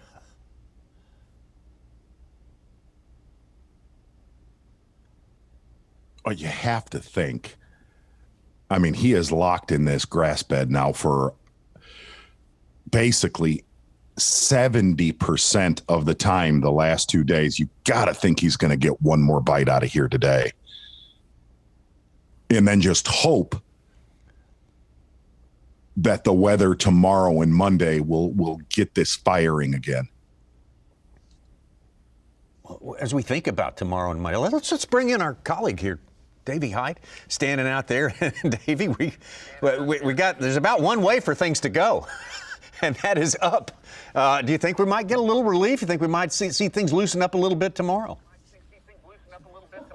I really do, Tommy. I think we'll see a few more fish catches this afternoon, and tomorrow be a little bit better of a day. But it's just been a slow day. It's that time of year we expected it, but then you always, have that hope that these guys are so good, which they are, but you have that hope that they're going to figure something out. And here's one thing I want to say.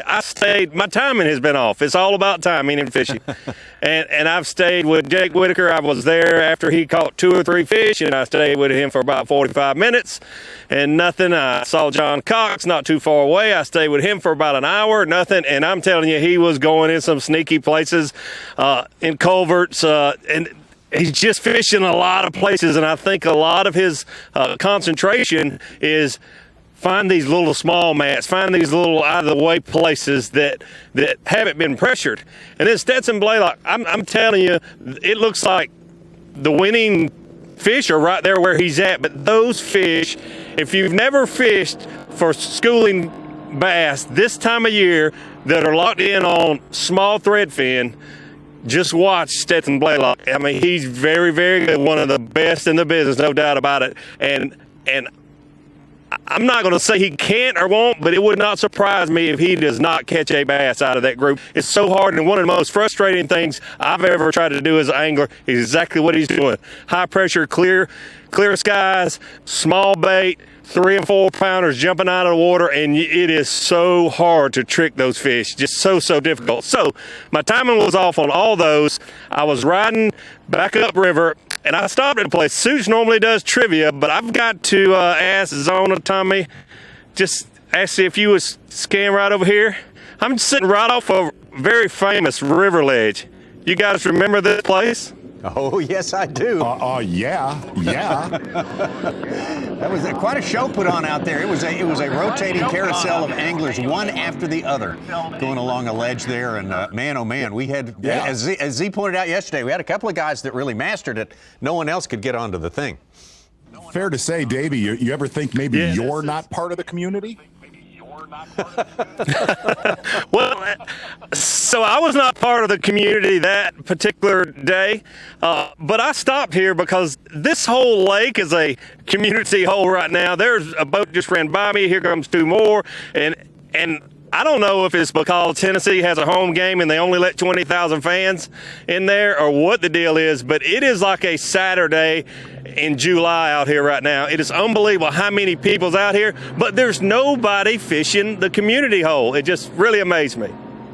Hey, Davey, real quick, we were with Brandon Polinick, and he compared this tournament, as tough as it is, to the Delaware River. Would you have ever thought that on Granted, we knew it would be a tougher event, but to be compared to that?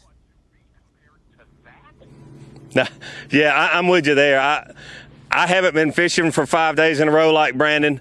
I did fish the Delaware River tournament. I can't ever imagine that Lake Chickamauga would be compared to the Delaware River. I'm sorry if I offended anybody. I'm sorry, but I just can't imagine that. It is tough, and there's no stones unturned. I promise you, I'm looking just across the river at two boats fishing a sheer bluff wall, basically. And then you see anglers in the very backs of pockets. You know, John Cox, one or two of his fish have come literally, a foot deep. It's not like they're not trying this or not trying that. The local anglers and our tournament anglers are doing so many different things. You see a guy stop graphing a river ledge 20 to 25 feet deep, the backs of pockets, they're trying everything. And it's just, we talked about these fall tournaments would be much more difficult than had we been here in March and April, but gosh, it is tough. But I will say this. The exact same number of points will be awarded today, tomorrow, and Monday. The exact same amount of cash money. You just got to keep that in your head. But it's so tough with it being late in the season. And there's some guys that they're, another couple hours of fishing and only guaranteed 2 more days of fishing. Their season is coming to a very quick end. And honestly, if you finish way back in the pack and you catch 15 or 17 pounds a day, it doesn't hurt as bad mentally. It's the same results really, but man, when you go to places and you can only put a couple fish in live well, only take 3 or 4 fish to the scales, it's a grind. It's such a mental grind. Davey, good stuff. A news flash for you. Your timing is still off a little bit. Stetson just actually put one in the boat right there. So we're going to let you go on and get your mojo back. And good stuff from Davey Height out there. And really a good look at the overall from 30,000 feet and what this season is about at this point. They're still in there by the hundreds. And I thought that was those dark patches. I thought that was grass earlier. I think that's just the clouds of that bait. Make them get a little bit silly. Absolutely do. Belay locks up on John Cox by 4 ounces. A 13th lead change today. I don't know if it's a keeper or not.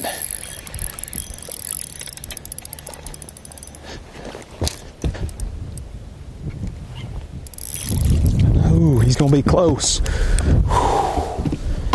He's gonna be real close. Fish came off. Oh, he's easy. Look at that.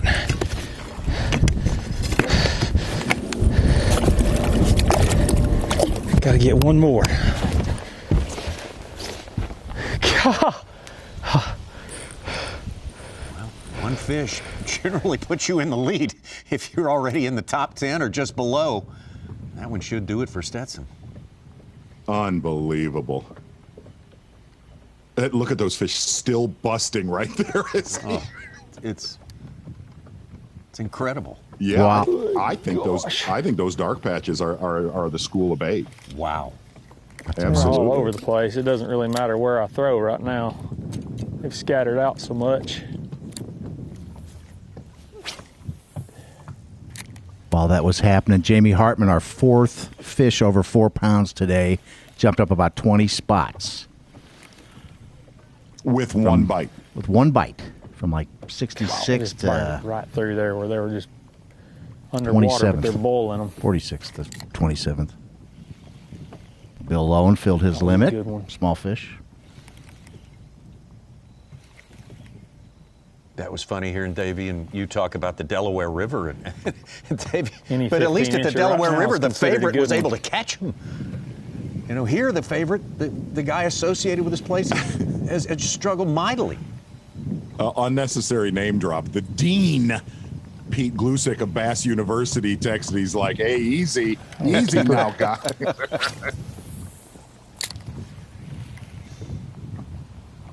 Hey, I give Stetson credit. He has tricked 2 of these into biting. That's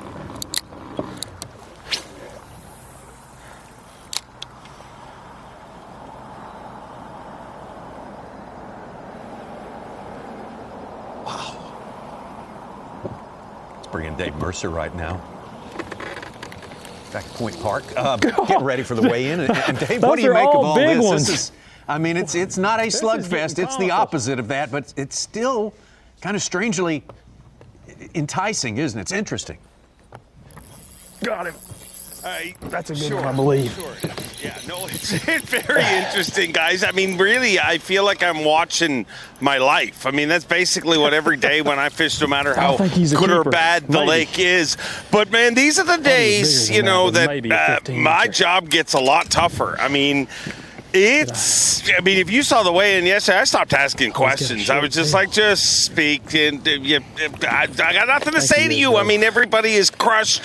It is incredibly tough time to catch them this time around. But the crazy thing is, if you come here in just a couple of weeks, I mean, it's just insane. Like, if you're watching anywhere around the world, don't get stuck thinking that this lake is not healthy, because there is, as you're seeing with Stetson, there's an incredible number of fish in this lake, and giants. But it doesn't matter where you fish around the world. It really, you can go to a pond. They don't always bite, and this is the toughest time to catch them. And it keeps going back to what we talked about on day one, man. The most important part of this tournament is going to be staying in it. We're going to see somebody lose this tournament or win this tournament just through their mental focus. You know, that little bit of a lapse, and you're getting it. That's the coolest thing, if you ask me, about live. You know, for years, obviously I'm a Bassmaster fan. Obviously I watched the show for years, but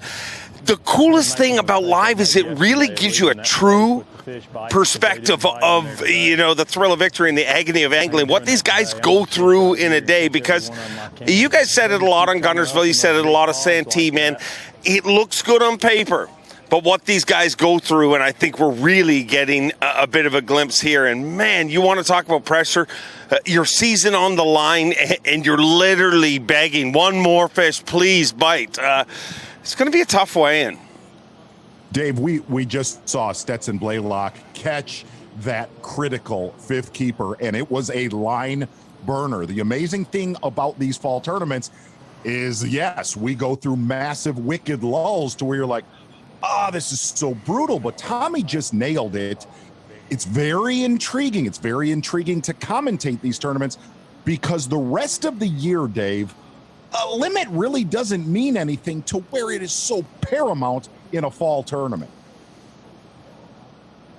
So paramount. And I think the other thing that you see when you limit your bites, you limit your hints. So you see a lot of those anglers, and I've talked about it a lot this year, it seems, about those anglers that just follow the bite that day, you know, that follow the way they're eating. What we saw Brandon Polnick do last Sunday. Well, you come here and you have to work all day to get a limit, or, you know, let's call a 3-fish limit a limit in this tournament if you look at it, you know, compared to an average tournament.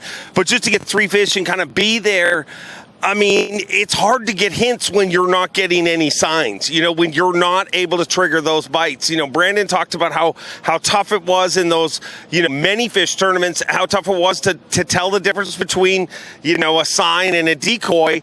Well, there is no signs in this situation. So when you look at these guys and they're trying to adjust, and I think that's also why you see anglers getting so frustrated. You know, normally by this point in the tournament, you're pretty dialed into what I have. Even if it's slow, you know exactly what you have to do. But if you watched this tournament yesterday, you would have expected it to be a frog tournament the whole way through. As we've seen here today, I mean, you better get used to expecting the unexpected this time around, because this lake is continuously changing.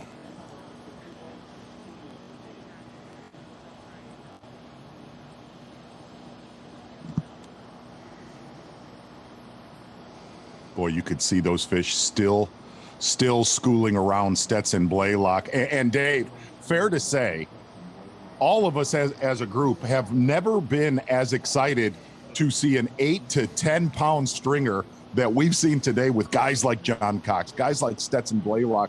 And I'm going to tell you that we talked about little feeding windows to where you can get these fish to commit, whether you're frogging or chasing schoolers like Stetson Blaylock is here. He has done a great job the last hour.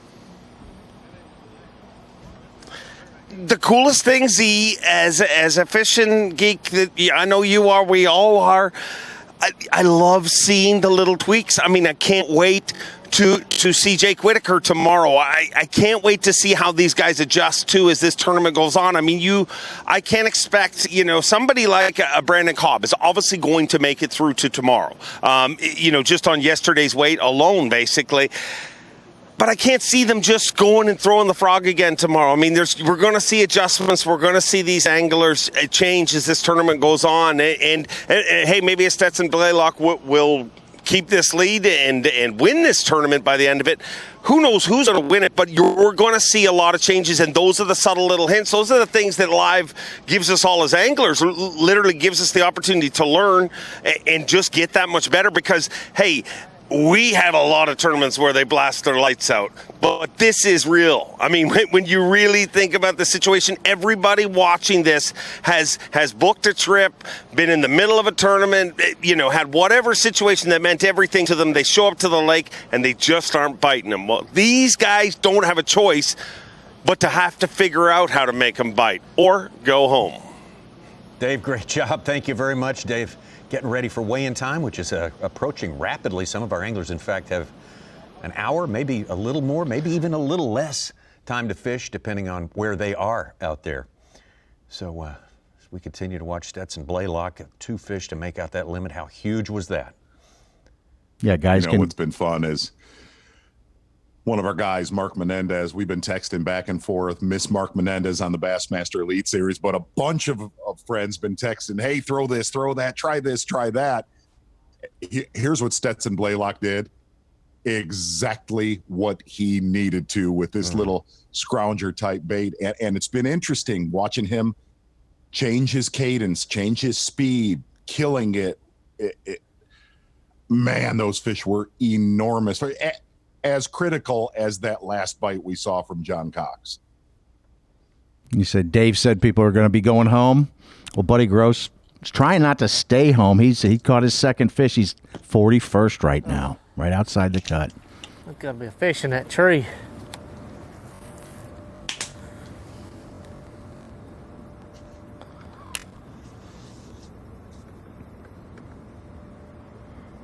Look at that. Just look at that. I just broke him off. Dang it. Oh, no.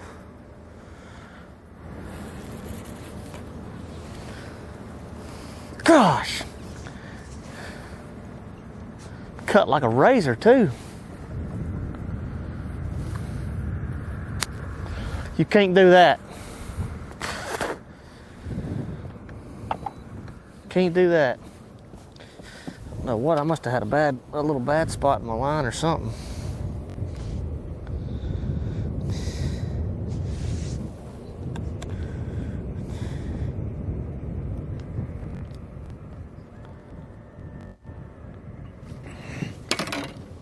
Well, Matt Airy knows how big that was. He's stuck on 3 fish. Got a couple nice ones, though.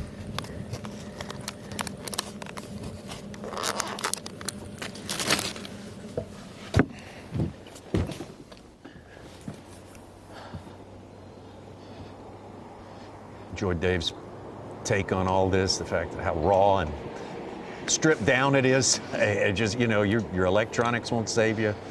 Nothing, it's as basic and elemental as it gets.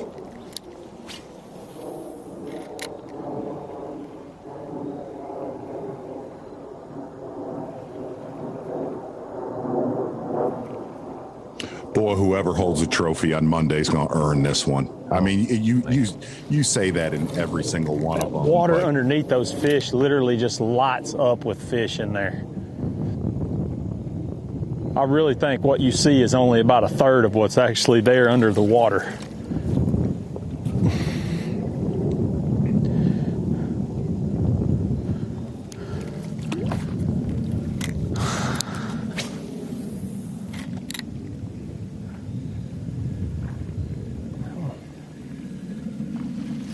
Big one right there for sure. Good one. Yeah, there are some really good ones mixed in there. He's had a catch from Clifford Perch. He started 21st. He's got 4 for 10 today. Had 4 for 11 yesterday. He's 5 pounds out of the lead. One bite, he could be leading. Wow. That's how volatile the chick is. Actually, the top 10 is spread out a little bit. An hour ago, it was ounces. 2 pounds and 5 ounces. No doubt. Now it's no 4 doubt. pounds. Unbelievable. What a Well, show. it's been an interesting last hour. No doubt. Those are all big ones. I think he's a keeper. I just broke him off. Dang it. There we go. Oh, no. No. Oh, he's still on there. I still got him. There we go.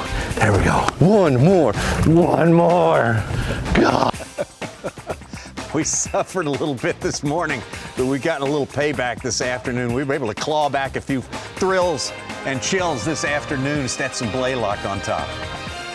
John Cox, we saw him make his big comeback about 45 minutes, an hour ago. Brad Watley out in that area. Big disappointment for him right there as he's threatening to fall out of that top 10, but still more time to fish, and we'll be showing it to you when we return here on Bassmaster Live. The Guaranteed Rate Bassmaster Elite at Chickamauga Lake is being brought to you live by Toyota. You're watching the Guaranteed Rate Bassmaster Elite at Chickamauga Lake, being brought to you live by Toyota.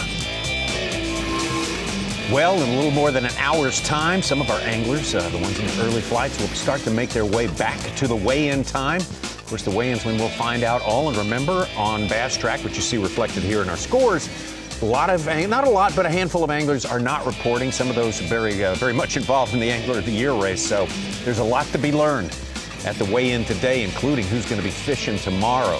That depends on if you're inside that cut line right there. Mike Huff on top 40th position right now. And look at that Buddy Gross. I mean, how dramatic is that? Our really our big favorite coming into this.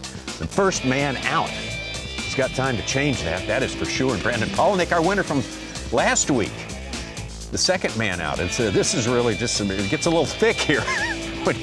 The deeper we get into this, and Mark Zunder, we just got to see a guy start to finish engineer a tough situation to take himself from off the pace to right on top. Well, and really that cut line has been very hostile, but really the last, let's call it 90 minutes with Stetson Blaylock, fish exploding all around his boat. And a few of us said, boy, you can get burned. You can absolutely get burned chasing schoolers, whether they're shallow like this or offshore. You can end up, burning a lot of your time. Stetson Blaylock making the decision to stay on these schoolers.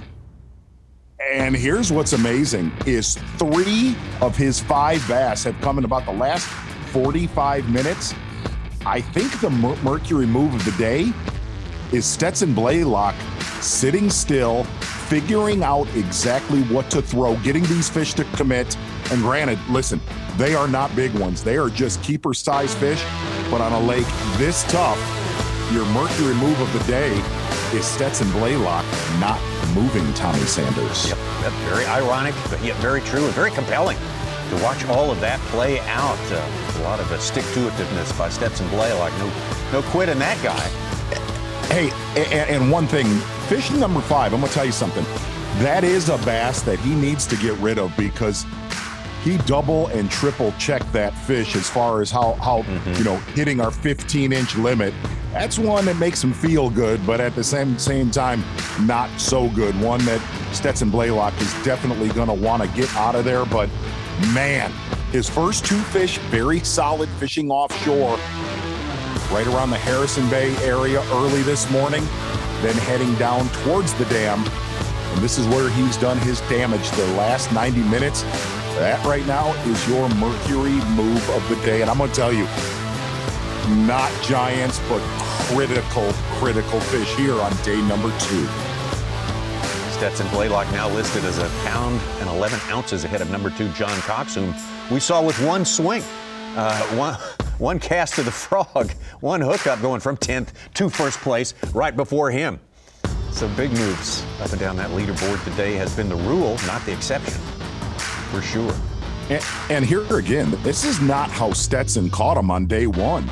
Day 1, he lived offshore in the morning, transitioned to frog fishing later in the day in an area that Matt Herron's been in so much today. And just kind of going by the seat of his pants today is, man, very impressive. See, first look for in a while at Brad Watley. He's been in some difficult spots to get a signal from today.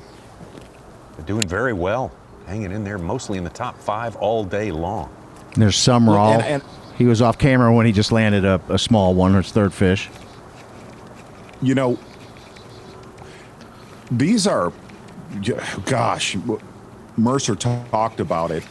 These tournaments are so mentally trying for these guys. These are hard tournaments to call because, you know, there's massive lulls. But by the end of this event, it will be one that we will not forget. Mm-hmm.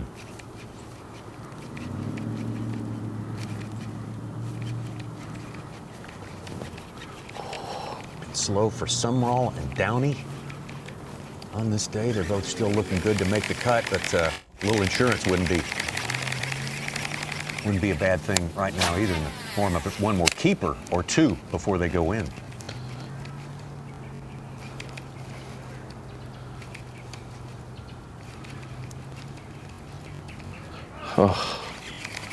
Oh, sickening.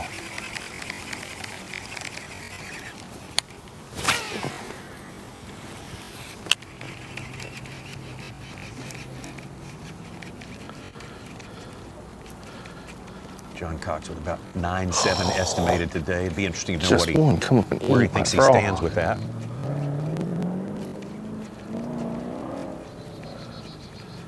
Oh, you could tell listening to him after that last fish. He knows one more 15-inch fish just getting through so today. This is, you know, I went back to Gunnersville to get revenge on it because I only caught 1 fish day 2. And I went with Alex Davis, and we were killing them. And I ended up cutting this frog off on his rods because I didn't have one like it. And so far, it's worked pretty good.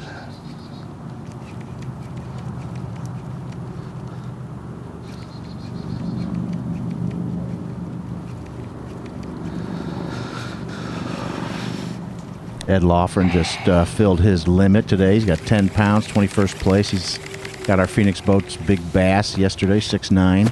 Oh, I just need 1 bite.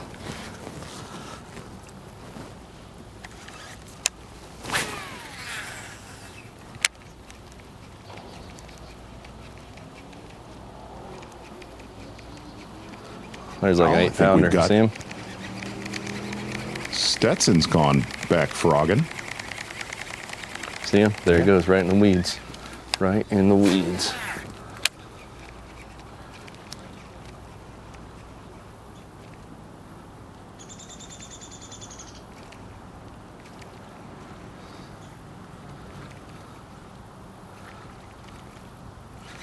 Oh my gosh, he went right in the weeds right here.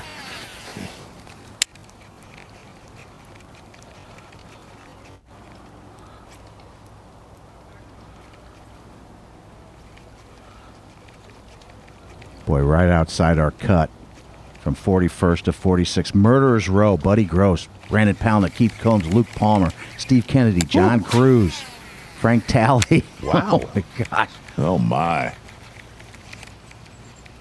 Those are the guys currently right outside. Right outside, in order. Gosh. Luke Palmer, no fish today. What a weird deal. He had a 12-pound day yesterday, 16th place. Patrick Walters got his limit. It's 15 limits today so far. We had 29 yesterday. And that's unofficial, Such, correct? Yeah, there's a lot of anglers who are not reporting on Bass Track at all. Well, I'm going to tell you, all eyes at this weigh-in today is going to be Corey Johnston and Clark Wendlandt. Oh, absolutely. And those are among those we have not heard from.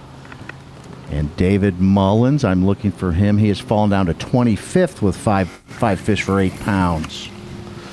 But he gained some ground and earned second in AOI. 16 back of Wendlandt.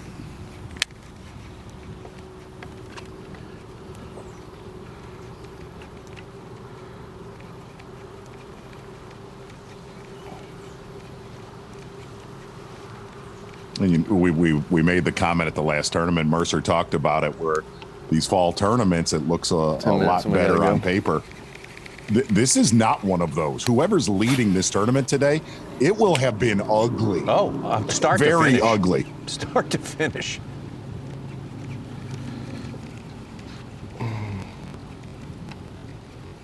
Nothing has been, as they used to say, high, wide, and handsome about this tournament at all. No. No.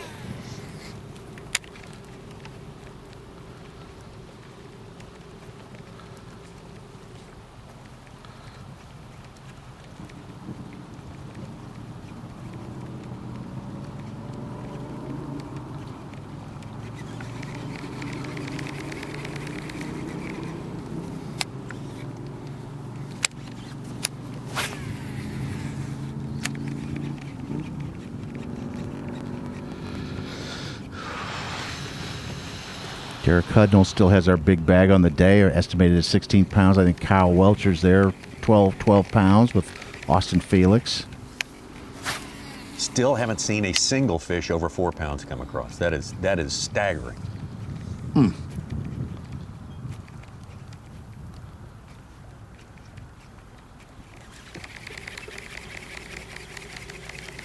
I'm kind of thinking we go hit that one stretch one more time, maybe make just a couple casts.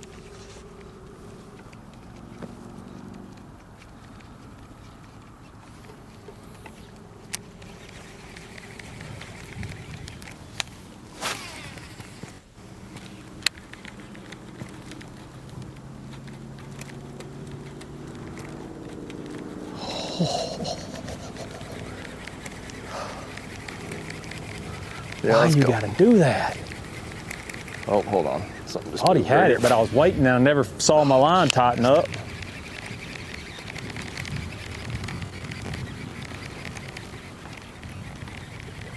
Just heard from superfan John Holt saying this is interesting. Man. You guys are keeping this interesting. So the action is interesting. Yeah. Very, very. How do you get to be a super fan? Is that one of your designations? Yes. Is that arbitrary? Okay, all right. I like to put my name in. Come to the Classic and get everybody's signatures on a hat. Buy a hat. Sure. Buy a Bass hat. Buy a Bass shirt. Do that. Enjoy fishing. Follow us. Watch us all the time. That's how you become a super fan. But I think they do their thing and then go down and then come back up, chase a minnow, sit there a second, and then go back down. All right, let's go. Maybe we can get one cast on that. We caught that last one.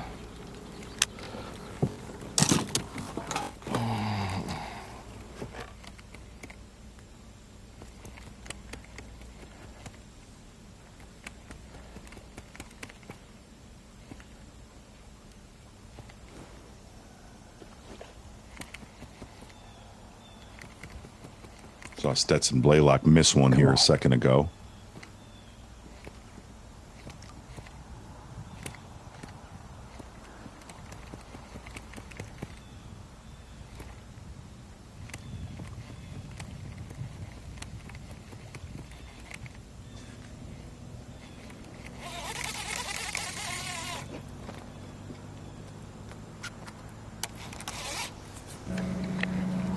Today has been par for the course, slow, man, really slow. Sad to say, I missed a couple opportunities that would have probably put us at 5. One decent one, and the other one was probably just another keeper. But we just picked up our 3rd keeper, and not losing faith. We're still working hard.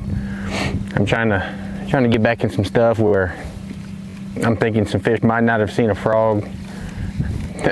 I mean, there's just frog trails everywhere. So, you know, I'm just trying to get back in some stuff, a little bit further back in the pockets, trying to get a frog bite, and then I'm going to go back to flipping. It just seems to be the only thing that I have a little confidence in, where I can knock a big one in the head and he'll eat it. It's just, it's total grind, dude. There's no other way to put it. The word, a grind doesn't describe how much of a grind it is. But like I said, we out here grinding. So juicy back here, man. Look at how good that looks. See that trail that frog's leaving? That is perfection. We just need a big old hole, big old blowhole from an 8-pounder to eat it.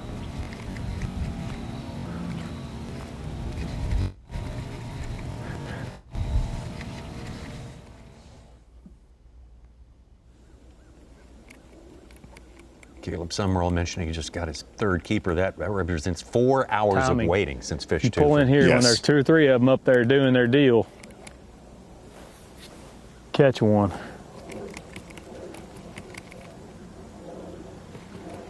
I should have caught that one. He just didn't get it. He just was all over it, but didn't get the one right there. Just moved.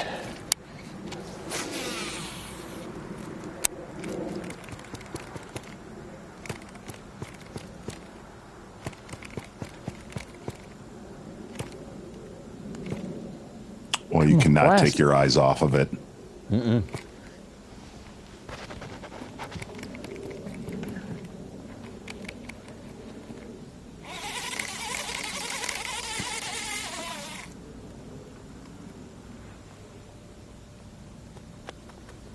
Running out of time, but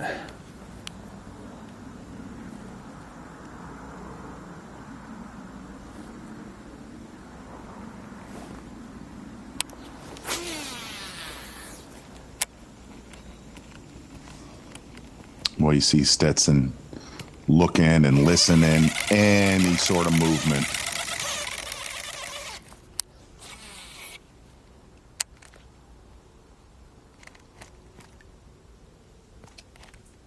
Dave Mercer made me look when he mentioned how many Tennessee Vol fans are out here.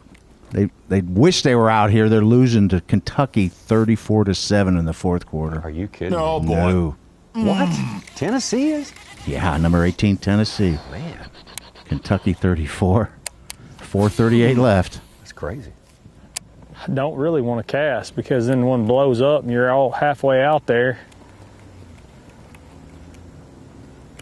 2020, Tommy, what do you expect? That's right. What else could go wrong? Don't ask. That cloud looks like Godzilla. I posted that the other week. Ugh. What next?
going right now? Where were we headed? I have no idea. But we got some time left. We're going to be back with our last period of fishing that we're going to be able to bring you on Bassmaster Live, and Stetson Blaylock has engineered his way to the top of that leaderboard. John Cox ditto did that right before Blaylock did. Watley Cherry, Hank Cherry having a big day. Man, oh man, more changes on the way as we get closer and closer to a big, big weigh-in. The Guaranteed Rate Bassmaster Elite at Chickamauga Lake is being brought to you live by Toyota.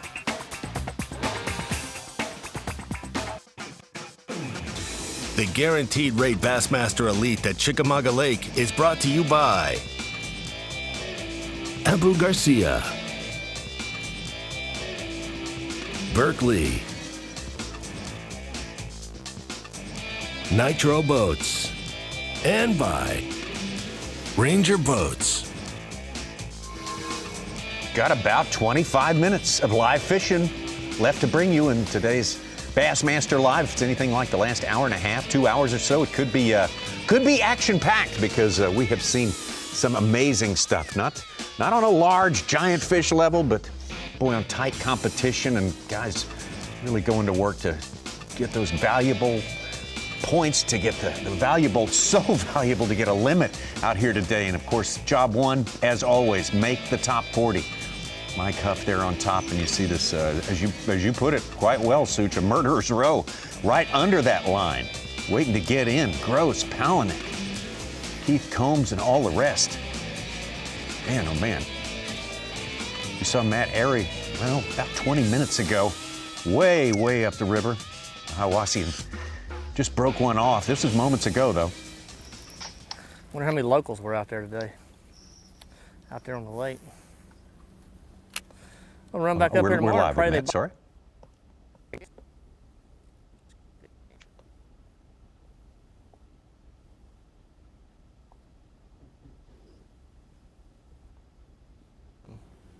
Here's what happened moments ago.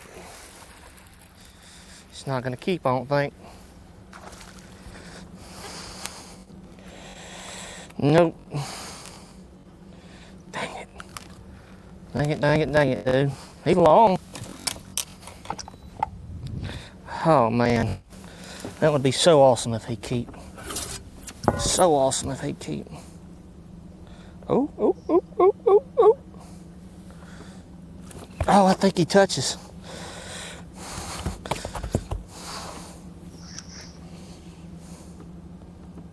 Oh, dude. All day. I mean, right there, look. All day. All day, baby.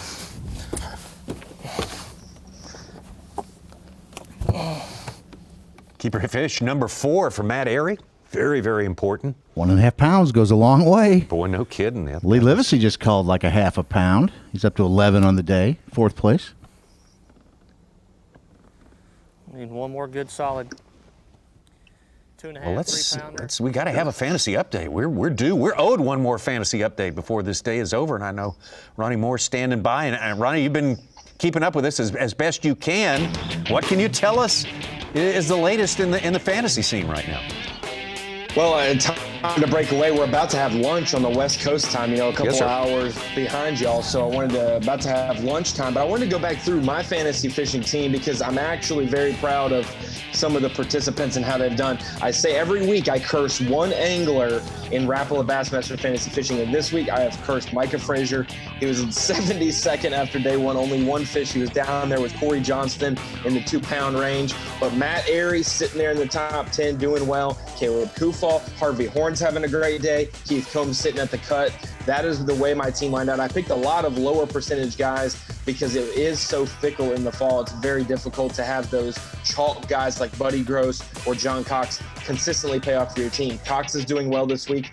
Buddy Gross, not so much. So that's going to have a lot of effect as we get to day 3 and day 4 of this event. But overall, there's been a lot of rising and falling in the tournament so far. For Angler of the Year, for fantasy fishing, for it all. And some of the biggest risers, Such talked about it a little bit, but I wanted to reemphasize it. He stole my points a little bit. I couldn't jump in from the symposium and defend myself. But Brandon Cobb, big move from 38th to 24th, and I say that because now he's safely in the Classic and can fish freer at Fork. Then we got Hank Cherry, not a big move, only 4 places from 43rd to 39th, but big in the scheme of things because he added a spot to the Classic list by double qualifying unofficially right now. And then not a big move at all, place-wise, but point-wise. David Mullins going from 3rd to 2nd, cutting that gap to only 16 points from him and Winlet. If Winlet and Corey Johnston are trapped below that cut, it's going to be very interesting for the Angler of the Year race and for fantasy fishing because those guys are so rock solid. Now we go to the guys who fell yesterday. Shane LeHue and Kobe Krieger both zeroed. Luckily for LeHue, he dropped down only to 42nd, which is now still the final Classic spot because Hank Cherry double qualified unofficially right now and has bumped it down to 42. He catches fish or Kobe Krieger catches fish, they get that minimum of 16 points. It could grow if they get a bigger bag today. Krieger, though, hurt himself bad, was about 15 points from the Classic line, fell all the way down to 65th, and that's going to take a great bag today as well as a great event at Fork just to try to have a shot at it. And Corey Johnston gave away a lot of points there, dropping from 2nd to 8th. He only gave up 10 to Winlet, but he gave up a lot of spots in the field. And one thing that's interesting, there was only 3 anglers, counting Clark Winlet, within 47 points of the AOY lead. 3 guys, Winlet, Johnston, and Mullins.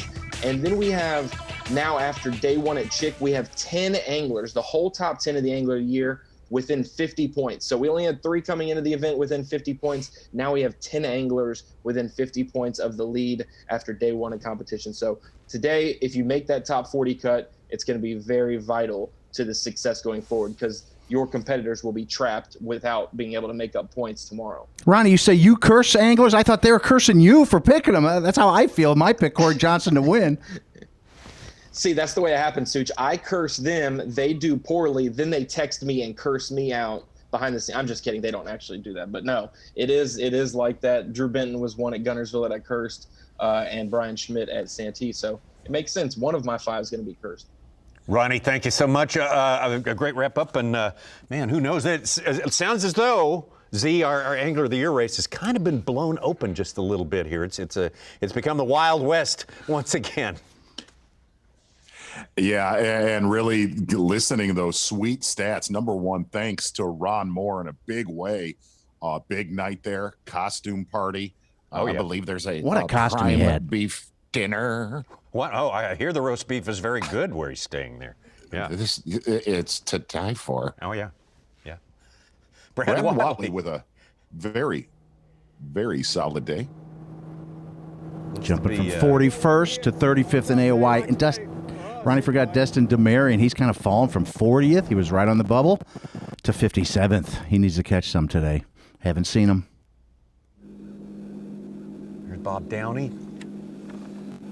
Started in Boy, our top 10 today. The Brandon Cobb day stuns me so far. Stuns me. 1 bite he's leading, though, Z.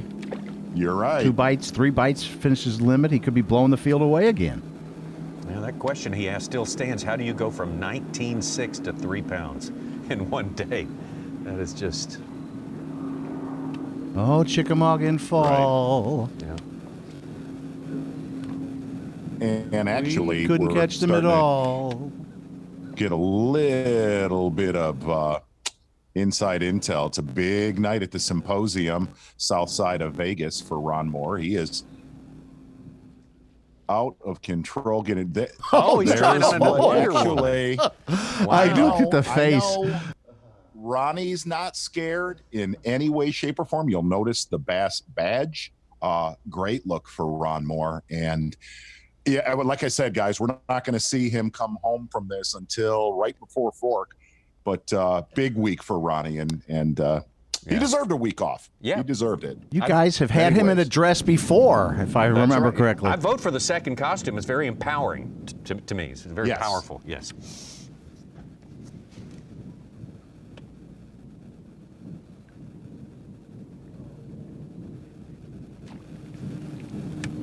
Boy, I urge you not to forget about the weigh-in that is coming up here.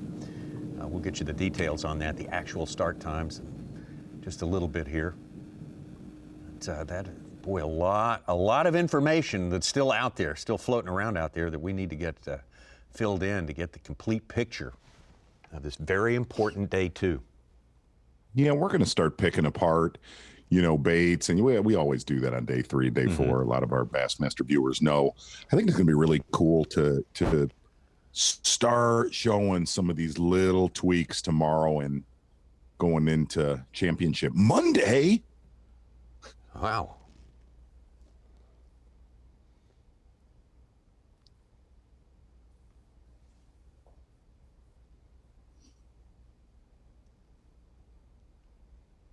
Limit fish could give Wally the lead. Tomorrow's a new day.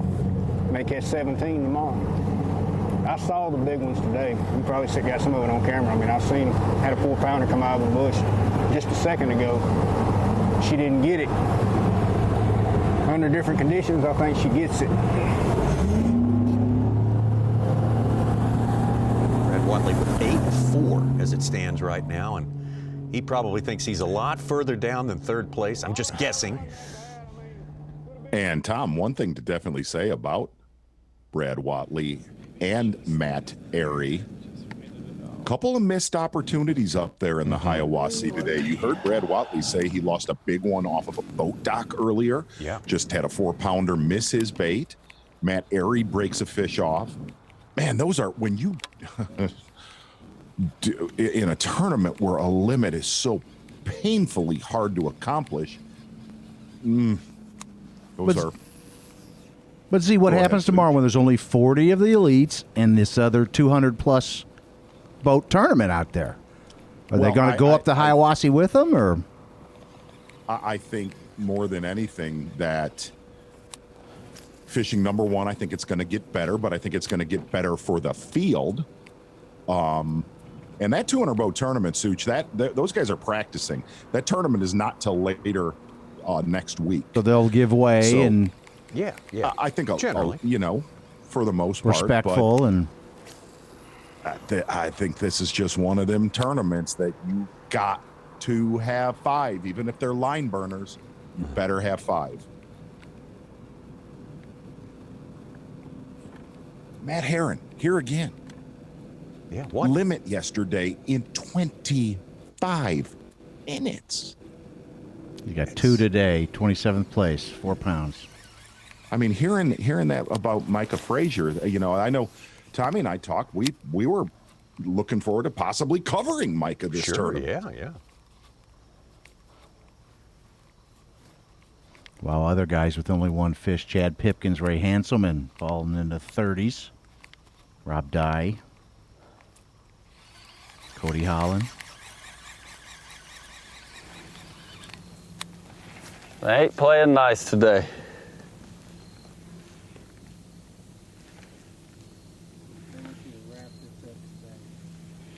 Though, like the day so far? It pretty much has been terrible. So yesterday I didn't get a lot of bites, but they got it, and they were some good ones.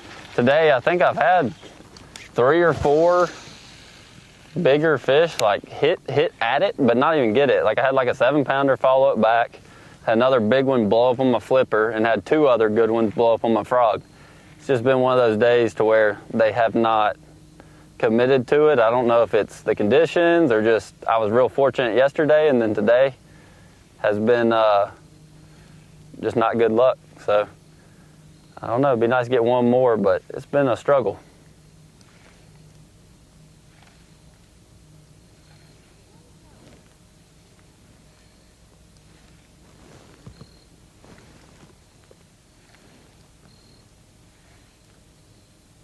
Between yesterday and today, boy, everybody's gotten a struggle.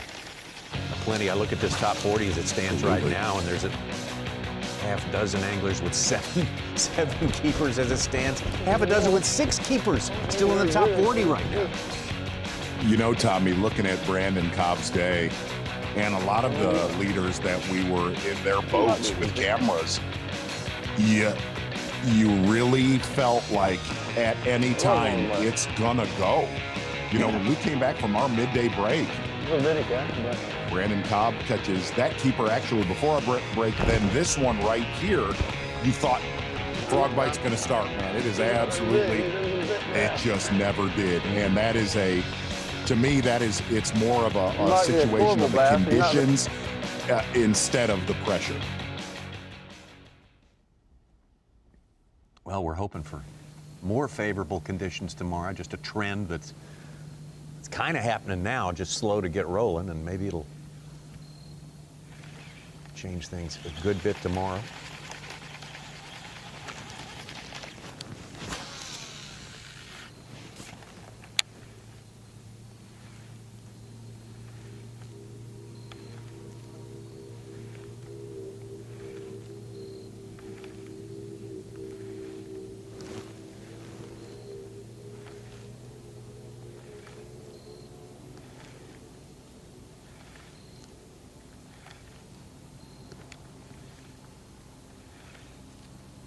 Ray Hanselman just landed 2 fish, a small and a 2.5 pounder in the last couple minutes to jump up to 21st. He was deep down near the cut, I believe.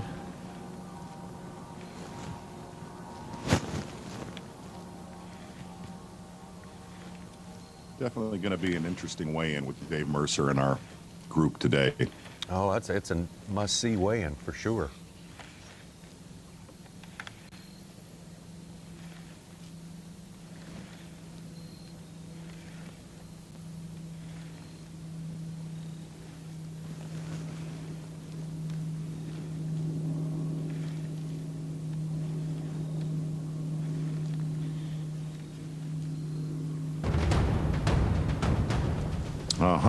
Tommy, we're going to leave Brandon Cobb right now.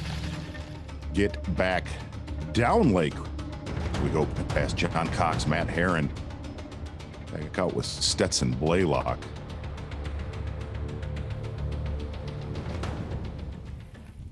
Really, our AFCO Taste the Bait. Gotta get It's going to be right after our midday break. We got in the back of a pocket with Stetson, and they started exploding everywhere. Stetson Blaylock, so many bait changes. Finally found one. We're not going to call exactly what it is. We'll call it a smaller scrounger style bait. We'll have a little bit of more info on that tomorrow. But Stetson got to watch that show of schooling fish for about 60 minutes and then connected with 3 keepers that will prove huge by the end of today. That's going to be your AFCO Taste the Bait. That little bait adjustment is going to be one of the biggest adjustments we've seen this entire tournament. An amazing thing is there was a window when those fish that were schooling decided to bite. Got it. That's going to be your AFCO Taste the Bait. And really what it is the AFCO Taste the Bait is I don't even know what the bait is that Stetson's throwing, Tommy. Well, we have the move of the day, which involves not moving, the AFCO Taste the Bait, which has absolutely avoiding the bait at all costs. So there you go. It's that kind of day. Stuff right there. That kind of day. Gonna head back up to Matt Airy, still up in the Hiawassee River. I believe Soup's sitting on 4 fish. Just caught his 4th, yeah. Yeah, for 9.25 pounds. Our 5th keeper out of that tree right up there. 3-pounder, he's leading. And literally, he cut a cartwheel when he came out of it. Came off. Ooh, just missed it. That's I broke one off today, and I lost that one. If you're going to be in contention to win tournaments, you can't do that at all. And we've lost 2 today. Well, the one we broke off, I think I had a bad place in my line, but I think it was a good fish. Didn't see that one. This one we got a real good look at. And it wasn't a bed by no means, but it was. Sit forward.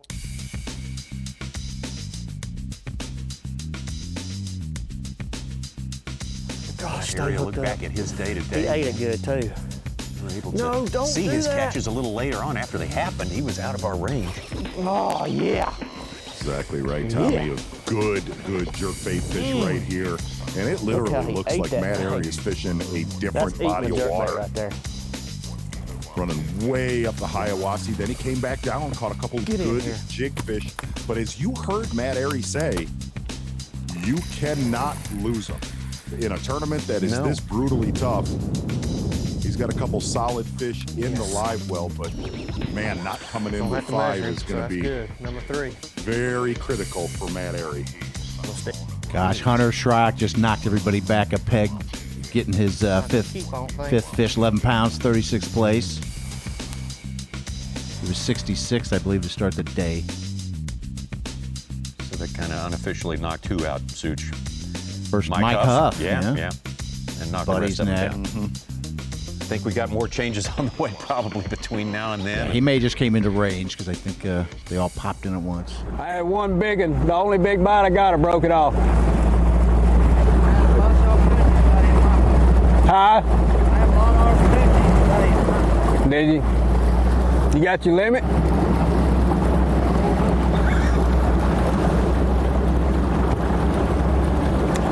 I didn't really start getting bit until midday, later in the day. Yeah.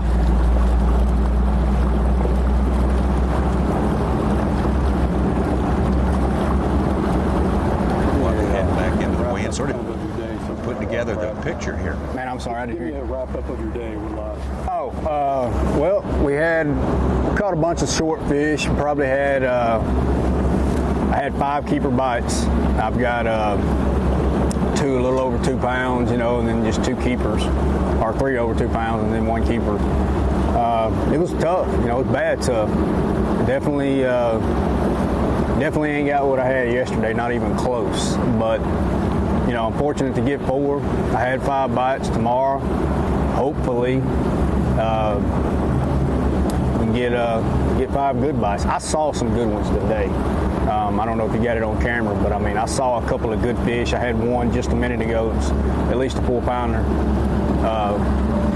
roll on my jig in a lay down, and she just didn't get it. I seen her come up and roll on it. But all in all, I can't complain, man. It could be a lot worse, Let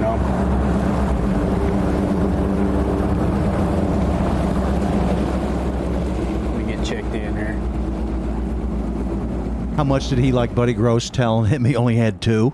Oh, yeah. I'm sure. That did not make him frown. I saw that. Yeah, they kind of put the picture together the deeper they get into weigh-in time. Buddy Gross said it. He was really worried about this event.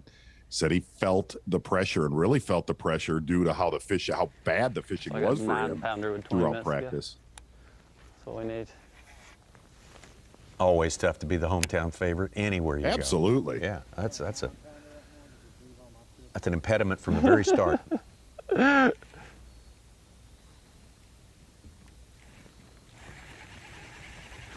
ain't looking good catching 9-incher.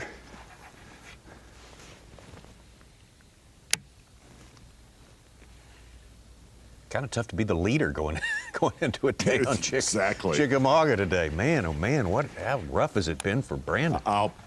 I will never ever forget what he said to me last night. He said, man, I got my big ones. I've got one really good mat that those big. He goes, man, it's really not even that good of a mat.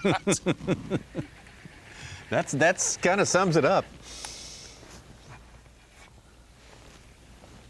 Got to kind of scale down your expectations, keep your head down, and hope to get some help. Didn't time real great how long it takes to get back, but I think 15 should do it.